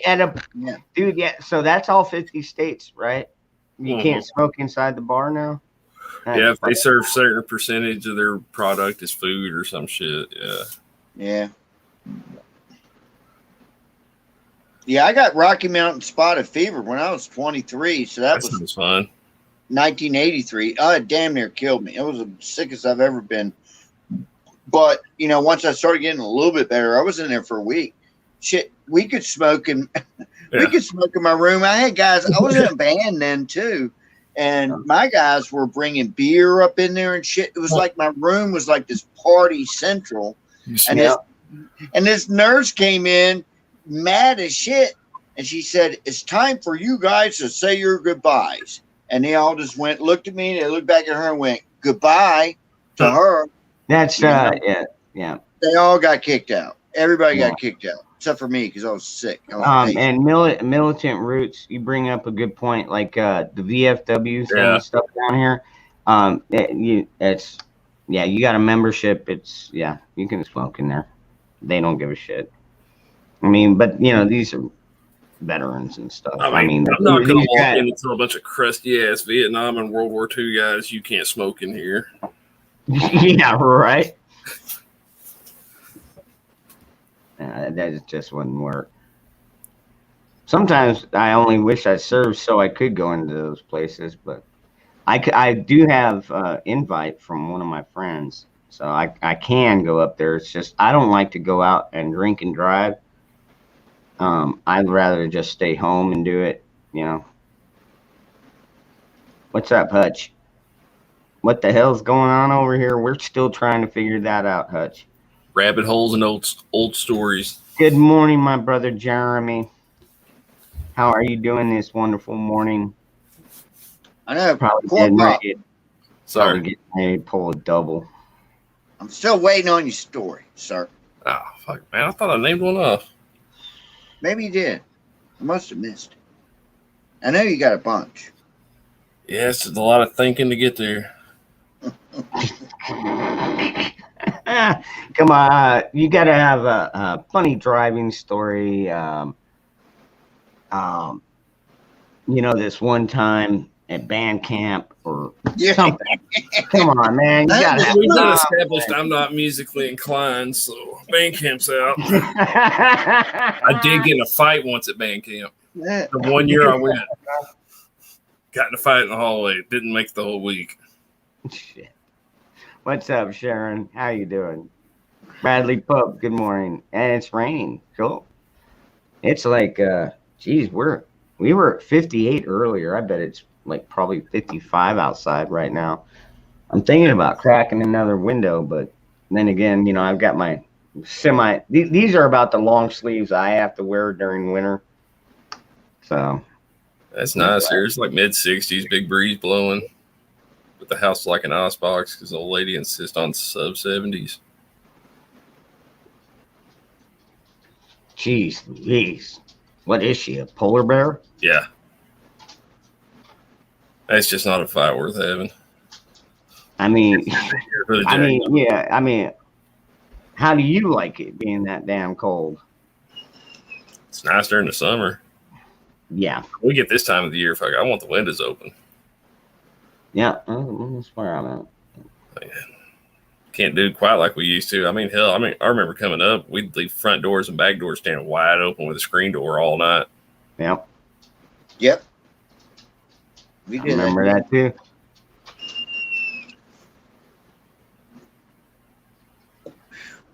Well, not the screen doors, but the windows wide open. Just the screen. We'd leave front doors, back door. We'd leave the whole house wide the fuck open.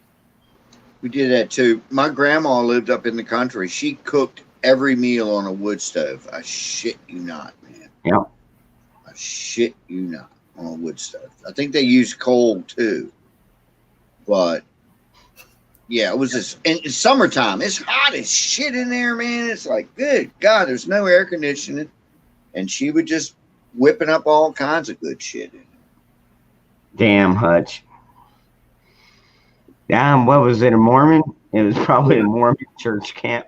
Because all the Mormon girls I ever met were the horniest fucking girls I ever met. Did we ever establish it was by a girl?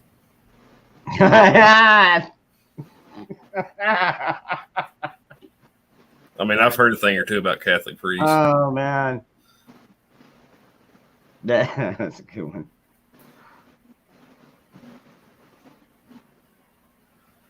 Yeah, I'm trying to get better at those old You know, ways. Scat Pack, for the longest time, I did. I'm like, seriously, I didn't even get upset when the kids would leave the doors unlocked, even though we do have firearms all over the place. But it's like we've never had a problem with thievery or anything like that.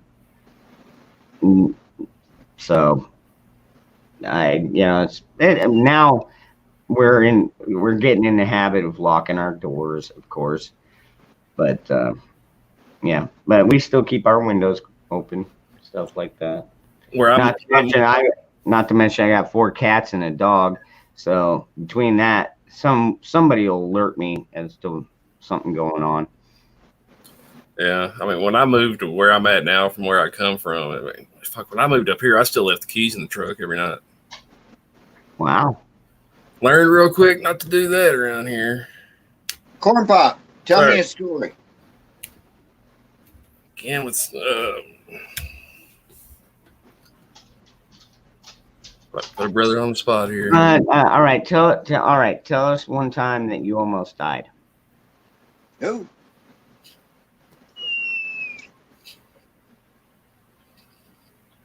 Come on, you got to have at least one. We all have some of Trying that. to think of one I might want to tell. Oh, you have to get back with me on that one. Something will jog my memory here in a minute. I was being stupid on a gravel road one time. Ended up rolling my girlfriend's dad's Ford Ranger side over side twice. Damn. And we all walked away. That jogged me.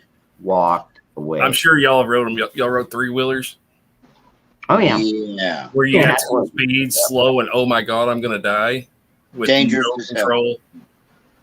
I was chasing my buddy. He was on a 4-wheeler and I was on a 3-wheeler trying to keep up with him. We were across this long ass dike. And at the end of it, it was like a sharp ass curve. Well, he made it pretty easy on the 4-wheeler. I hit that somebody trying to full tilt at with the fucking 3-wheeler and went to turn, and that went to lean over. I was like, this ain't going to happen. So we set it back down, and it like ramped off this little like 5 or 6 foot ditch thing and rode that out, landed that, locked up the brakes, and then like a little bit further down, there was like 100-something foot cliff off the edge of it, and we stopped like right before it. Wow. Trying to keep up with him on a fucking 3-wheeler. I was like, yeah. They ended up outlawing those things, I'm pretty sure. God, they should have. They were so fucking dangerous. When they came out, I wanted one so bad. It was the ATC 70 and the ATC 90, the Hondas. And it had to have been 70 or 71 when they first came out. And they had this big balloon tire. Man, I wanted one of those things so bad. Oh, yeah. The Honda 80s. Or Honda. Yeah. That's I know, like I know Reds is what I remember. 70 Those things and were fun. ATC 90. Yeah. Oh, God, I wanted one of those. Well, we had one. My stepdad, me, and one of my brother-in-laws were out there riding it, and we were down in a canal. When we went up the canal, the thing tipped back on us. Luckily, there were 3 of us on it, so we were able to shove it aside and we just fell down the side of the canal. Nobody was injured or anything like that, but it was still like, fuck. All of a sudden, it's like, oh shit! We're all in unison, just like shove this thing to the side. But Yeah. They had a lot of bounce to them. The first ones. They were like these balloony tires to go up dunes and shit, I guess. Yeah, and then hillbillies like us found them. And they Yeah. pretty good in the mountains. yeah, dude, you know who's funny is that Ginger Billy. Yeah. Dude, that guy, he is so fucking funny. Some of the modded out shit that he has. Yeah. Like, he'll have like the ambulance. Oh, he's got a new one now. Or I don't know if it's a new one. The last one I seen was the big red, white, and blue one. I can't remember what he called it. But yeah, it's like a big American flag painted on it. The little, whatever the hell car he keeps changing out, souping up into everything. Yeah. You mean the minivan that he calls a truck? Well, it's been like 6 different things now. I know. But he's got to have them big old mud tires. Right. Good grief. That's too funny, dude.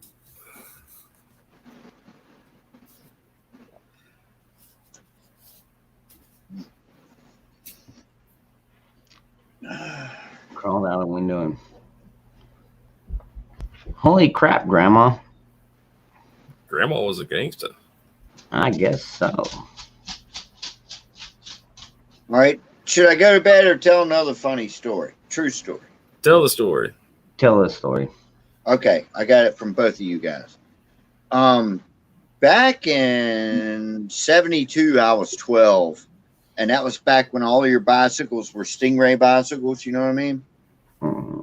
It didn't matter if it was JCPenney's or Schwinn or whatever.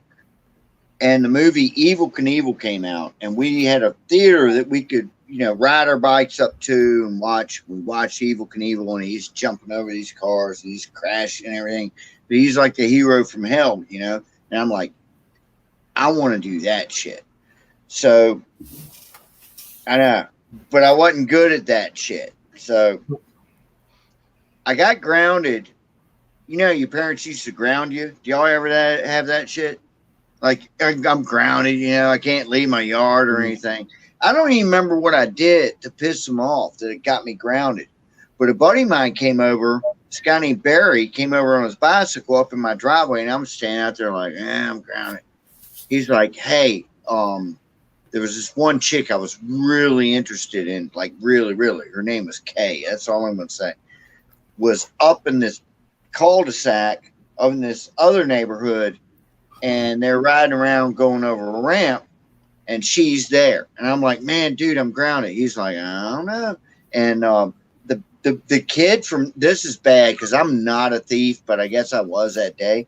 The kid right next door had a blue Schwinn Stingray. Not that it didn't have the gears or anything in it, but it had the butterfly handlebars, a beautiful metal flake blue, and it was just sitting there like, oh, and I went, fuck it, let's go, And I got on that damn bike and we hauled ass up over there, around, came down, the people were going around on the ramp, and there was all these kids, and she was there, right? And I'm like, I gotta impress her. And I just seen this Evel Knievel movie, right? So my dumbass, most of them, it was a cul-de-sac, and they're just like riding in circles and hitting the ramp and going around and hitting the ramp. I went way to the top of the hill. I was like, all right, everybody stand back. And they're like, shit. I didn't know what I was going to do, man. I was standing up on that bike. You stand up and you're pumping that shit like, yeah. And I don't know how fast I was fucking going, man, dude. I swear to God, this is true. Hit that fucking ramp, and it was like launch mode. And it was like, pow! And it didn't go well. The bike all right. I swear to God, the bike started going down, like below me. Like it was like going away, and I'm like going above, and it's like we're separating. It's like, oh shit. I mean, I hit it hard, man. I mean, we were definitely airborne. I land before the bike. I still got a piece of gravel right here in my hand. See that shit? Oh, I see it. I see That's it. 1972, my friend. Yeah. Yeah. That was the first thing that landed. Everything on my body was hurt. And the bicycle ran over me too.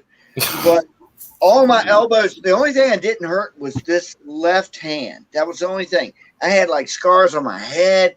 I had a really cool T-shirt that had a hole that big where my stomach drug the fucking road, right? Damn, it was a definitely like Evel Knievel wreck fucking hell. And again, then the bike was fucking totaled, man. And I'm like 12. I don't have 2 dimes to rub together. I'm like, how am I going to pay for that shit? And there was a boy I went to school with who was Indian from India, and he drags me in his house. They were called the Khandewas, and his mama got in there and patched me all up and shit. I'm like, fuck, who do we call? Call my brother. I had to take that totaled bicycle back to my neighbor and like just put it in the front yard. You know, like they'll never notice. All right. It was bad. Oh no. But here's the funniest part of the whole story. So I'm trying to press the chickie baby that was at the bike ramp thing, and I ended up in disaster and everything. She was a lesbian. It was all for naught. But I didn't know that until like high school because she was like one of those soccer chicks. And yeah. I swear it was. I was like so madly in love with her. It's like I did all that for nothing. All right, I'm done.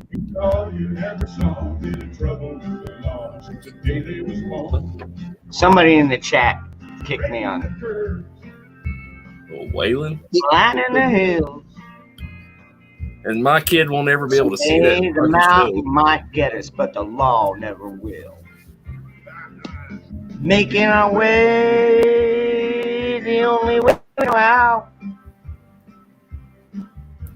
That's just a little bit more than the law will allow. God, this just so relevant even back then. Fucking government, fucking douchebags. Fucking let us live our goddamn lives. Just leave us alone.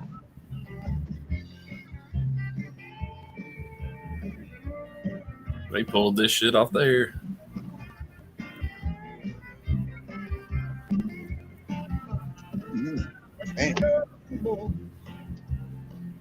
Wouldn't change if we could.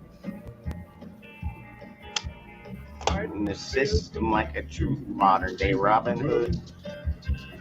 Did they do a full General Lee in the like early 2000s Dukes of Hazzard movies they made, or did they leave parts of it off? The movies? Yeah. Did they have the roof painted or the hood? Yeah, the roof painted. Yeah. All the ones I was, even the one last one that I saw was Johnny Knoxville and Sean Michael Brown. Whatever. They were pretty good. Yeah, they were. Remember if that was funny, dude. Fucking moonshine. Oh yeah, that. I just couldn't remember. They had Willie Nelson as grandpa, but whatever. It was still pretty good. Yeah, it was a good movie. I enjoyed it. I was just wondering if the censorship went back that far. Actually, the song I'm playing, you know who that is? It's Waylon Jennings. No. Waylon wrote the song. This is John Schneider's version. He did a cover of it. Here, I'll pull it up. The blonde hair. Hold on. Let me pull it up here. I'll put it on share screen. Because, you gotta watch out for copyrights. Although I don't think John Schneider probably did, but I'm not gonna take the chance. But I can play a bit of it. That's just a little bit more than the law will allow. I'm a good old boy. You know my mama loves me. So what are they doing this for? Showing my hands and my face on TV. We love you, Waylon. All right, what was that? Why are they doing the big hoopla over it? Is it like the 50th anniversary or some shit? I don't know, dude. He started his own channel. John Schneider. Yeah, dude, and dude, he's a patriot, man. I'm telling you, I enjoy his channel. Yeah, he's a good guy. So is Scott Baio. Have you ever checked his shit out? Oh yeah, Scott too. I didn't know Scott Baio had he's got his own channel? Yeah, I haven't seen it in a while because I switched up computers and I forgot to subscribe to him. But yeah, he's one of us, man, big time.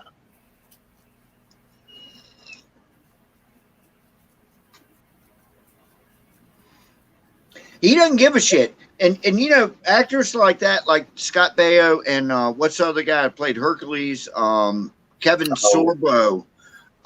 Cats like that are just like, fuck you to Hollywood. Yeah. They kind of almost committed suicide as far as being, actors, but other Christian All right, old Monty. things are hiring them. So Yeah, James Woods. James Woods, yeah, oh yeah. Yeah, I like it. Who's the other one? The guy was in Deliverance. Vaughn. Oh yeah, John William Voight. Vaught. Ain't William Vaught? What was John his name? Voight. Oh, God. John Vaught. Voight. John I'm Vaught. sorry, I said Vaughn. Yeah, Voight. John Voight. Yeah. Is that how they pronounce it? Voight? I think so. I think. Yeah, I think you were right. I was wrong. I said Vaughn. I'll say Vaught. I don't know. The coach and Yeah, he played the dad in National Treasure. That guy. the high school football movie in Texas. He's a constitutional guy. And he believes in our freedoms and our liberties. I can't believe I can't. And God bless them that they're out there, man. You know what? If we didn't have some of the powers that be, as we call them, that were like, hey, you cannot take this right from these people, they would have already been stripped completely, I bet. But there are a lot of people up there in power that are able to, fight back. It's just I want to know where the fight's going on, and I want names. I want names. That's what I want, because the people, the powers that be, we probably don't even know who they are. I mean, we could say the Rock or the Rockefellers or whatever. We don't know who they are. But dude, this might go higher than them. I really don't know. I think we're almost never going to know who's actually pulling the strings of the puppets. That's just, at this point. That's why Trump screwed him up so much, man, because there was no puppet master, and now it's, I don't know. I'll shut up. But then again, I'm thinking down the road of, who has the most money. But then you got to stop and think, well, these bureaucracies are the swamp. We know that there's a swamp. How do we know that they're not the ones pulling the strings? You know what I'm saying? Yeah, I do. They even pulled this shit with Trump. Like with the whole gun control little bullshit stunt that he did with the bump stocks and stuff. Yeah, it's because he was surrounded by these little fucking bees that were just like buzzing in his fucking ear, like, you need to do this. Oh, we're gonna lose more children if we don't do this, and blah blah blah. And it's like, he fell for it. I mean, he's only human, and when you hear something enough times, I mean, it's no matter how strong your mind is, eventually it could break you down, wear you down, and not to mention the stress he was probably already under anyways didn't help. Can you imagine what he could have done if they had left him the F alone? You know what I mean? And weren't constantly like mosquitoes attacking him. Can you imagine how more better we'd be? Yep. I know. Yeah. I know. And even with this this whole scandemic thing, he would have been able to handle that better, but you got half the country saying, oh, we need a cure. And you got the other half saying, whatever, it's not really killing that many people, no more than the fucking flu does every year. Right. You know what I mean? It's like, seriously, how is it that there were no cases of flu death in 2020 when in 2019 there was about 65 to 70,000? Explain that. I didn't know that. They flub the numbers. Right. They're cooking the books, man. Yeah. And they're paying people off to keep quiet about it. All these people in the medical industry, they're getting paid this extra money per certain death. Yep. For this treatment and that treatment. Big Pharma's making billions of dollars on these arm things. Oh, yeah. Billions. Yeah. It's crazy. I hope we can all get through it. I think we will. I mean, Americans, like I said, we're tenacious, we're tough, we're strong. You know. I think we're about to find out just how tough. Yeah, no shit.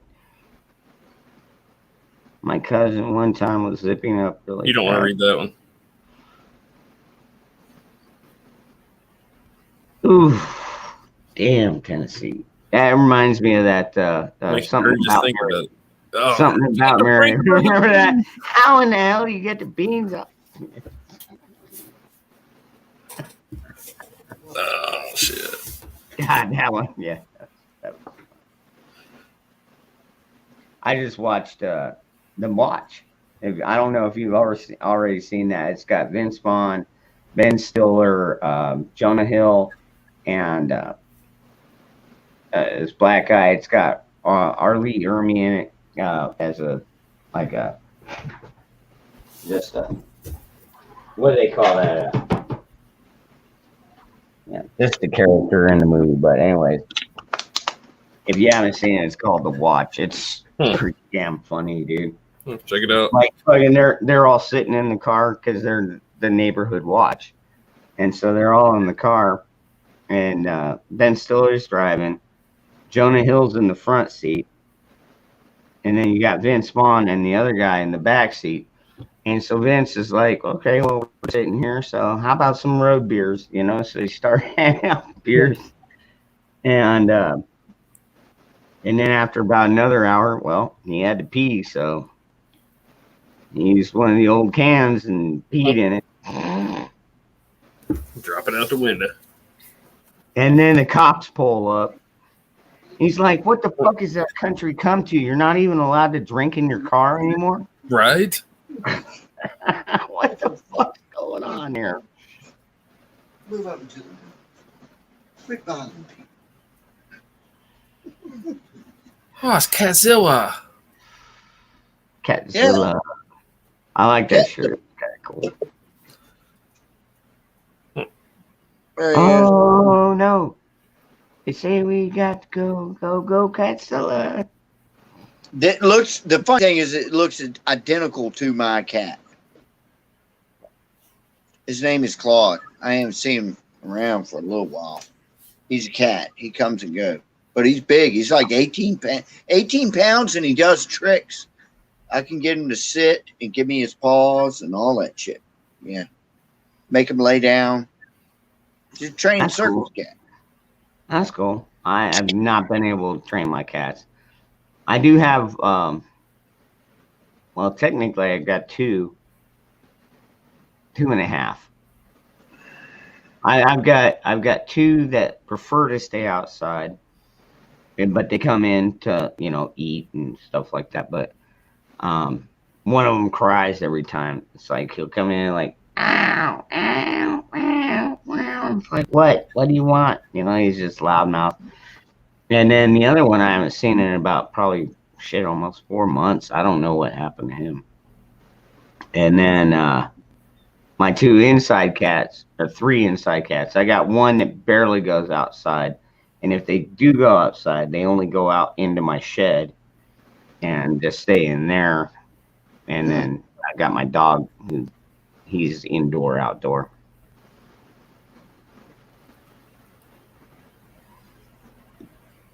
But yeah, I've got a fenced-in yard too, so yeah, I'm not going to just let him run wild. Fuck that.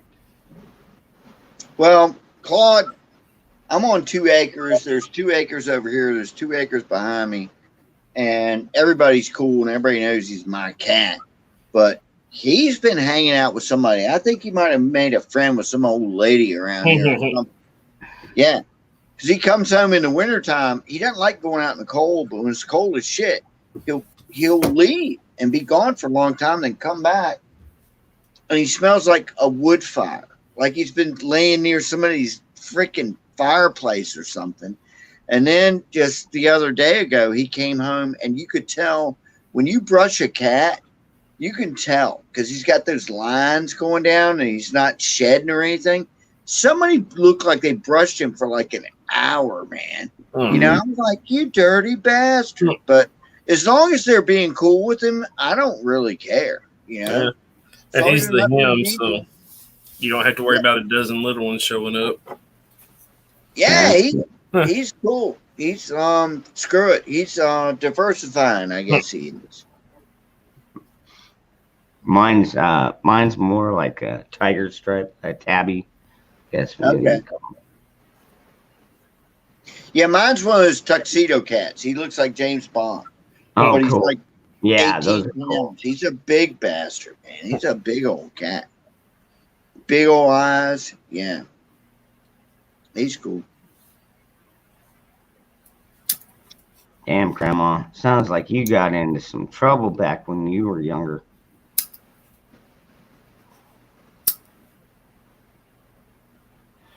Rock salt. I've gotten shot with rock salt before. Ooh, have you? Yeah. Oh man, I've gotten ricochets from birdshot, but I've never been like literally shot with Rock salt is, yeah, it like goes away. It's not like if you got shot with birdshot, you're gonna have to pick that out of your ass. But but the rock salt, we were trying to. My friend, I swear to God, I'm still friends with him. He's been like my best friend since I was 6 years old. Had this bright idea back in the 70s. We were going to go. There was a black dude who's cool as shit. His name was Emmett, but he lived right next door to our high school. And things were much more, I don't know, urban and old-fashioned back then. But Emmett was cool as shit, but he had chickens. And my friend had this great idea that we were going to go steal a chicken from Emmett and then let it loose in the fucking movie theater, right? So I'm like, okay, that sounds like a good idea. But Emmett was on to us, man. Yeah, Emmett. We and you know what? I forgot about it. And when Mark picked me up in his car, and it was a burlap. No, stop. There was a burlap bag in the back seat, and I was like, "What the hell is that for?" He goes, "Don't you remember the chicken?" I went, "Oh, you were serious about this shit." I said, "Hell yeah!" We went over there. Emmett shot us with that fucking rock salt. The burlap bag went flying up in the air, and we hauled ass, got back in that Gran Torino, and got the fuck out of there. Yeah, lit my ass up with that. True story. True story. Oh, yeah. Did you ever fuck with Emmett's chickens after that? No. Fucking hell no. It wasn't even my idea. I didn't even want to do that shit, but it was like my unofficial big brother was like, this is going to be a good idea. So I was like his henchman, you know. I'm like, yeah, fuck yeah. I was like Igor or something. Damn militant. AK-47. But Emmett got the best of us. AK-74. Oh. He did, yeah. I got to hand it to Emmett. He lit our asses up with that shit. I think it was fucking 410 gauge. Got you both? Huh? He got you both? He got me. He didn't get Mark. He got me. Mark was faster than me. Yeah. Can you imagine if somebody tried to pull that shit nowadays? Huh? Can you imagine if somebody tried to pull that shit nowadays? And he never called the police, I'm sure, because the police never showed up. He just shot us and we hauled ass. Did your parents find out? Huh? Did your parents ever find out? Oh, hell no. They never knew shit about it. I might have told them about it when I was like 40. But if they would have they have went over there and said anything to Emmett or told you got what you got? What, my parents? Yeah. Hell no. They would have said, shut up and go to bed. Put this. You deserved it, yeah. Make this go away. Yep. That sounds like pretty much like my parents, you know. When I fell off my bike and I scraped my knee, I didn't have my mommy come and kiss it and make it all better. I threw dirt on it, got my bike back up, and kept riding. Rub some dirt on it and walk it off you, baby. Yeah. Hey, that's man. how we were. It made me tough. It made me tough, man. My knees, elbows, and like most everything on my body. And I'm not trying to say I'm badass. I'm trying to say I'm probably was a dumbass. But everything is scar tissue. Every single bit of this shit. And now I've raised kids, 2 sets of kids, since from 1980 to two sets were, well, one set was born 1980, another set in 2000, and the ones in 2000, you know, awesome children, awesome, great, and everything, but, and I'm just saying in a general sense, kids from that time period sat there doing video games and stuff like that, as opposed to, hey, can I make a ramp and jump over that fucking creek right there, you know? Because that's just shit we did, you know? No, and we were always tanned.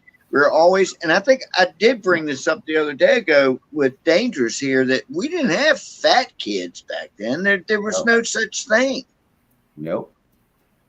Not like now. I remember. No, and you know, when you were talking about the ramp story, we had this.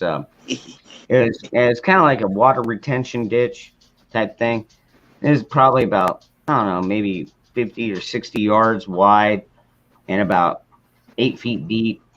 It was like 60 by 60 by 8 feet. And so, I mean, we had a good start. That's so we deep. would go down. So we would go down there, and we would build our own ramp course. You know what I mean?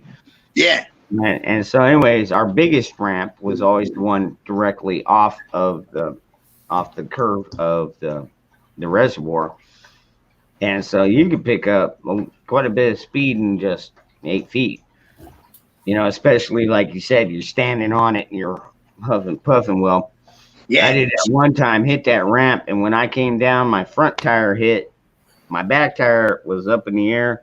I came down directly on the fucking handlebars, cracked my nuts, like to knock the wind out of me. Fucking, so I'm laying there going. My friends are like, "Dude, you all right?" And I'm like, you know what I mean? And then finally, after about, you know, a minute or so, I was like, "Oh, good grief!" You know, and it's like, thank God my nuts hadn't dropped at that time. Oh God, that would have really sucked. But you have to get somebody to punch you in the back, like with an open fist, to get your breath back. I've even had to, like, when you get the breath knocked out of you, I even had to, like, stand in the yard and just launch myself and land on the yard on my back to get that one push to get your lungs going again. Man, that shit sucks. I am thoroughly convinced that getting kicked in the nuts is the most painful experience ever in anything in this world. No. Try getting flicked in the nuts. Well, anything involving your ball sack. So, Good morning, Milkmaid. One guy that's ever said, "Hey, I'd like to get kicked in the nuts again." Hey, Milkmaid. What's his Welcome enough? to Dangerous Freedom After Dark, where we're talking about kicking people in the nuts and nuts. Yeah. Big shock there, huh, Milkmaid? Those are funny stories, though. Yeah, it's Dude, always funny. I mean, I always hated that when you just barely graze your balls, and you're like, wait, did that hit me? And then about 30 seconds later, you're like, oh yeah, that's creeping up into your stomach. Up in your stomach. Yeah, that's the thing. Once it hits there, man, in your gut, man, it's like, oh shit. And like, I know. Oh my God, I know it's gonna hurt. I know it's gonna hurt. I know, but you have those couple of ones that go, that wasn't so bad, and then you go, oh, wait a second. It's like a delayed effect, you know. You feel it up in your gut and your stomach, and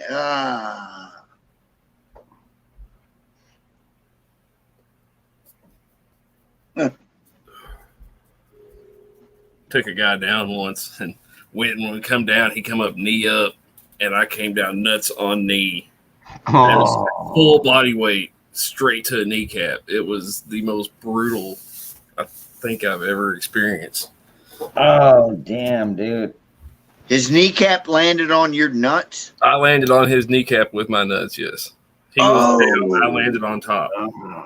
Oh. That's a bad one. I've got a good one. I got a good one for you. Okay, so I'm like 5'5". I'm kind of short for a human, but I've got a lot of buddies, and I had this one buddy, Jeremy. He's like 6'4", about 260, 280 pounds, and we're in a mosh pit together. Oh shit. And so, anyways, we're in there moshing around. He comes down. Well, I'm coming up right in the nose, dude. He cracked he basically broke his nose on my fucking skull. And dude, instantly just blood pouring all over the fucking floor. Yeah, blood everywhere. And he's like, oh shit. And I'm like, oh crap, dude, I'm sorry I didn't. And he's like, that's not your fault, and yeah, that was a bloody mess. Mm-hmm. You bloody well, right? You got no right. Corn Pop, tell me a funny story. Again? Sir. Come on, man. No, I just told you about wrecking my ball sack. What more do you need? I know you're loaded with. Come on, you got to have something better than that. I told you about me ditching the cops. I've told you about, some things we don't discuss. Oh, yeah. If you're still within the statute of limitations, I get you. No planet. No admitting to felony. I mean, every funny story he has is Hold something on, no illegal. admitting felonies on mine. I know he's got some. Give me a second. Some will jog my memory on one. All right. Okie dokie.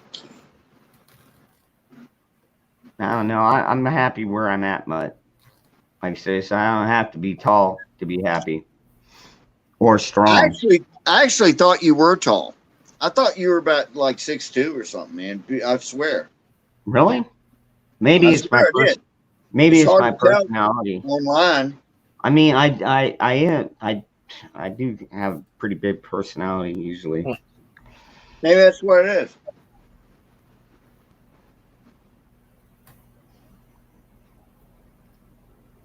All right, somebody tell a funny story. There's plenty. All right. Another funny. Oh God, not that story. All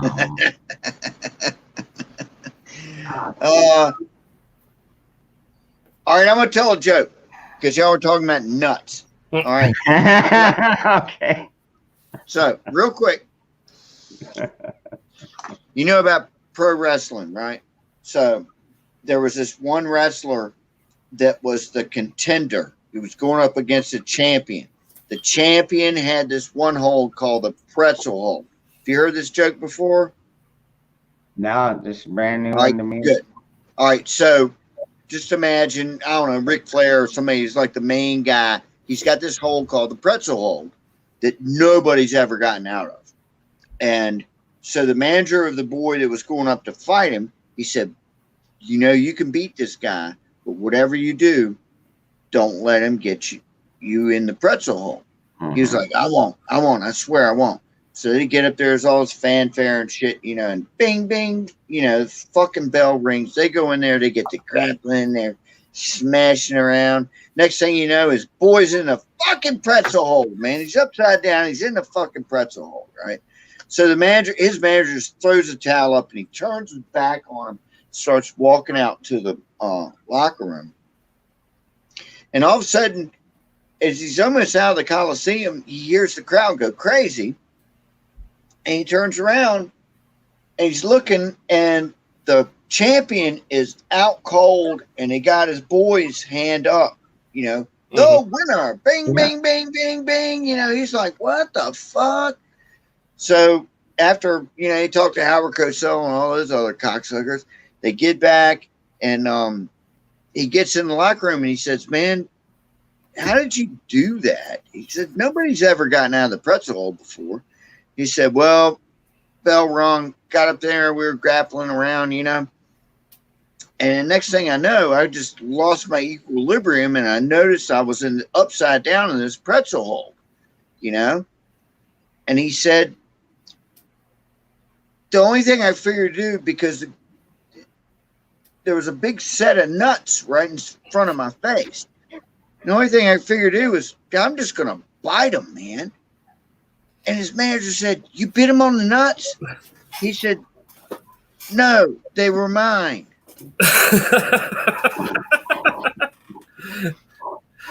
Oh, Lord. That's a good one. If you bit yourself on your own nuts, you'd get out of any hole. Yeah. Sorry. I'll shut up. God's warrior. We're talking about. We've been talking about nuts tonight. Last night it was titties. Tonight it's nuts. Nah. Let's go back to titties. Yeah, let's go back to titties. Let's go back to titties. I like them. Yeah. Oh, yes, I do. Oh, man. I'm a big fan. Yeah, I kind of roll with the Ron White philosophy on it. Once you've seen one set, you pretty much want to see the rest of them. Yeah, Ron White, yep. Once you see one set, you want to see them all. Some women are cool with it, yeah, but then again, you know, there's a lot of people that are kind of corrupt. You know, it's like you have a bad breakup with your ex and you've got, like, you know, nude pics of them and stuff. You just, like, send them out.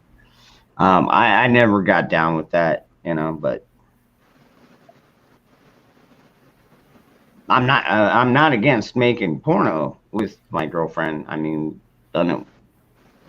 Yeah, but people should have the common courtesy, decency, respect. Not that doesn't get released. Yeah, I totally agree with that. You know, but then again, we are people with morals. Everybody in the chat. I mean, granted, some of our morals might be a little bit lower than others.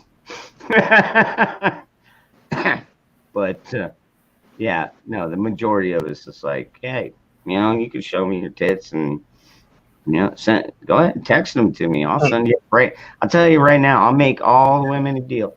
You send me a picture of your own breast, I'll make you a bracelet of your own choice and send it to you. That plan will work. It will absolutely work. But that's still moral. Yeah. I mean, you know, it's a fair, you know, it's a fair trade. I mean, the trade is only, the property is only valuable or as valuable as the people say it is. So if you think it's an equal trade, rock the fuck on. Smokey, no, get out of here. No, it's not my fault you fucking got a fucking fly strip stuck to your ass. I think the Dawn in hot water is maybe the way to go with the sticky thing on a cat's tail. The Dawn. Not that I know about these things. I bet that was enjoyable.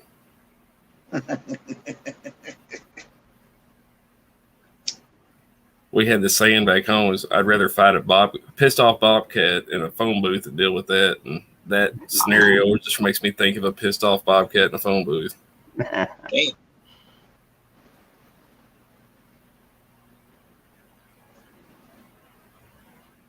Oh, no shit.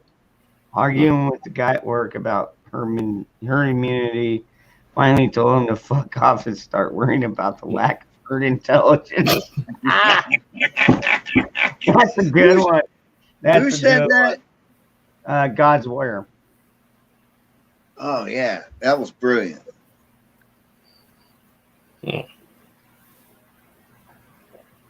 Luckily, I ain't got to deal with it much at work. Neither do I. You can get the smoke at work. Bullshit. Yeah. I can smoke, drink. GMA Merkel flashed for beads and coins at Mardi Gras. Got a whole treasure chest of trinkets for showing your coconuts. Yeah. I bet they're nice too. Grandma Merkel sounds like somebody fun to party with. Yeah. Tell me about it, dude. Like, seriously.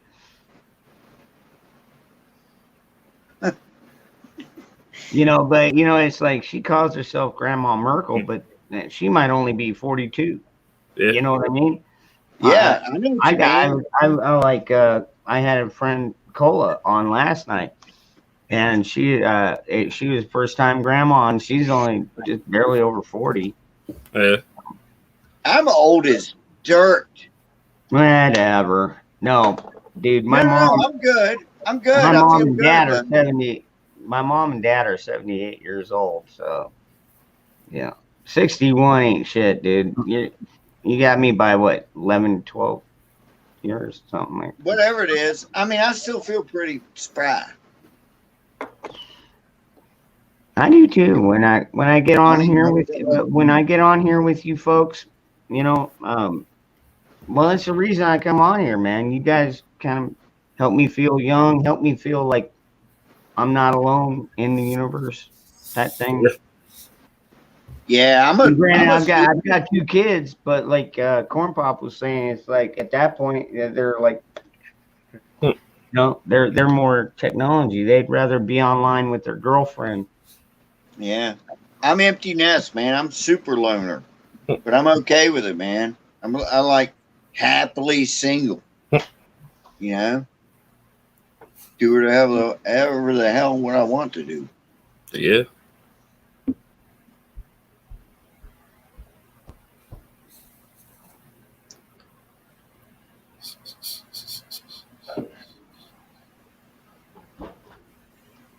Everybody around about the same age. Yeah, kind of. Like in a reading chat. Hey, did I ever tell you about my car, my hot rod? I don't guess so. I ain't remember. I got a 75 Vet, yellow. Nice. Yeah, put a brake motor in and stuff. It's out in the garage. Yeah, it's cool as hell. Because I don't know, at some point we were talking about hot rods or something. Oh yeah, midlife crisis. A lot of people say it's a midlife crisis, and maybe it is. I don't never felt the crisis. I just always wanted a yellow Corvette because it was my favorite Hot Wheel. You know, it just was. I always wanted one. And yeah, I got to be retired and I saw a yellow one, a 70s Corvette. And I was like, what the hell? And bought it. I love it. So screw it. Hey, you know what? You can afford it. Hey, you worked yourself into the position to be able to do it. You deserve it. Yeah. I had to do a lot of work on it, man. I really, really did. I had to do a shit ton of work on it. And I mean, most of it was me doing it. And I'm no mechanic. Yeah. And figured it out. Give me wait. Is that the metal body style, or was that the fabric, the carbon fiber type frame? Well, they were all fiberglass, but the one I've fiberglass. got looks like the Shark. I mean, it really looks like a Shark. It's a C3. It's a 3rd generation Corvette from 68 to 70. 68 to 70. Fuck. 9, I think. No, 68 to 80. It's 68 to 81. I'm sorry. 82. 82. That's what I'm sorry. I'm rambling on. There was no 1983 Corvette. And then 84, the new one came out. So anyhow. Well, I had, you know, like I said. Huh? Yeah, no, I get you. Now, see, I had the sports car, I had the Nova, which was my sports car. Yeah. And so, anyways, after that, I switched to trucks because at that point, I'd gone from the Nova into construction, you know, because before that, I was like managing a Burger King. And so it's like, I went ahead and had the Nova, but anyways, when I got into construction, I decided, you know, I'm going to go with a truck, something I can load up, and help out with the crew and everything. Because, you know, you be on one job site, but a lot of times you'll be also be called off to go pick up another house, and pick up means you go back after the supervisor, whatever, goes in there, checks studs, and hey, you're missing backing here, you know, drywall backing, stuff like that. Punch list. And so, anyways, a lot of people call it a punch list as well. Yeah. And so, anyways, I got so good at it that it's like, you know, he'd get a call from, you know, the company saying, hey, the supervisor needs this punch list knocked out. So it's like, you know, like a couple hours in, he'd be like, hey, Ron, I need you to go and do this knockout list. his punch list, whatever. And well, at that point, I had a Chevy 1500 heavy half ton with the full size bed and a lumber rack on top, everything. I mean, I had a damn commercial truck. And so anyways, he would just send me out there. I'd throw a generator on there, throw some lumber in there, and I'd just go do it myself. You know, it'd take me a couple hours usually, and then, get done, maybe have a beer while I'm doing it, because nobody was supervising me at that point. And Yeah, that's cool. I mean, I was already a drinker. Hell, man, what I would do is I would work the day long, just drinking water and stuff. But then usually about an hour or two before we were shutting it down, depending on what we were doing. If we were doing something really dangerous, I wouldn't risk it. But, if we're just like doing routine stuff, like I said, I was the lead man, I'd take a Mountain Dew bottle and rinse it out and pour a beer in there. So I'd be running around the roof with a fucking Mountain Dew bottle, just like chugging this thing, and nobody fucking knew the difference. Yeah, that's cool.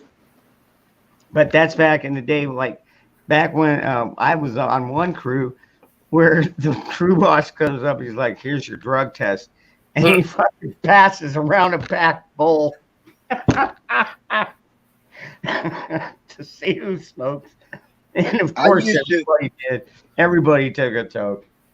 I used to, when I'd take my boat out, I would have water bottles, but certain ones were filled with vodka, straight vodka, man. So anytime I wanted to drink, it just looked like if the game warden came up and opened my thing, it just looked like there's water in there.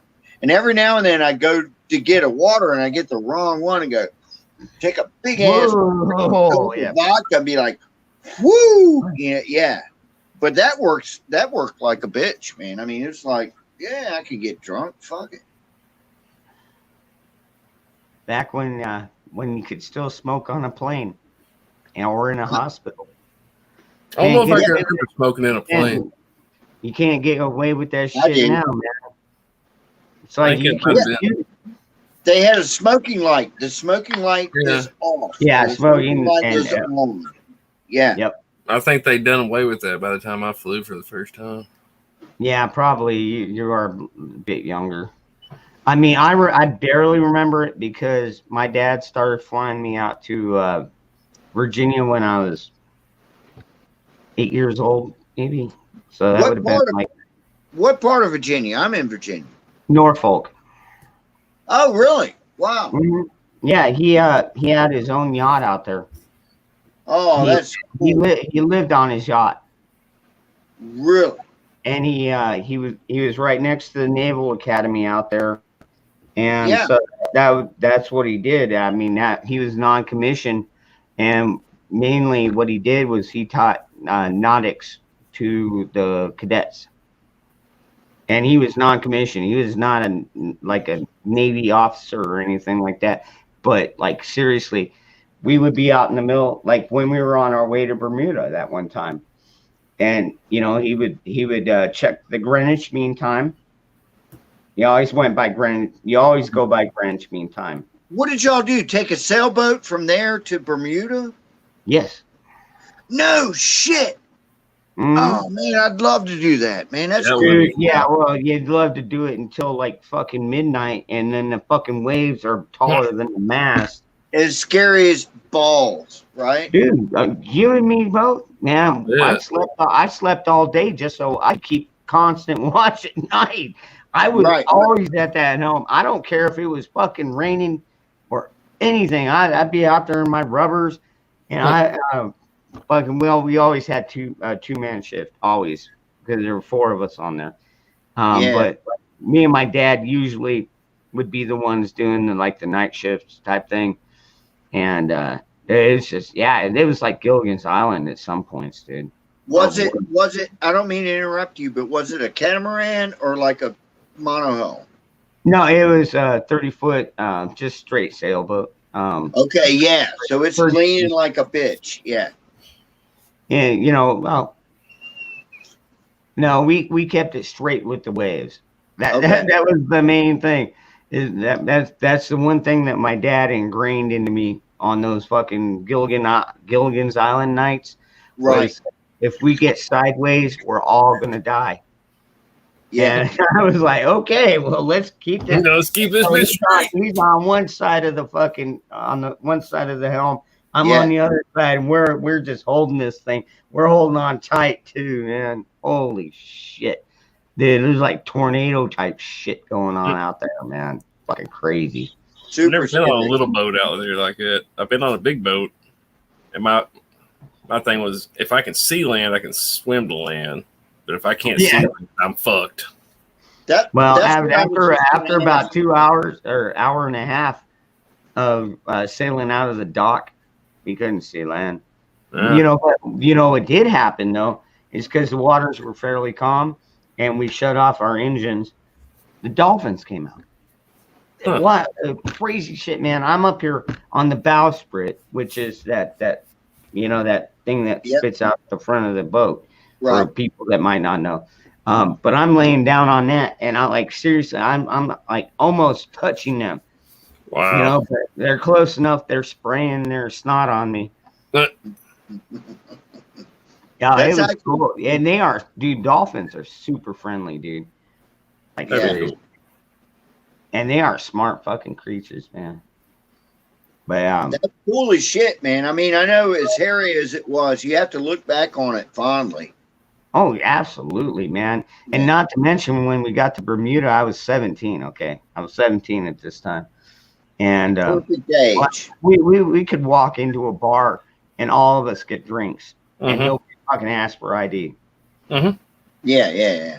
I did that in Puerto Rico when I was like 16, I think. Same thing. And they had their own rum. They made their own rum. Oh my God, when we left, when we got through the duty, because you're allowed to buy duty goods. Mm-hmm. And so when we left through customs, we had like 3 cases of this Bermuda rum, about 5 cases of beer, and a couple bottles of whiskey. And of course, I had my cigarettes. But like, it took about a week. It took almost a week to sail from Virginia to Bermuda. And like I said, dude, I mean, some of it was smooth sailing on the first half, but man, at night, those waves, dude, when you're at the bottom of the crest and you're looking at the top of the wave and it's above the mast line, you're like, holy shit, we're in some real shit now. Especially at night. Oh, yeah. Especially at night. I know I've been out there like once like that where it was like, oh my balls, we're all going to fucking die, Yeah. I've been out But, there. the crazy thing is, so we had to rough it out the week out there, and then we pulled in the middle of the night. Get this. Okay, we always kept about 100-foot yellow nylon line floating behind us as life. Yep. In case you fall off. full line in case of man overboard. Mm-hmm. Yeah. And so, anyways, so we had to slow down to get into the port of Bermuda. Well, this line gets caught up in the prop. Oh shit! And I mean, we're talking at like, oh God, it had to be midnight, 1 or 2 in the morning. I mean, middle of the damn night. And so my dad and my uncle kept taking turns diving underneath with a knife, fucking, and a flashlight, cutting this fucking rope. After about 5 minutes, they finally got it cut free. Damn. And then we were able to motor in. We all got a good night's sleep once we were anchored in our little bay. I'll tell you what, when we woke up that next morning, it was like we had just sailed into a swimming pool. It was absolutely fucking gorgeous, dude. White sand. That's blue cool. water. I mean, you could see the fish swimming 15 feet below it. You could see the fish at 15 feet below us, right above the sand. It's like, holy shit. Had that aqua green kind of look to it. No. It is crystal clear. Crystal fucking Oh, clear. really? Wow. Yeah, like I said, you can see 15 feet right to the bottom. Damn. No green shit. None of that, dude. Nope. Mm. Food everywhere. And so we took the dinghy over to the shore. We rented some scooters. And Bermuda it's kind of a trippy island. First of all, for everybody in the chat, it's actually a property of the UK or whatever you call it. It's a UK island, and so anyhow, it's only 22 miles long and about a mile wide. So like, you don't see like big old cars like you would in maybe Cuba, Right. You know, everything is like scooters and mopeds, a lot of bikes. Yeah. You know, you get some of the smaller flatbed trucks, you know, because, you know, 22 miles is a long ass hike if you got a bunch of shit you're trying to ship. Yeah. But anyway, so yeah, we did a little bit of a tour of the island, and it was a week out. We spent a week there, and then it was about a week home. But the way home was actually like the most enjoyable part, because it was like sailing on glass. Wow. Yeah, you know, all that shit that we went through to get there, all the storm and everything, on the way back, barely a ripple. It was fucking amazing, dude. We should call that mountain riding. If you're going into the waves, you get beat to death, and then coming back is going. My dad would put on like Jim Croce or something, and all we would do all day is just fucking drink. It was wonderful. Yeah, the ride back is cool. Yeah.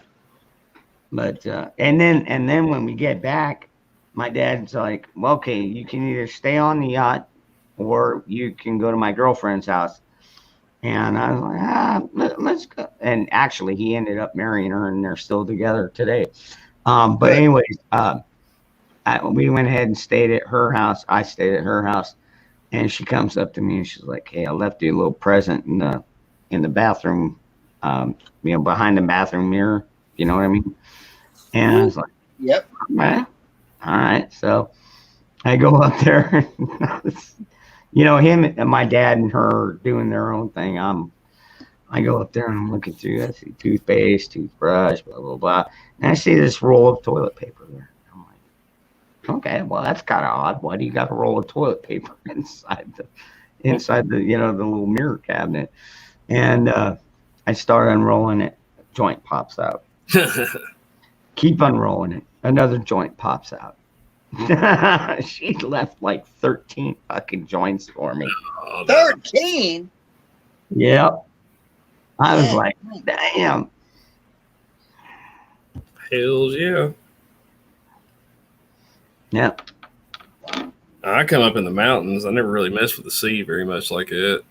But I can remember being up in the mountains like early in the morning when the sun's breaking, and sitting there and get this huge holler in between you and the next ridge line, and the fog and everything rolling through the valley below you.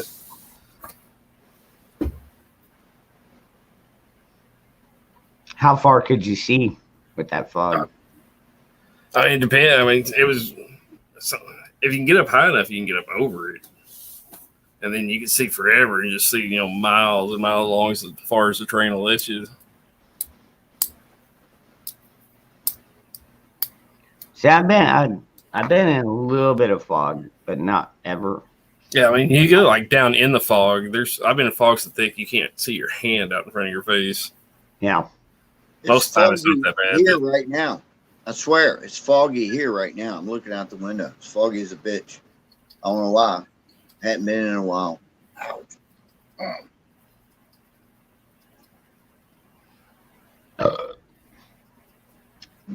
Milkmaid, yeah, which you throw money into. Well, if you own it, it's a little. No, you're always throwing money into it. But then again, we're always throwing money into everything. We throw money into our house. We throw money into our cars. We throw money into our kids.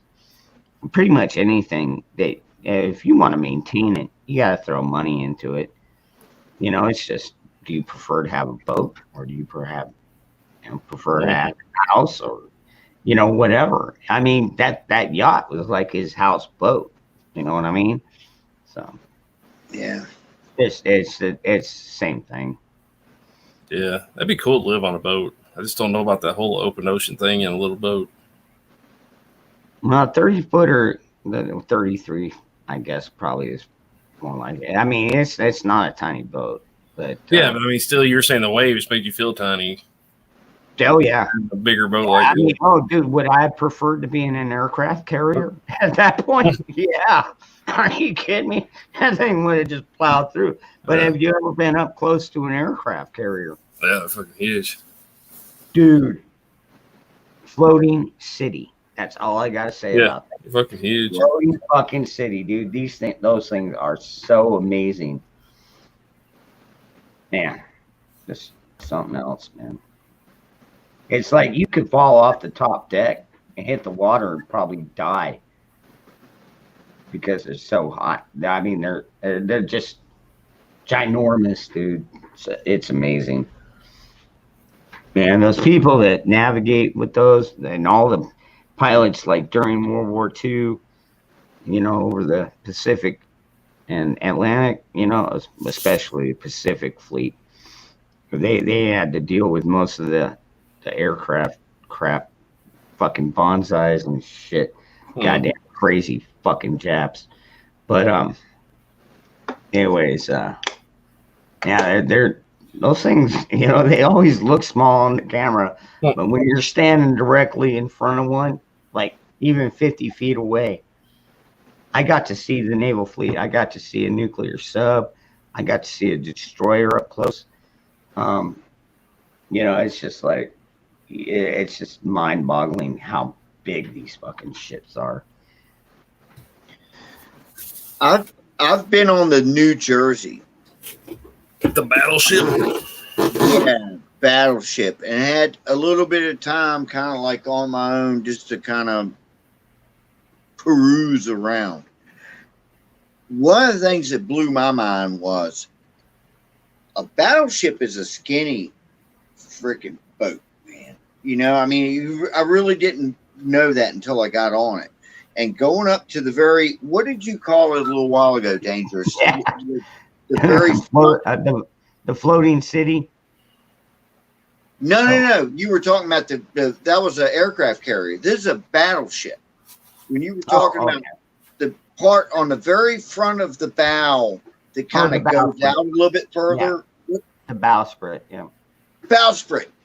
Yeah, I could walk up to that. It's all teak now on the New Jersey, and it's just like I couldn't believe it got that skinny, where it was just like only I could get up there, you know? Yeah. And this big ass ship, man. Yeah, it was made to haul ass and blow up a lot of shit. Yeah. The Missouri, the North Carolina, the Yorktown, you know, all of those. Yeah. No, Yorktown was I like what Milkmaid said. You know, she's only been on one aircraft carrier dock. Man, you forget you're on a ship because that thing is just, my God. How many fucking levels? Just the levels that are above ground, you've got almost the same amount below ground or below water. You know, it's like, holy crap. I mean, thousands of people work on them. Oh, yeah. Yeah, and you know they cost about $7 million a day to maintain. At least. Do you know a battleship, the old battleships, there's not many left, but they had those turrets that went like this, you know? Yep. And 3 on the front, 3 on the back. If one of those guys flips, the whole it'll just pop out. Yeah, it just falls gravity and weight holding them on. Yeah, it's not, when it's upright in the ship, it's not really locked in. It's just, you know, gears and grease and shit. But when you flip it, all that stuff just falls out. I don't know. Yeah, I remember watching some shit about. All right, good night, Grandma. Yeah, I'm probably gonna get out of here pretty soon too. Yeah. We'll have to shortly. But yeah, I remember watching that shit about the Japanese battleships that got sunk in World War II, and they would talk about finding the turrets so many miles away from the actual shipwreck because when it rolled, it fell out. And yeah, exactly the same thing. You know, there's that one stretch called the what do they call it? The Iron Bottom Sound. Yeah, something like that. Guadalcanal. Yep. Because so many planes. Yeah, it was such a narrow area. Everything went down there. What's it called again? Iron Bottom Sound. It's by Guadalcanal. I forget the name of the little strait, but it's like Guadalcanal Island, another island, and then it just makes this little narrow channel. I say narrow. It's probably like 1,500, couple hundred miles wide, but I mean small in the scheme of things. And during World War II, they had these huge battles there, and there's just so many planes and ships and everything else on the bottom of it over there. Is that Truck Lagoon? I think that's a different. Okay. But same theory, but yeah, I think it's. I've different. never heard of this one you're telling me about. Yeah, I mean, there's so many of them during that war. Where? I catch you later, Benjamin. Truck was the major Japanese base. You guys know my dad was a fighter pilot in World War II, right? Really? No. Yeah, you told us that the other night. Yeah. Hey, everybody, I'm gonna go ahead and cut the stream. If anybody wants to come and hang out, we'll probably be up for a couple more hours. Yeah, I don't know. We might be here for a bit. So if you want to come up and hang out backstage, more than welcome to. Just follow the link up there. And anyways, I want to thank you all very much for coming. Remember, like, share, subscribe, all that good shit. And if you do want one of these cool ass survival bracelets, I make them in many different colors and styles. And yeah, just let me know and check my PayPal, or you can leave a message at my PayPal or email me, dangerousfreedom73@gmail.com. So, all right, everybody, you have a great night, and I will catch you all on the flip side.